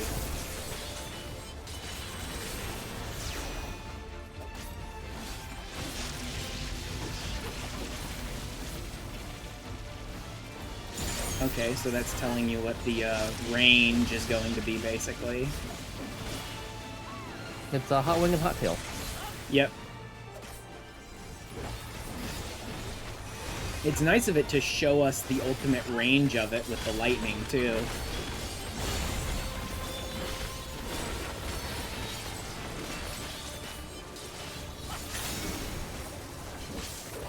Yeah, I have other friends I play with. And this one's gonna blast lines across the arena, too. Yeah, I have other friends I play with who never, like, look at ability names, so I'll call it stuff like, you know, Hot Wing, and they'll be like, why are we ordering wings? Yeah. I always forget what, like, the ability archetypes are. When people call them out, I'm usually like, oh yeah, that ability. Yeah, I know exactly how to handle that one. But I always, like, forget what the names are. I usually go, like, super basic when I'm trying to call things out with just simple things like in, out, like half arena, full AoE, or just nonsense, or like stack, or Bro, spread. I will literally just say, here, over here, and hope that people know where the fuck I am. Yeah, I'll do that with, like, the simpler mechanics, but things are, like, more complicated, like, you know, passing debuffs back and forth, I'll call it, like, Nisi or something. Can I say how much I respect the fact that we are handling, like, don't stack AoEs, do get in the stack marker, simple mechanics like that, like, successfully every single time? Because I've been getting a bunch of Mog Tomes from Porta Decumana, and boy, do low-level players not understand shit like don't double stack, do get in stack markers, stuff like that. Well, and the other thing is, like, we're only giving about half of our attention to what we're doing, too, because we're talking about other things. Yeah. Yep. So... Like, it's second nature. We don't even need to pay attention to this stuff and we're doing it fine. Well, You cannot imagine 40... the number of times that I've actually wiped on Porta Decumana while trying to just farm for tomestones, because players will, like, look at you getting a stack marker over your head and just do nothing, because they have no idea what it is. My final tremendous. Imagine this party has got, like, 40,000 hours of experience between all 4 of us, so... Probably. Because I've got 13,000 by myself.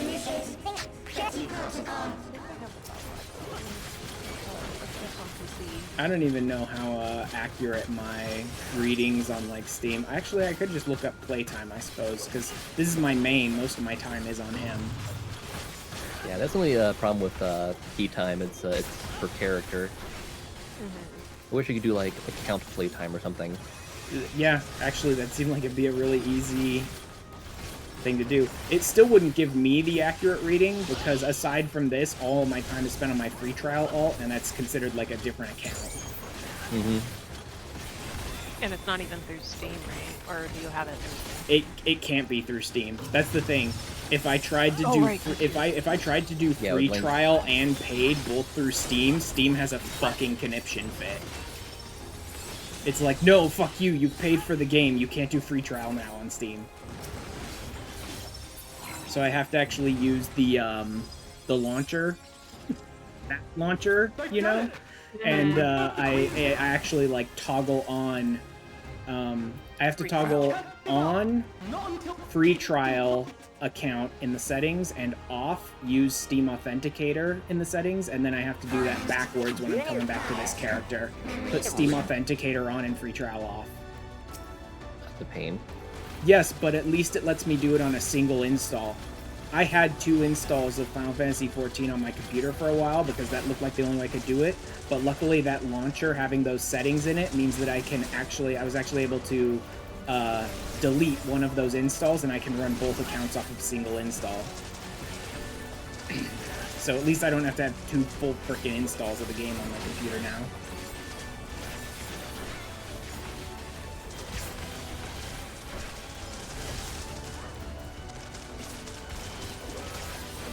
I love the music in this dungeon.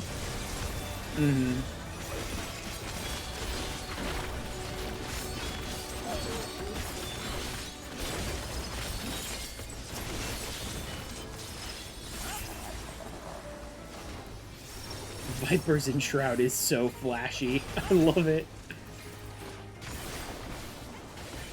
Just get like your whole screen flashbanged with blue fire.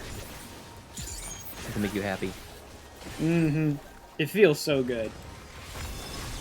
Does it cause the dopamine? Yes. Yeah. Viper's Enshroud 100% causes the dopamine hit.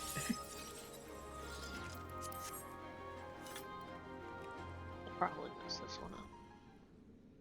I believe in you. I'm just letting you know. I'm probably gonna mess this one up. Baron, I would play the ley lines meme at you, but I don't have the bits. I get it. I feel the same way every time I go into a melee on Red Mage. Eliminator. Mapping Alexandria, done. Oh yeah, the melee combo on Red Mage. Initiating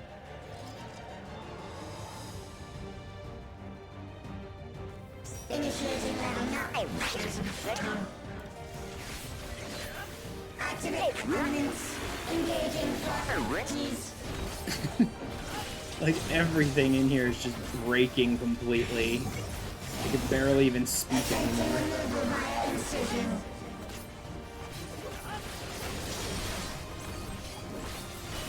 Oh, he didn't even cleave the other side. I'm so used to that being a left then right thing that I usually just assume that you have to cross over. Removal failed. Commencing extermination sequence.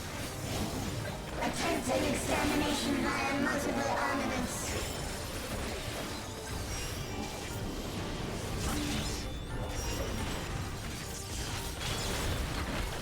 Oh wait, that's gonna...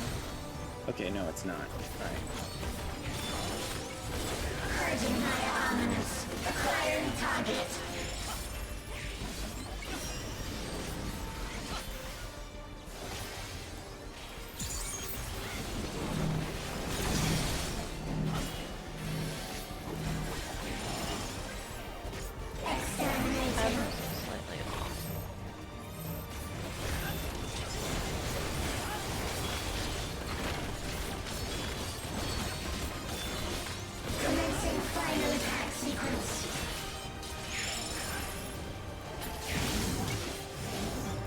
Attempting annihilation via high-powered energy discharge. Is this just gonna be an arena-wide thing at the end of this or whatever? Oh, that one hit me. Okay, yeah, take down the towers.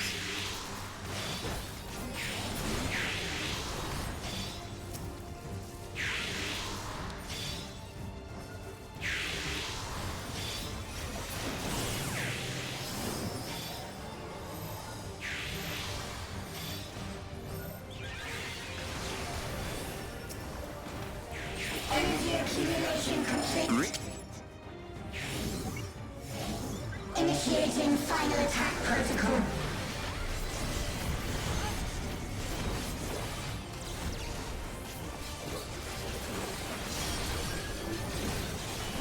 Oh god, talk about flashbanging your screen. Jesus. Couldn't even see through that. Foreign entities remain. Resuming annihilation.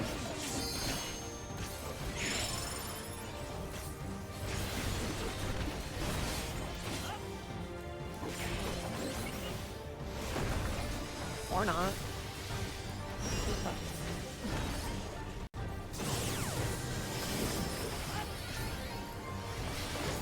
Whoops.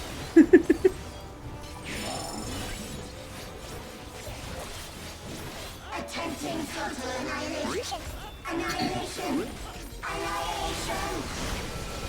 Exterminate, exterminate, exterminate.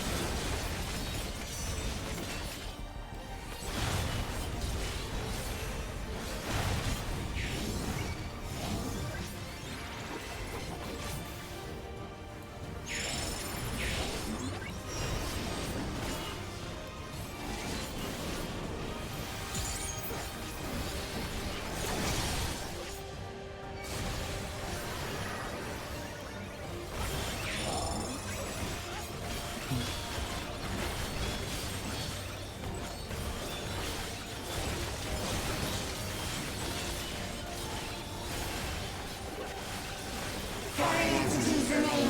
Resuming annihilation.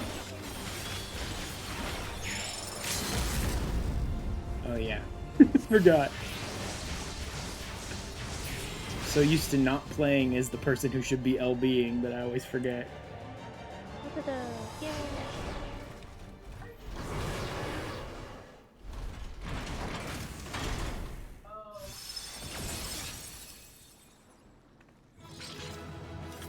Turn my microphone gain down, see if that gets my wife out of the Discord.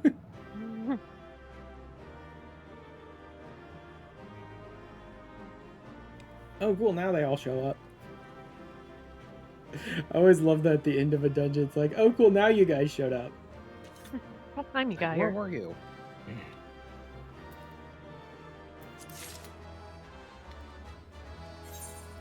Alright.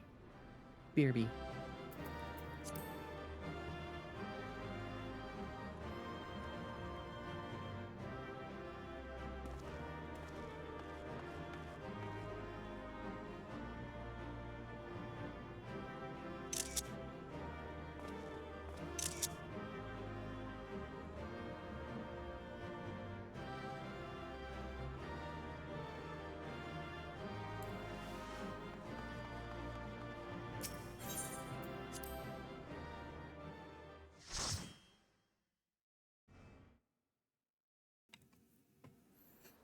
Alright. Sveen! Hey Sveen!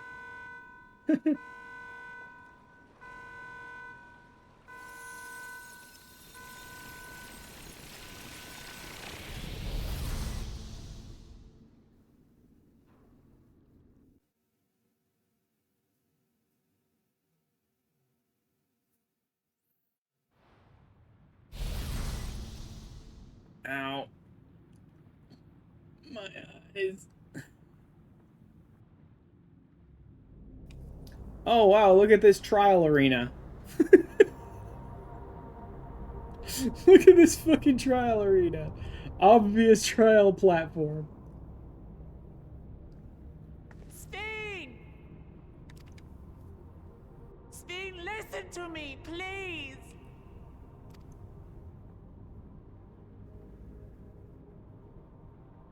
I'm afraid she's gone. Synchronization will soon be complete.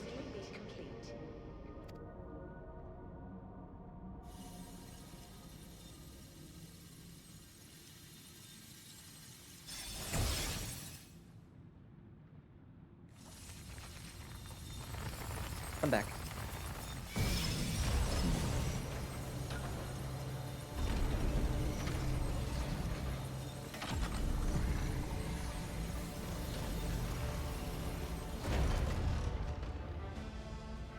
Synchronization complete. Data for the Endless Sphere has been overwritten and reconfigured. All shall be well, henceforth and in perpetuity. Okay then. Forever will I keep and cherish my people. To that end, I have removed the remaining checks upon my authority. Oh good, yay.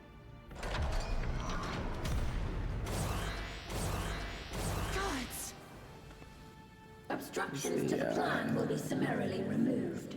Wait, I still haven't said. Be gone from my presence.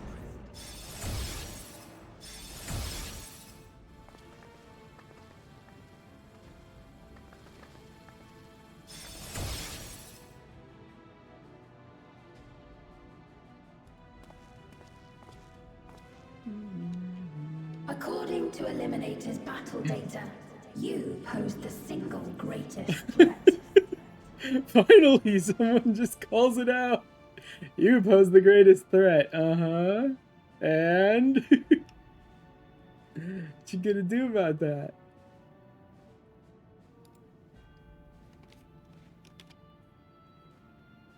Let's see. Just a sec.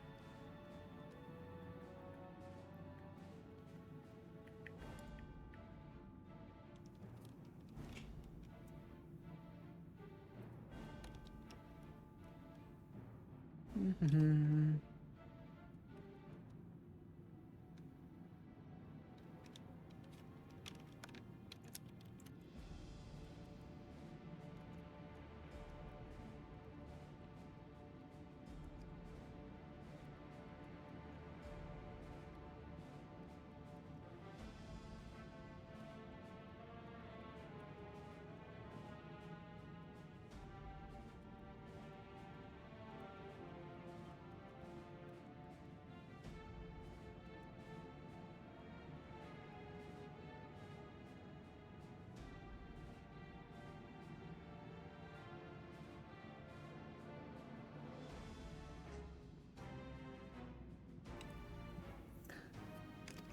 Alright, here we go. As such, you will be erased here and now.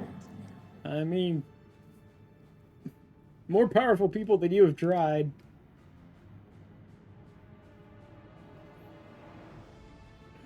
Oh, cool. She's, like, attached to the front of it.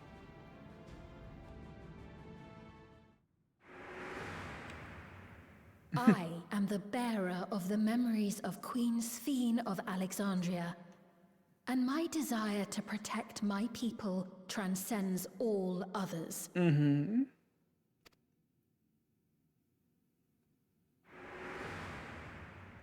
If it were you, could you have found another way? With your strength, Probably. could you have held fast to that which is dear without sacrifice? Possibly. The game does sometimes make us, make really big decisions. Listen to me. There's something that I need to tell you.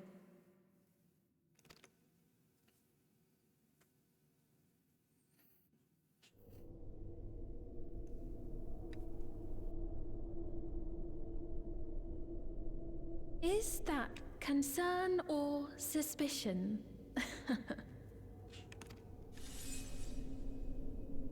If things should take a turn for the worse...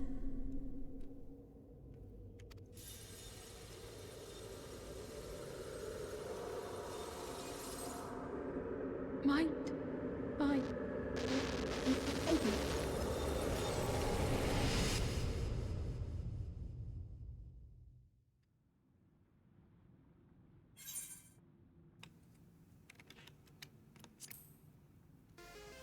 Yep.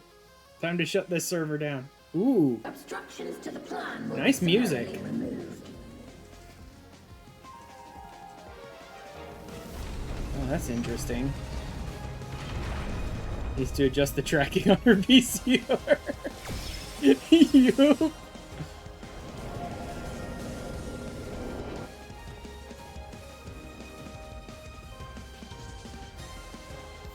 Let's do it. It's time for 7 doofuses to join along.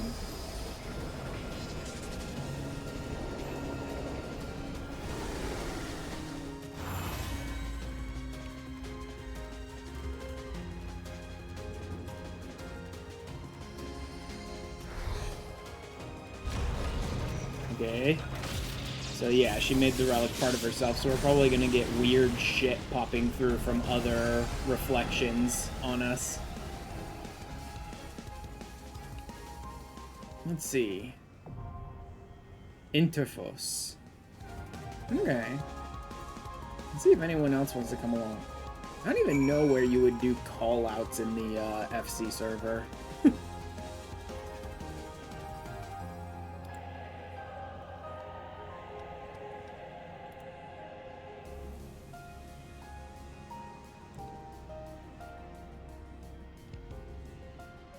Bup and Mello are away for the weekend. Okay.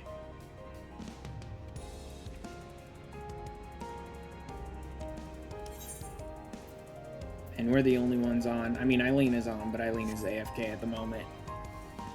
Alright. So doing everyone. Okay.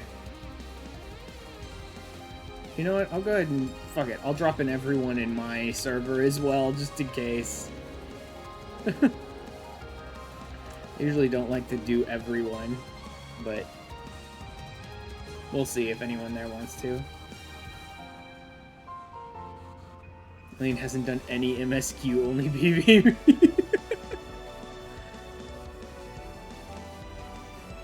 Does Eileen, like, only log on to do PvP and nothing else? Correct. Oh boy. I'm liking this music. Bye, guy. What? I'm excited. I'll just add everyone. Oh, cool. Okay. We can drag Serenity.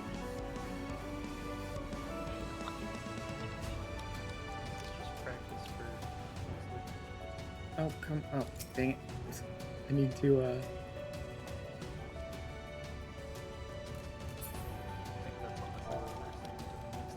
It's like bang my head into a brick wall. Oh, for running the CX? Yep. Figure it out. I want them out. Oh yeah, I'm excited for it. And then we got Ultimates and the Chaotic Alliance raid. They're adding. and then we will get rid of Extreme Trial 1 and 2. there. Water.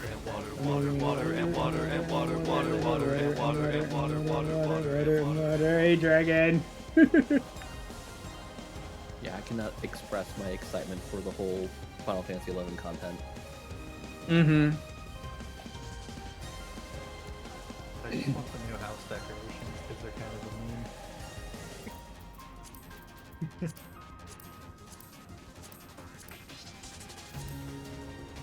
there another water No, I don't think so. Because it just ended yesterday. Yeah, it would normally start on the, like, 5 days later. Current lottery fix. Let's get a normal bright one as well.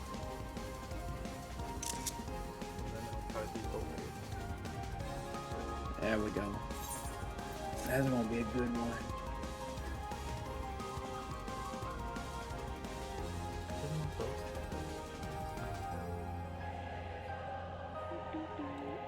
You're cool with me posting a invite link in Honk, right? Yeah. Yeah. I'm cool with, like, any of our friends or FC mates or in your own servers or whatever. If you guys want to post invite links to mine, that's fine. Just not, like, random servers I have no fucking clue about, right? Mm-hmm. You don't want to Baron, the sussiest robo queen. You don't want to posting it, unfortunately. You don't? Yeah. Yeah, sure, post it on 4chan. I'm sure we'll get a lot of real interested people from there.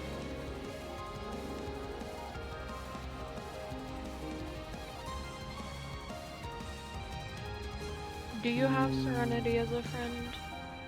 I don't think I have her as a friend. I don't think I have her in my server either. Put a link. I may have her as a friend. I don't think so, though.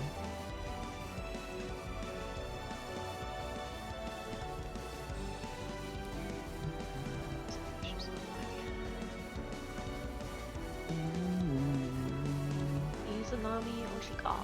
She is online. Can I say lead? Yeah. So. You get a promotion. With no raise in compensation. Get promoted! Yeah. Get promoted, scrub. No pay, more responsibilities. Congratulations. It's like working at McDonald's. You're now an assistant manager. Well, where's Baron, my I'm in prey at the moment. My ability to join in is limited. Alright. Oh, are those new welcomes? Yep, there's Serenity.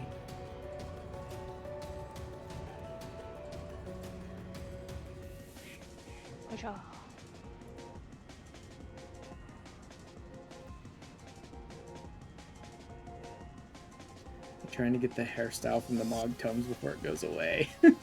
Oh god, Baron. You're better off doing Blue Mage in one of the dungeons rather than running Praetorium, my guy. Mm-hmm. Or doing whatever that one PvP thing is that's under 15 minutes. The Rival Wings one. That one I think holds really fast, but can't do that one. Oh yeah, definitely with his level 20 Blue Mage. Forgot about that. Baron's like slow, like normal leveling Blue Mage rather than speed leveling or anything.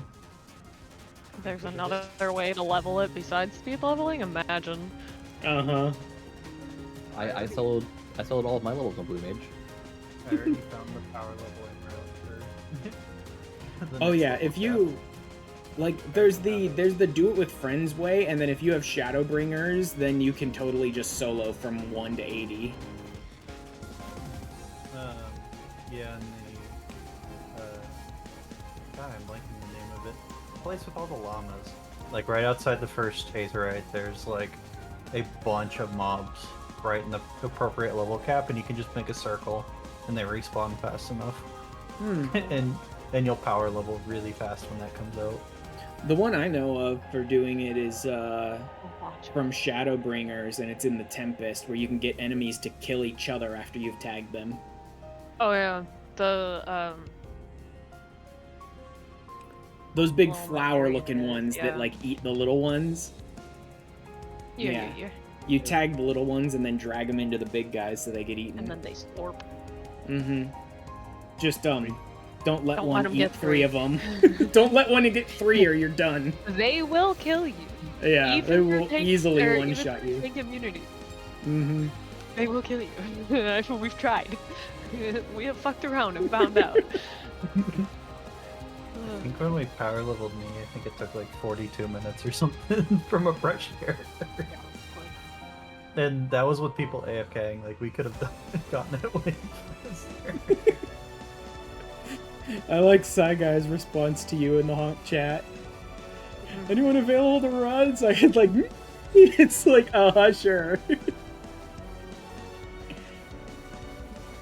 Don't worry, I'll die enough for both of us already. I can't help it, I'm easily excited. God. And yeah, that hairstyle is just from Zadnor. That should be easy to just farm on its own. Baron doesn't have access to Zadnor on his cat yet. He's playing this character through with a friend of his, so they're in Heaven's Ward right now. Okay. Zadnor sucks anyway. Don't do it. Also, Swish. I like what Swish has in the memes. Human hair, smallest 3D print in the world. Chances of me using a Megalixir, even smaller. Facts. Like, why would I bother? Master Ball? Mega Elixir? Me? Use them? Like, Never. What if I not a need them chance. for something else? Mm-hmm. you know, I'm not in the final boss fight of a JRPG with like 6 phases that I have to freaking go through. Yep. With like 10 health left. No, I will find a different use for the Mega Elixir.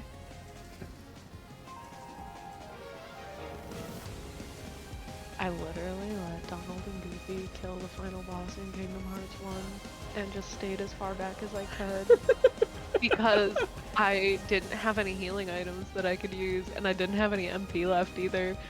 Oh my god.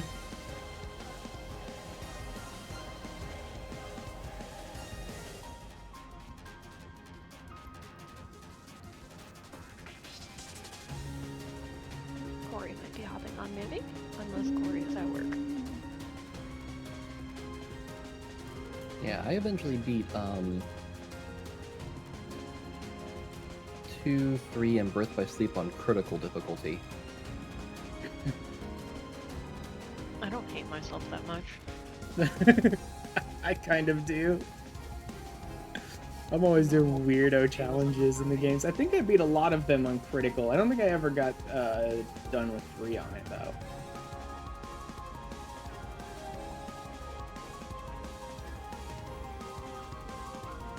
Well, I never used to play on critical. Then Birth by Sleep was like really, really easy on normal, so I switched to hard, and it was still really easy, so I switched to critical. And then I kind of wondered if it was kind of a one-off, and if like Kingdom Hearts 2 was just as bad. And turns out it's like it's harder, but like it's not undoable. Full Serenity down?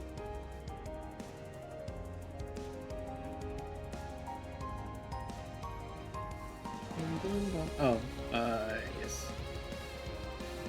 Hello, Serenity. No.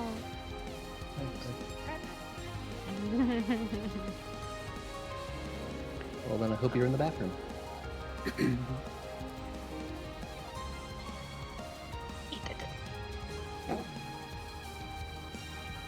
Sitting with my legs crossed for too long. Oh, yeah. Yep. Mm-hmm. I'm too old.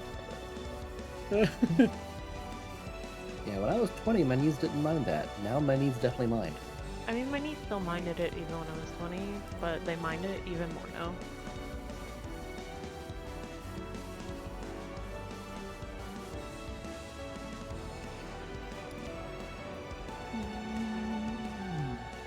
No, I was the insufferable 20-year-old weeb who thought that one day I might get invited to a tea ceremony, so I practiced kneeling Japanese style. Oh. Yeah, I was that guy. I'm better now. I'm glad you have been cured. I'm a different kind of cringe now.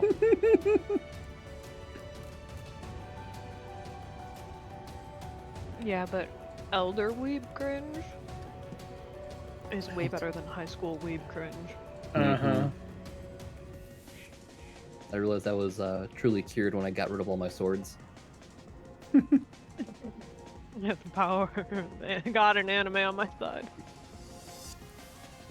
Yes, while you guys were getting girlfriends, I was studying the blade. Venerable weeb energy. Would you like a rat in these trying times? Oh man. I've already got one, but sure. Well, now you have another one. I still have mine in the inventory. I'll pay the rat forward. I was hanging out in Belmont last night, and just people watching Shout Chat, and this one guy comes up and offers me a rat, and then he's like, "How do you keep a Tamagotchi alive?" And I was like, you feed it and give it attention every once in a while." And he's like, "Alright, got it, I'll give you a rat every 10 minutes. Oh man. That should work, right? And I'm like, sure. You're right every 10 minutes.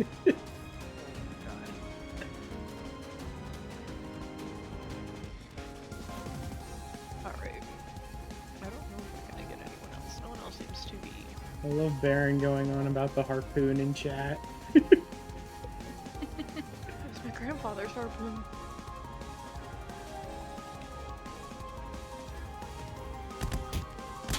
Oh.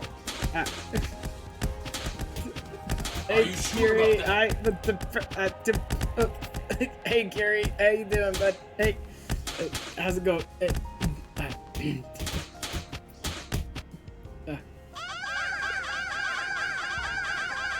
Okay, I'm just gonna sit around and do some of my rare mount that I earned. Hi, Gary. Watch Hey, them Gary, put the we're going up Pteranodon against in final boss of Dawntrail. You want to join us? We're a couple people short. We need a fifth, not him having an aneurysm.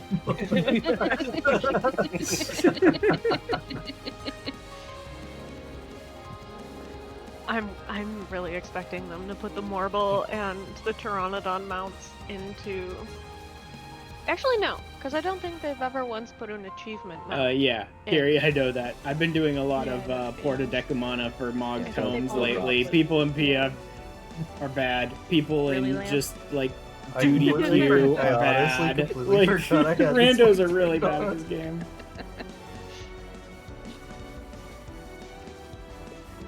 Yeah, we probably... yeah, let's go ahead and queue up for it now, I suppose. I gave you a lead, so you're Gucci gang to go. Okay. I'm not even trying to do this on Astrologian right now. Play what you're most confident with. For Wait, me, it's definitely not warrior, but we're doing this. No, it's fine. This one. I've only done this fight once. Oh shit. Lamp, get down. I need you to repair my gear.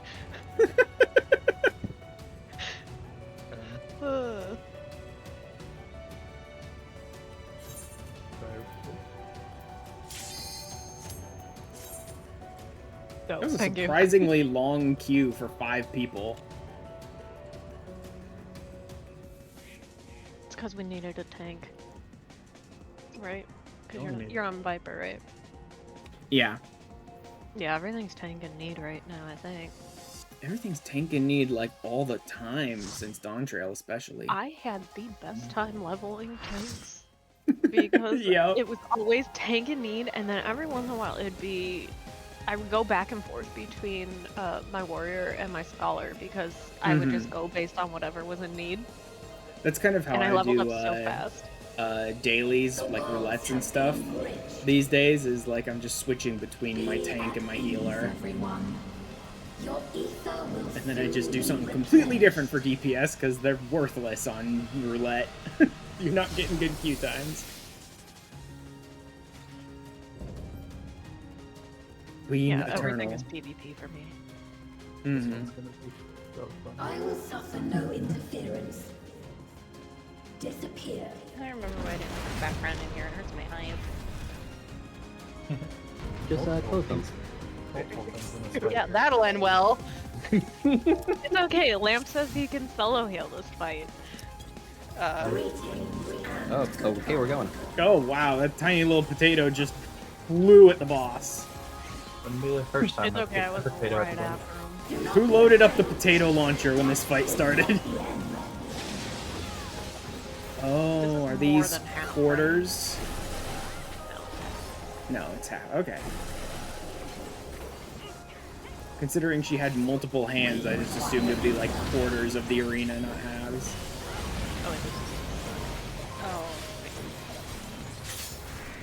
There it is. Okay. Yeah. Alright. Oh, weird. This one's the one that people complain about hurting their eyes. Oh, really? Yeah. Oh shit, I'm right in this one. Oh god, I got hit. Yeah, she needed to get into flat space time. Oh well. I got Ash. Oh, someone else got Ash. It's... Yep.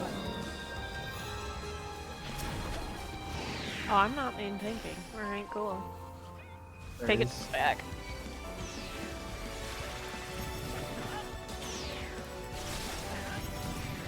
Oh, cool. She's a sage. It's really not a good time for those dogs to be fighting.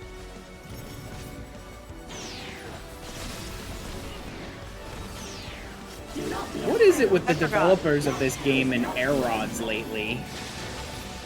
You have to make it futuristic. Right, fun. Second? Second, please.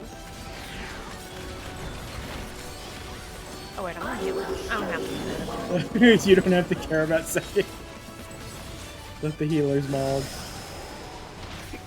Oh my god, jeez. Deploying drone.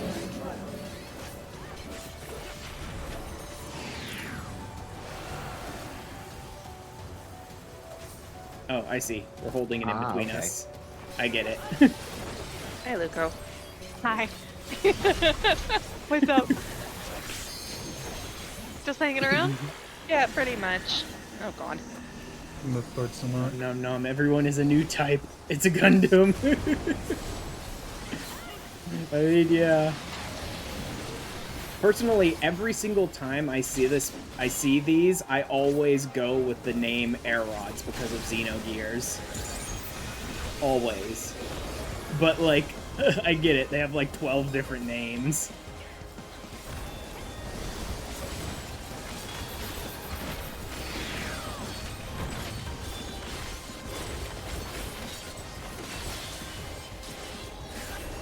Close your eyes.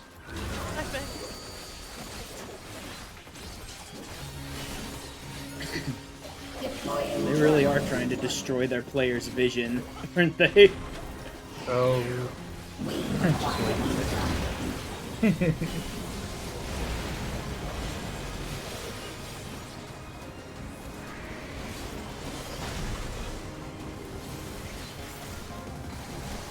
I understand this one a little better now. I got slorped. I got her. Uh-oh. I'm so slow to move.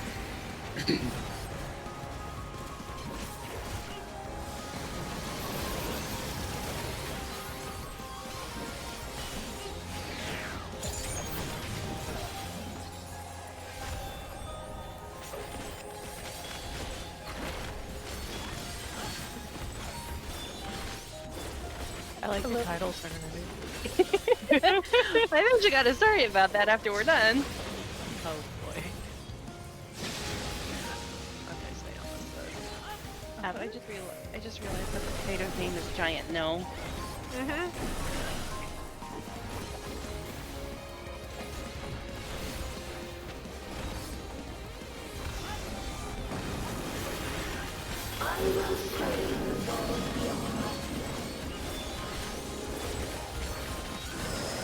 God, I've missed playing with, like, high-level established players for so long. I'm so tired of Porta Decumana. Like, I've missed playing with people who know what they're doing. Oh, okay. I get it now. I get it now. I have no memory of that mechanic. God, this looks gonna be so fun on Extreme. Oh yeah, this one's gonna go crazy on Extreme, isn't it? You know, I'm probably, like, I got my Red Mage to 9 or to 100 just so I could try progging this on 100, but now I'm starting to think it might be a bad idea.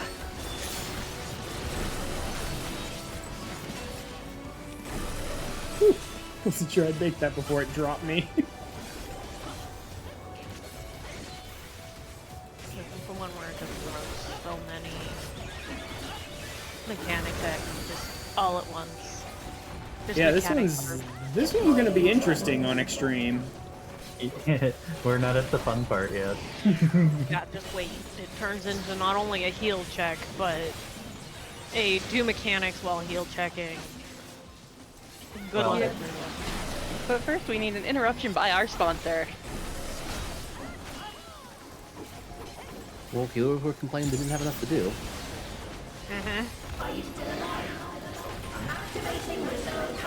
rather be DPSing 90% of the time. I mean, yeah. All those healers that are whining, it's like, are you guys not DPSing when you should be? Because I got plenty to do. Sure, I have a one-button rotation, but that's what I've always had on healer. I never expect it anymore. They're still going on that forum, by the way. Oh, fuck It's that. up to like 5,000 responses now. Screw that. Sometime.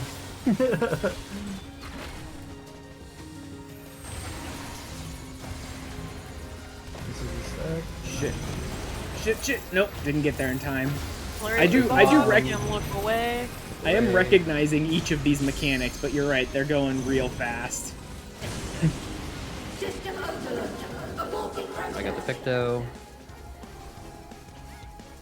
I got caught with the, like, double up on the opposite side of an AoE and just couldn't reach you guys in time. Okay. She's overclocking Rival Wings for Monotone instead of MSQ Roulette. I'm not doing MSQ Roulette, and it's on my free trial alt, so unfortunately I can't do PvP, Gary. Wait, you can't do PvP on free trial? No PvP, no ultimates on free trial. I think you could do ultimate. Yeah, PvP was a bit of a surprise for me, but yeah, no PvP on free trial. They probably don't want. Well, I mean, smurfing doesn't even matter. Smurfing doesn't exist in this PvP, so never mind. Isn't she? Wait, I thought that. Okay, I'm confused now. So she's gonna just keep recycling through these two things until you hit a certain health threshold.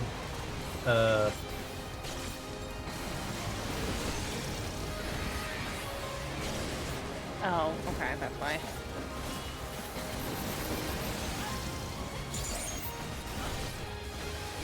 Oh, that's why my derp. I got self-conscious during a raid, that's why that's not going on. Your macro? Yep! Yeah, I also turned Vine off. Shit, it's following me. Sorry! Somebody get me those 3 bucks.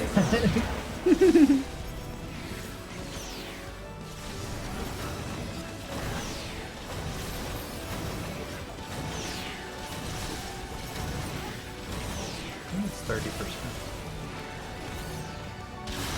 Either 20 or 30. Oh. Man, that lack of, like, any safety net on Viper is a real, like, kick in the balls. Nope! Ow, that hurts. My lamp. Yep. Did I be something thing? Hello? When the tank Oh, died?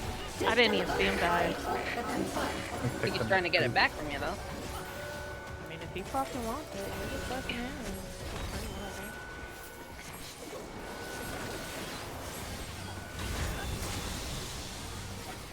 Vomit time.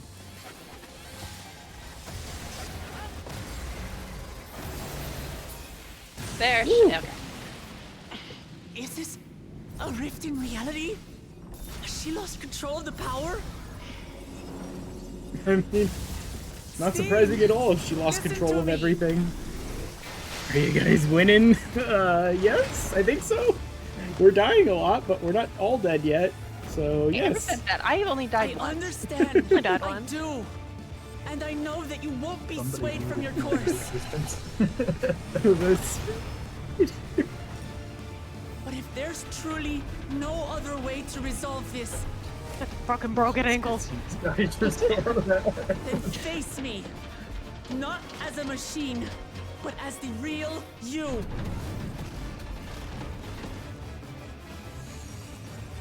Lamachi.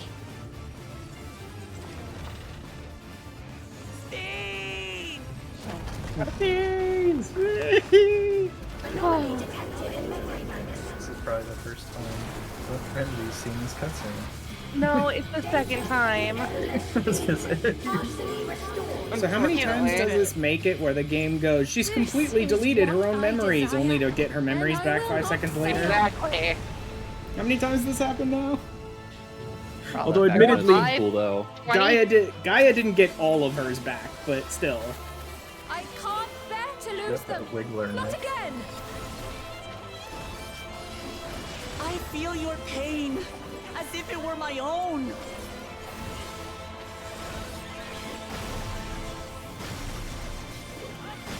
At last, I think I know you. All of you. How can you say that to me now?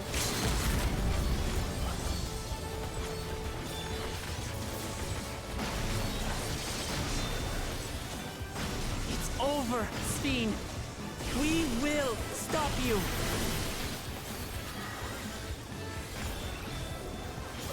No! I won't let you!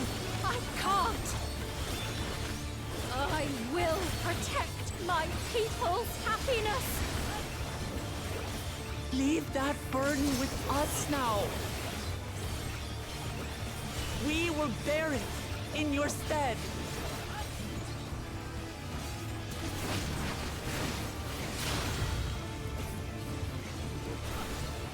I like this become pretty consistent for the final boss of each expansion to give you kind of a victory lap section. Or like, there's stuff going on here, but this doesn't feel like the most mechanically difficult part of this fight. It's mostly just us wailing on her. Yeah, she's not threatening at the end. Yay! It's so pretty. Just free fall off the edge and look into the front.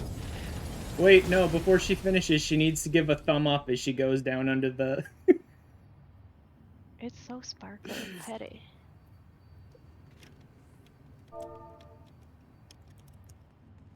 I want this as a housing area. This is a housing area, jeez. Get a house on a golden void. Uh-huh. Oh, look, I don't think I told you this story. So I got my Mento roulette back. It was great. I got queued in for the first time app.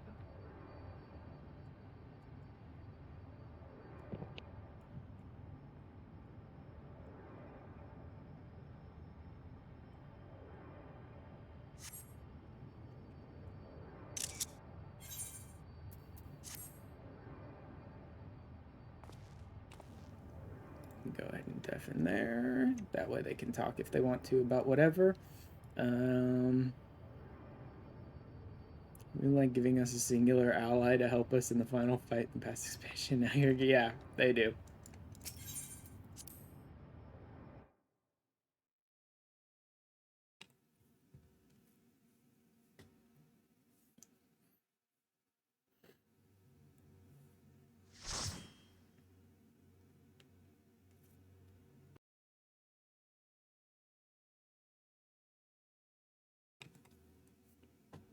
Okay, yeah, everyone headed out. Go ahead and undeafen, I guess, there, because everyone just headed out to their own, VCs.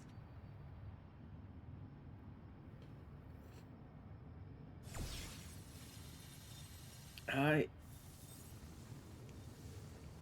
Sphene!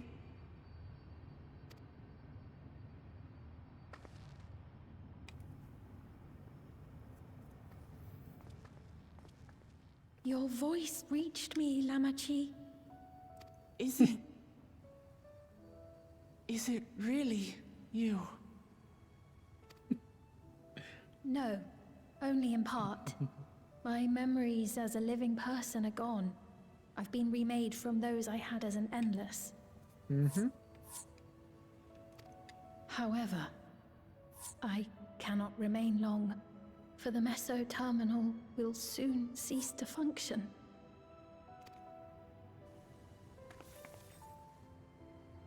Once, you wanted to know me, Lamachi. Let my last act be to give an honest accounting.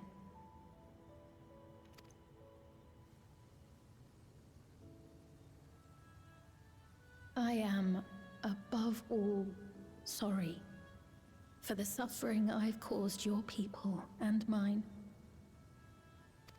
I am ultimately powerless against the inevitable, unable to do aught but visit harm upon the innocent.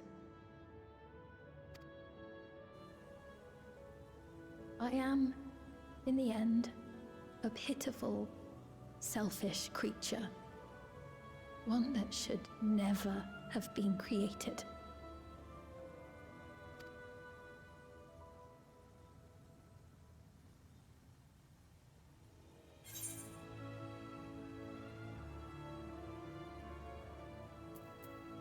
You can be a real dick at the end here, huh?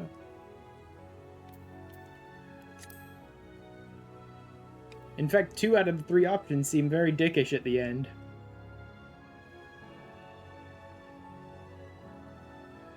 Our nations are worlds apart, but they feel so close. Who knows what we could have accomplished had we walked together towards a shared future. And yet, could never be so. If only I had met you when I was still alive, then perhaps. But it's no use dwelling upon a miracle that didn't happen.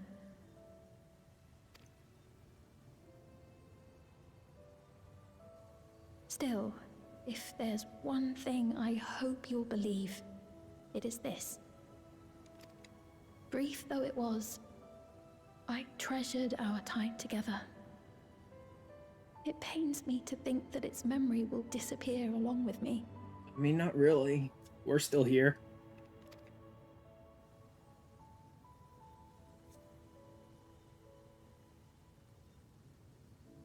I know I have no right to ask this of you, but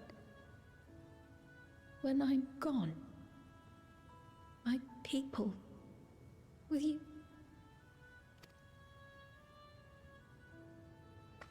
We'll take care of them. Don't worry.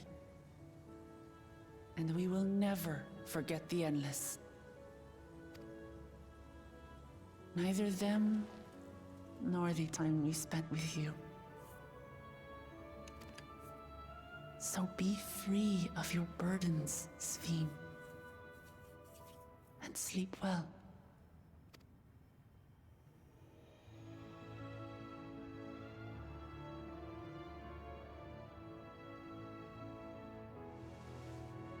I will. Thank you.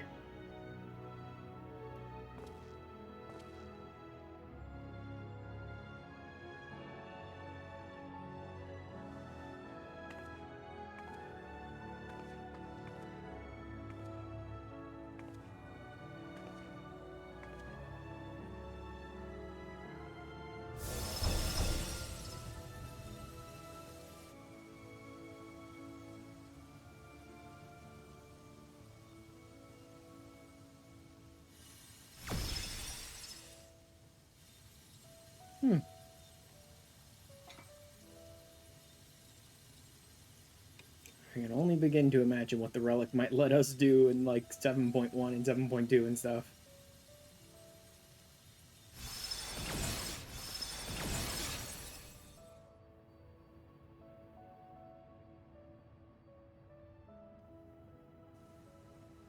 Farewell, my beloved Alexandria.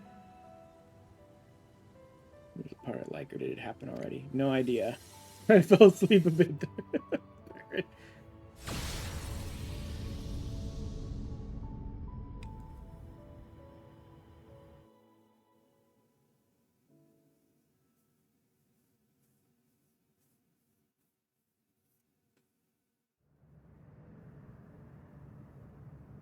Just snoozing away.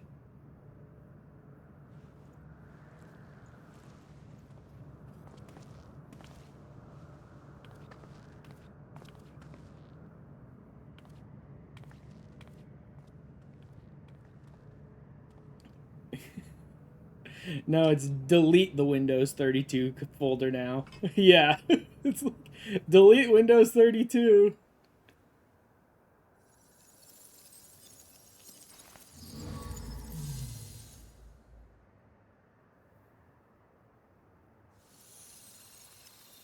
Bye-bye forever.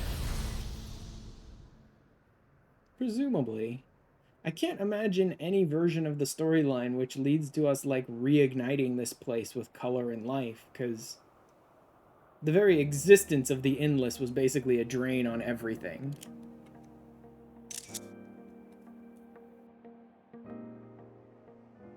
I can't imagine a version where we can, like, bring this place back to life without making it a big threat to everyone. Departed for oblivion's embrace.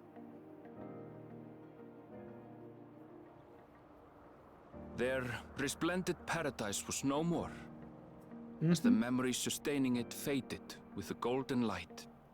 So that's how they bring a little bit of beauty back to this place that you've turned into a wasteland, is that they bring out, like, the sun. Even so, So It's dark, it's gray, it's not as vibrant as it used to be, but at least it's like showered in light still.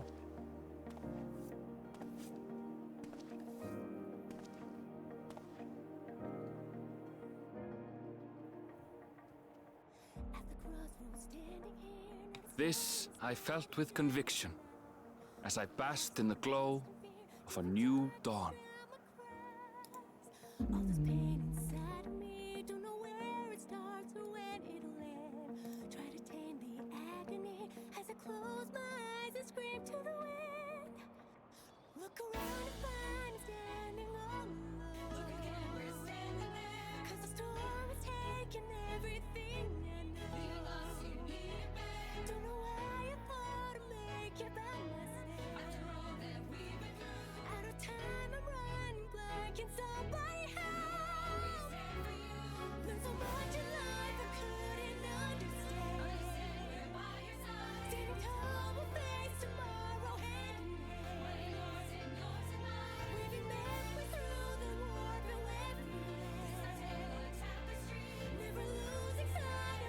Make sure to grab that and then spoiler it. There we go. Let's go ahead and spoiler it, just in case.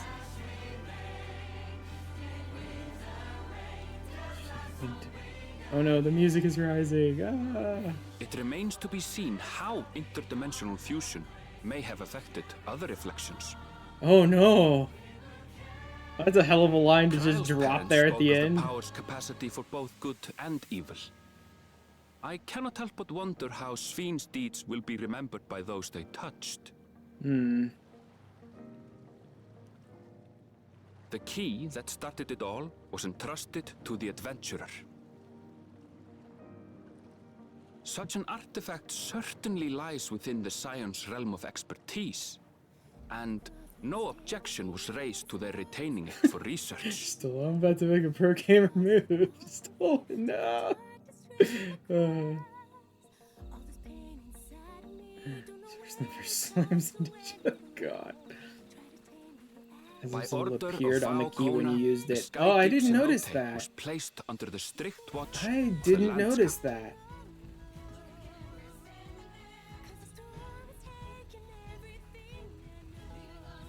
I have to go back and check that out. With the mighty Bakuljaja among their number, they shall not want for strength, even in Soralja's absence.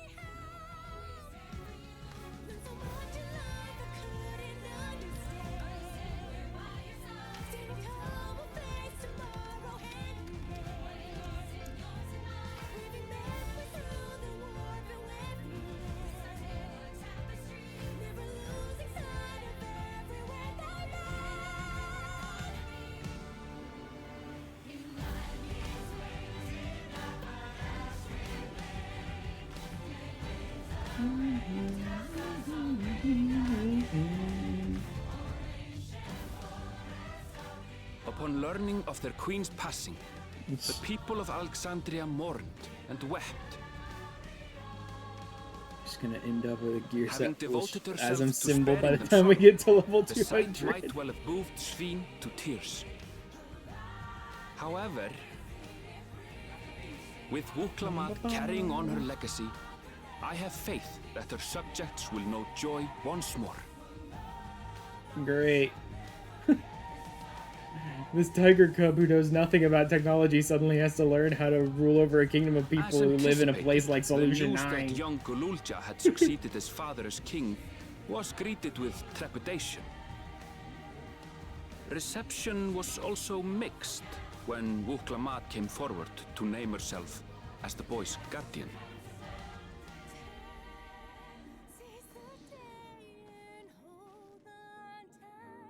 But the people were mollified to learn that Everkeep systems remained operational, and there would be no impact on their lives.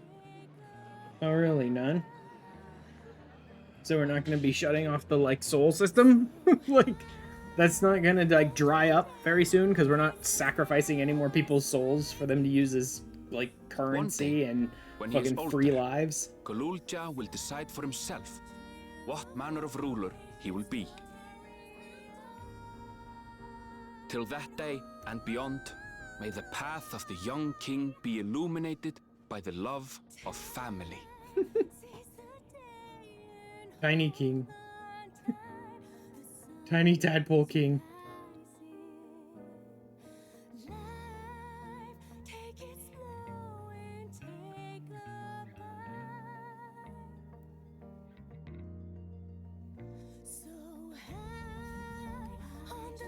Oh man.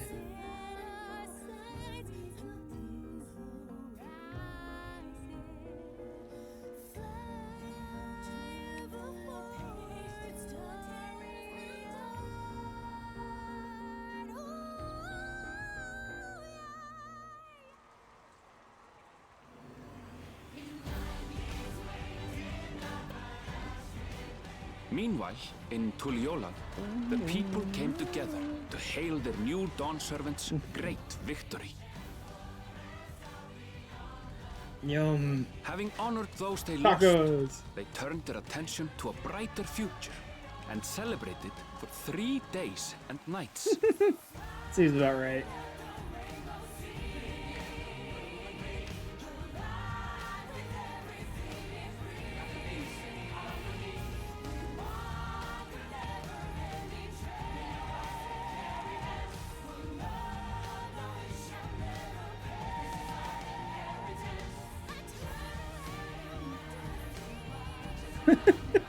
Catboy with his taco.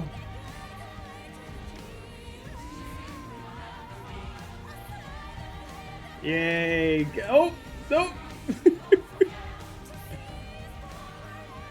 Not quite.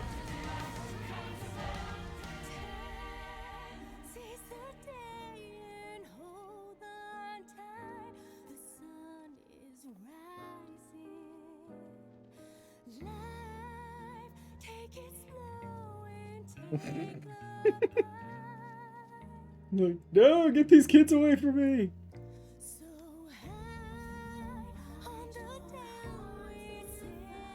Not everything had been resolved, though. I mean, yeah, there's a lot of stuff I still have open to do. And 7.1's right around the Those who had corner. spent 30 years in the dome struggled Just to freaking resume their jump, former yep. lives.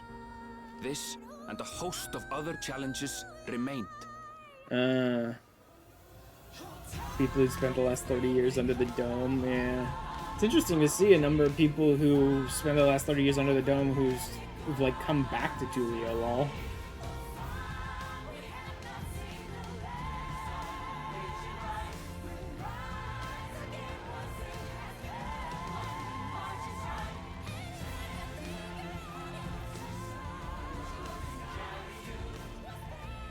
But as the new Dawn servants continue to lead with strength and wisdom, the people may be assured that peace will endure.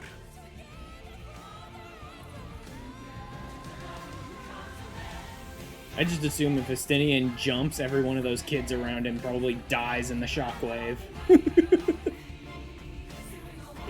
probably what'll happen, the way that man jumps.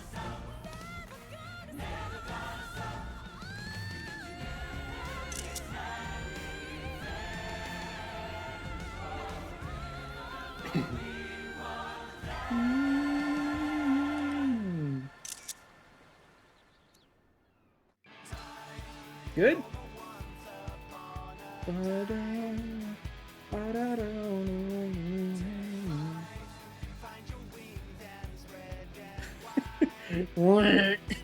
Baron just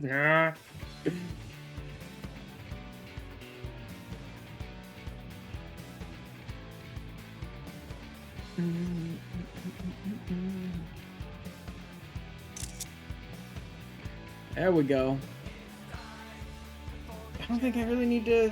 I mean, we get little clips, we get little Photoshop stuff, PowerPoint presentation here, but I think that's good. I think that's good. I'll speed it up first for a little bit.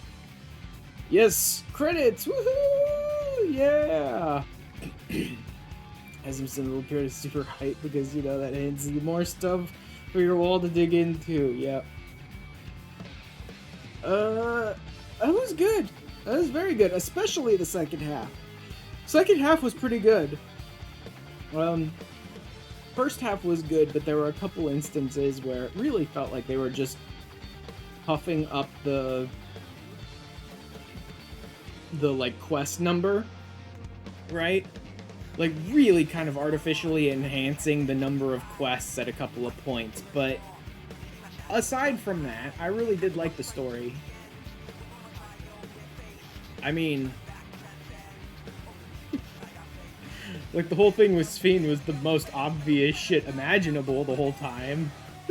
But I don't think it was supposed to be like, oh my god, I can't believe she's the villain.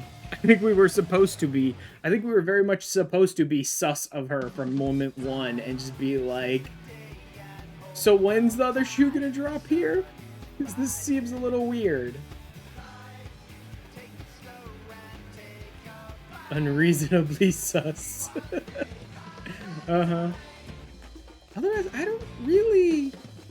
Still lost it during the second attack and our theme of football starting play. Yeah.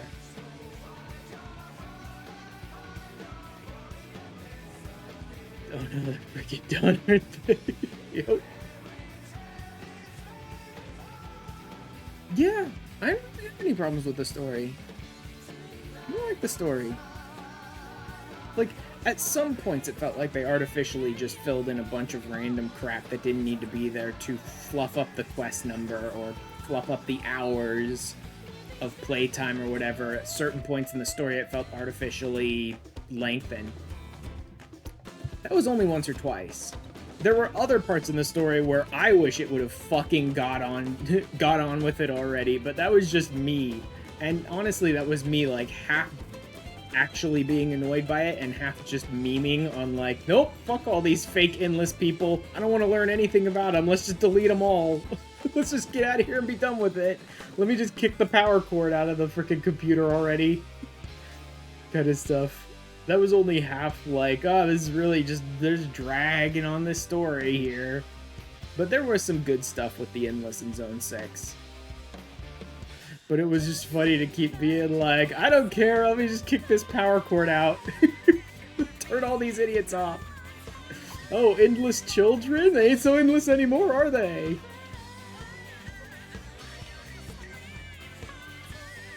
But, yeah, I didn't really have any problems with the story. It's so weird to think about, considering, and I know a lot of this is just dipshits, but, like, how many people are just fucking outraged at the story for dumbass reasons? It's like, I didn't really have any problems with the story. I don't get why people are so upset about it. Really? Most of the time? People are so upset about it because your character's not the main character, which is a lie. Your character is the main character. Your character may not be the, like, leader of this fucking new storyline, but your character's absolutely still the main character. I'm sorry, when exactly did you go into the character creator and make Wook Lamont? When did you do that exactly? No, you didn't. You made your character. Your character is the main character. Right? And the idea that they didn't... Yeah, I guess maybe there were some people that legitimately expected them to escalate again. I don't see how you could have possibly imagined that. I don't see how anyone with a shred of a single brain cell in their frickin' head could have imagined they were going to escalate again. How the fuck do you play Endwalker, get to the end of Endwalker, and expect the next expansion is going to escalate the storyline? Except that motherfucker. Get that motherfucker off my screen right now. That fucking JRPG fucking anime boy off of my screen now, so I can go back to playing in the Wild West.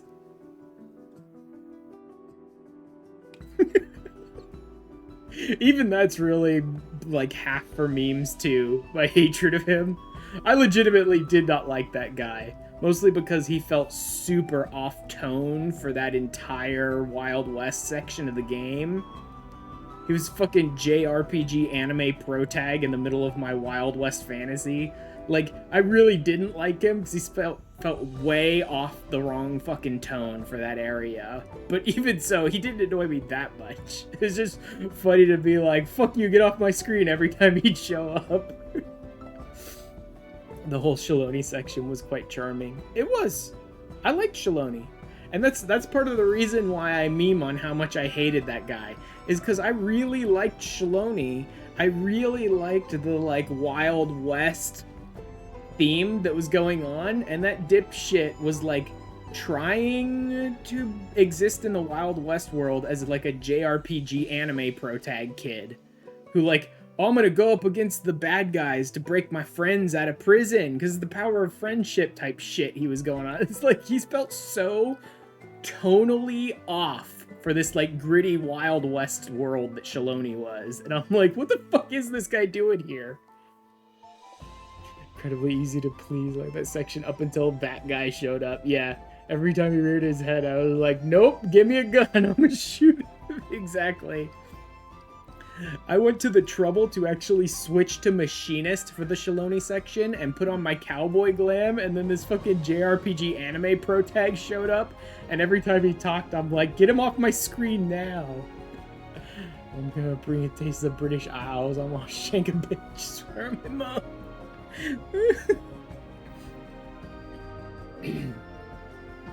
And then, I was somewhat surprised Zoraljaw even got as much play as he did. I knew he was gonna get some play, obviously, but as, like, the second villain in the entire story was a bit surprising to me. For a while there, it felt like he was misguided, stupid, didn't really understand the world, sure. Then for a while there, it's like, he thinks of himself as this big badass villain, but he's really not, and he's really just dangling on someone else's strings.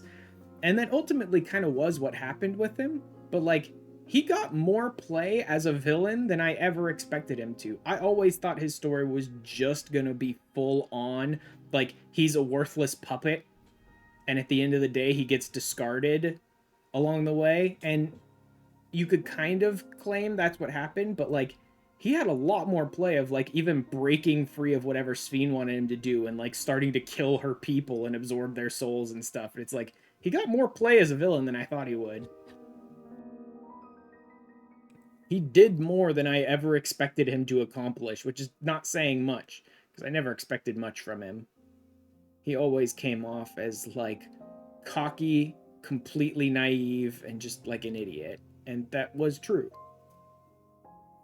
Expect him to be a puppet in some scheme, not become the schemer or mastermind. Yeah. Shows his insecurity that his super form had 2 necks, and yeah, that too. I think that was actually a really, really well done bit of storytelling and, like, graphic and, like, character modeling. The idea that his all-powerful super form was desperately trying to be a blessed sibling really, really digs deep into, like, who his character is. Like, the just constant disappointment in himself for not being more, right? And, like, desperate to, like, live up to be as good or better than his father was, and to, like, be a blessed sibling and be strong and blah blah blah. That was really well done, actually. His super form, that design was, like, perfect.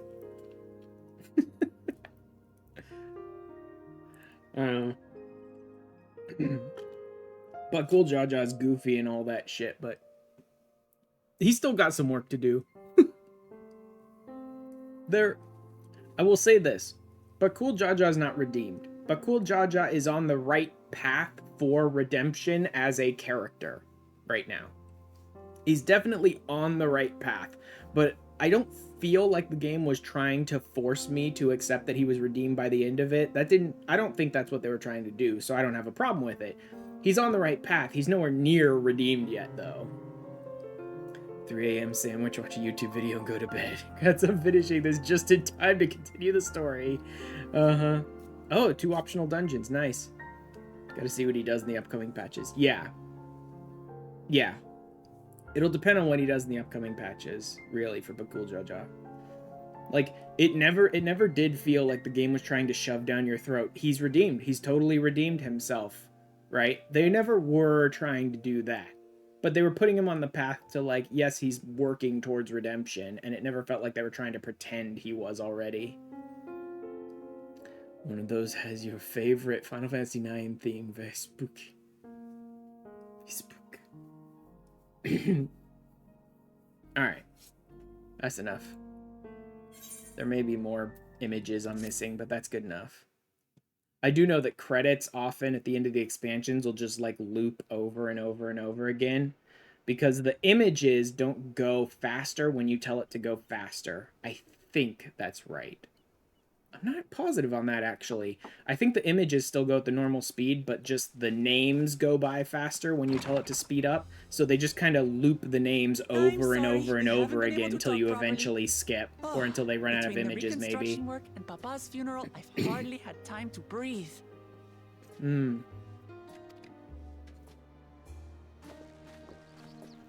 But at long last, there's a lull in my duties.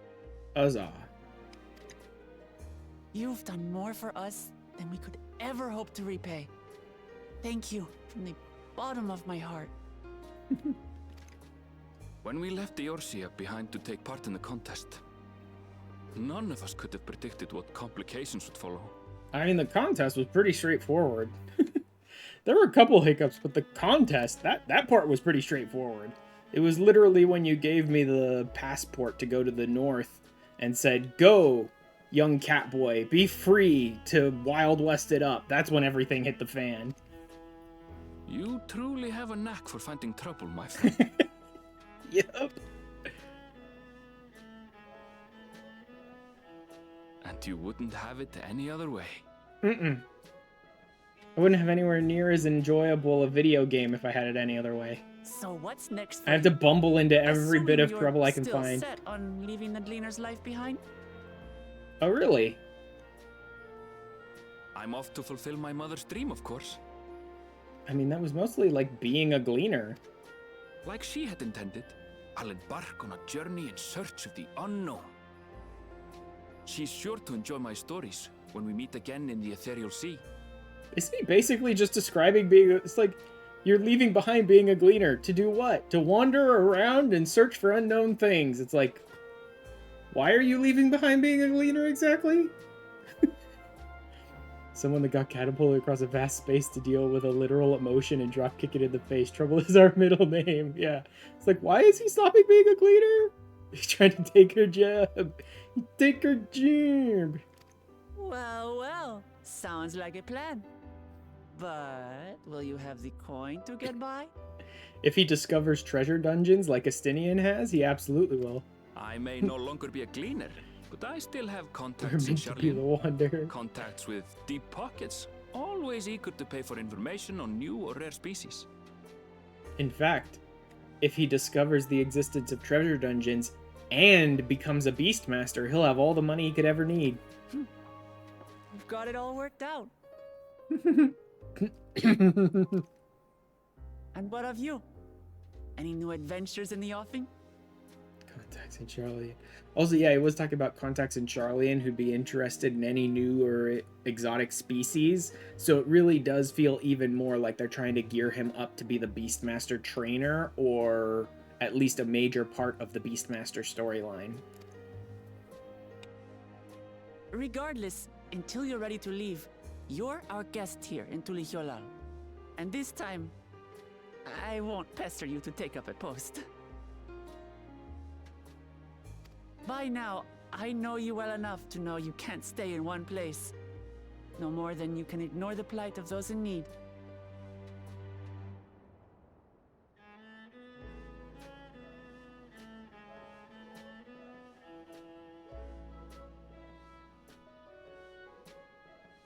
Your path will always lead you elsewhere, and you'll continue walking it.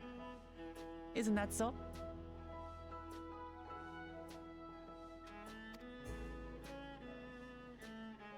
An adventurer to the marrow you are.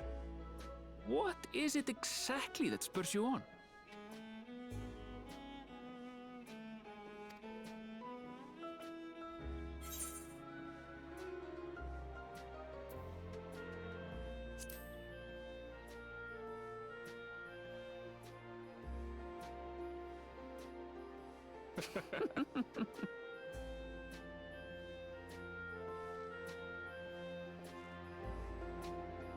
Oh, yep, I'm muted. Yep, I'm muted. Oh well.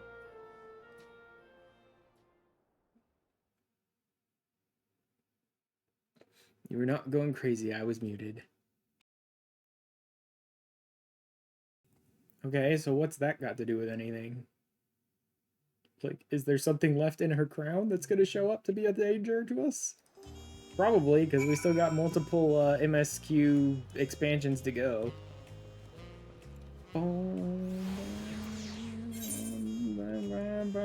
What? Modern aesthetics, early to rise.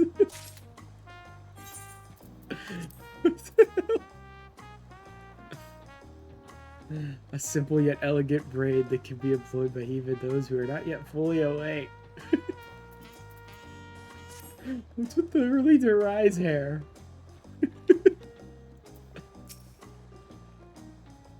Did a lot of Zadnor, had plenty of currency. I need to keep chatting, I need to get going.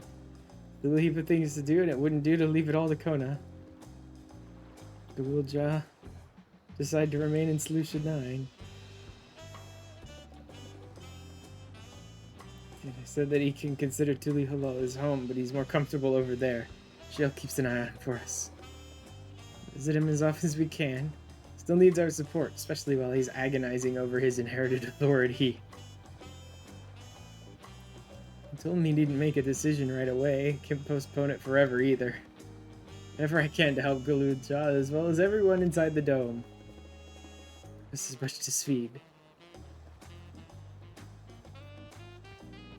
Keeping to Tyrol for a time. Among other things, I'd like to look into the problem with the wildlife in Shaloni. Get the urge, let's go on another journey together. Still plenty of places I'd like to show you. Just takes in a load of beast souls and roids out. Jesus. Man, if you ever need of me, I'll come running. I also have a gift for you. Guess what it is? No, because they put question marks on it. Alpaca! Totally stable, of course. It's as sure-footed as they come.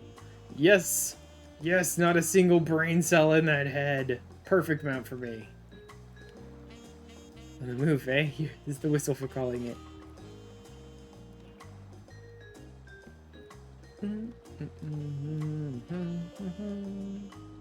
Really get going now. I'm sure we'll meet again soon. Till next time.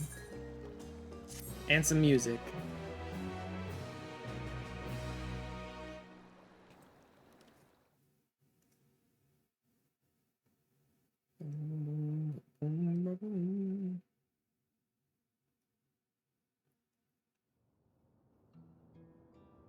Oh! Is this gonna be Arcadian opening up again? This place looks pretty deserted. Yeah. It's just the slums where, like, no one has a job anymore. So this is probably Arcadian opening up again.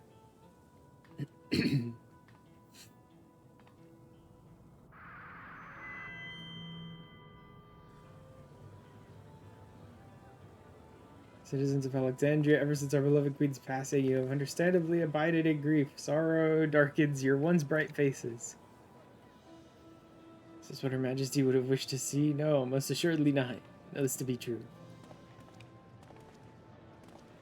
Honor her memory, we must reclaim our smiles. To that end, Arcadian! I mean, they're not using beasts for souls anymore, which means now they got a bunch of beasts just sitting around for battle. They're turning on the graphics card. Biggest GPUs. Oh no, they're overclocking the graphics card. Arcadian, baby.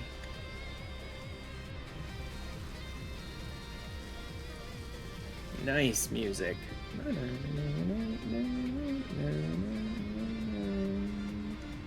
It's the NVIDIA 10K series. It's perfect. There's nothing wrong. Not one single pixel of this character design is off. It's perfect. Grand reopening of the Arcadian. Potats.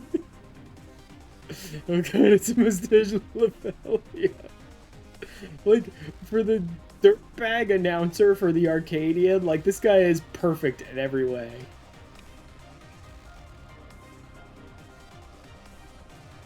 Rome's finest fighters stand ready to entertain you in glorious and thrilling combat. Come and join us, I bid you, and let your cares be forgotten. Evil. Hi, I'm Potate Dimmadome of the Dimdale Dimmadome. Potate Dimmadome.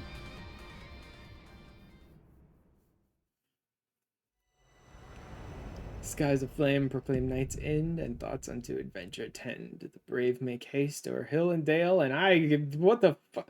Who the fuck do you expect to be reading that card, guys? Because it wasn't me, that's for sure. Fuck. Unlock new content and become available in Tuliyola on Solution 9. That ain't happening tonight. Alexandria, the party of trusts. Rest well, seeker of the unknown. In the glow of a new dawn. Boom, boom, boom. Of the new dawn. Okay then. Let me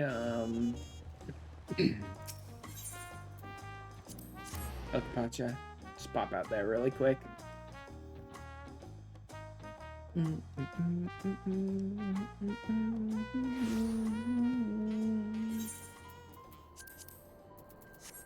Smile. I wonder if Smile was like the boss fight or something. No, Smile would have been the ending theme song, I bet.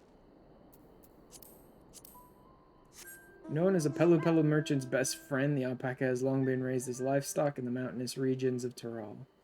They're prized for their wool, a staple material in traditional textiles, as well as their sure-footedness, which sees them employed as both pack animals and cavalry mounts. Alpaca, its foul spit is outweighed by its cuteness and utility, mostly. You can take an alpaca to water, but you can't make it drink. There we go.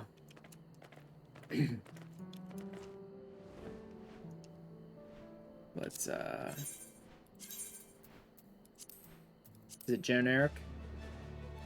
It's generic. It's generic flying mount music. There we go. There is not a single thought between the two of them.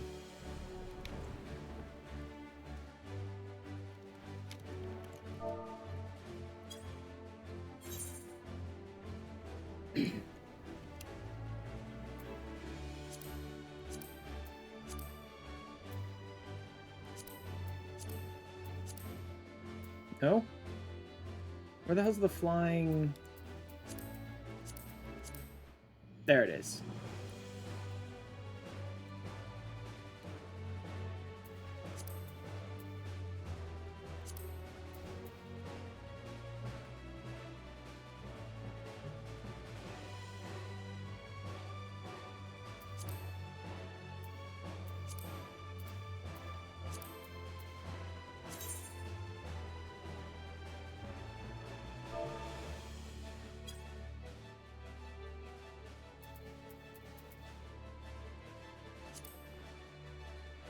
Mm-mm.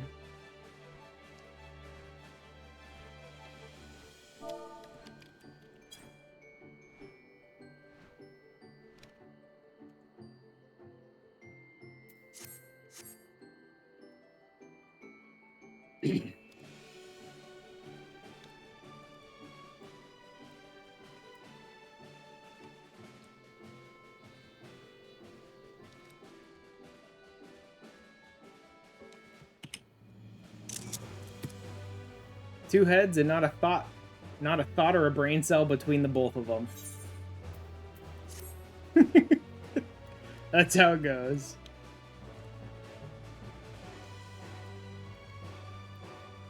No appropriate alpaca blurps. Very upsetting. For a llama, I'd have an option. Oh, man.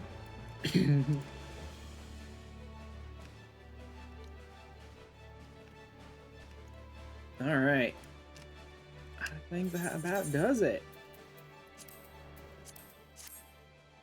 Let's head back in. Is that actually a target? Oh, not target. What else? I have role quests. I have Arcadian 7.1 is right around the corner. I still have tons of classes to level because I haven't been doing much of that since I've been focused on the free trial stuff.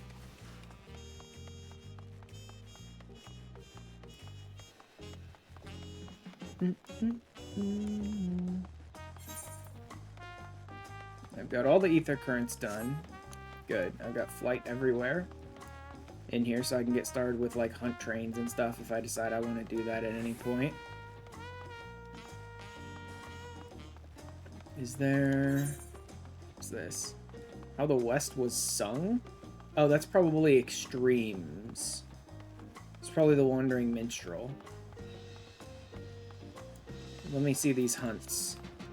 I should be able to unlock all the hunts now. If this person would like to load in. Hunting the Hunter. Seems about night fed. You know what? You guys don't need to see this. None of this really matters that much. Let me go ahead and hop over to Twitch and find someone for us to raid, shall I? None of this stuff really has much in the way of story. Let's see who's live, and let's see what they're up to tonight. Dragon Age Veilguard, Mother 3, no. VR chat, no. Monster Stories, eh. Phasmo, eh. Wind Waker, Trinity Card. Vigor takes on Garlemald? Huh, that's interesting. No.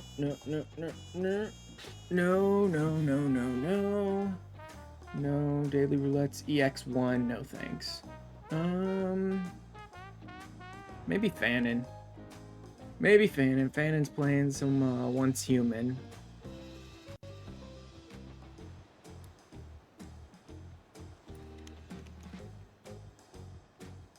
Oh, come on, man. Why an ad? Hate that stuff so much. Alright.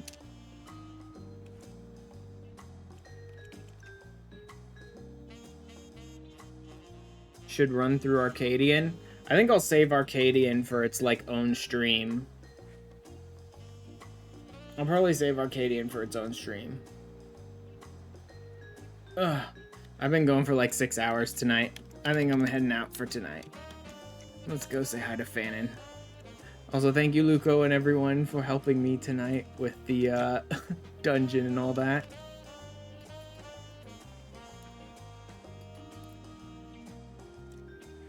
Drop this here.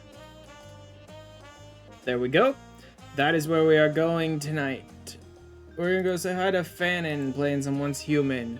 I will be back probably, yeah, still gonna be Wednesday this week, and I'm probably still gonna be working on my relic on the free trial to get it leveled up more.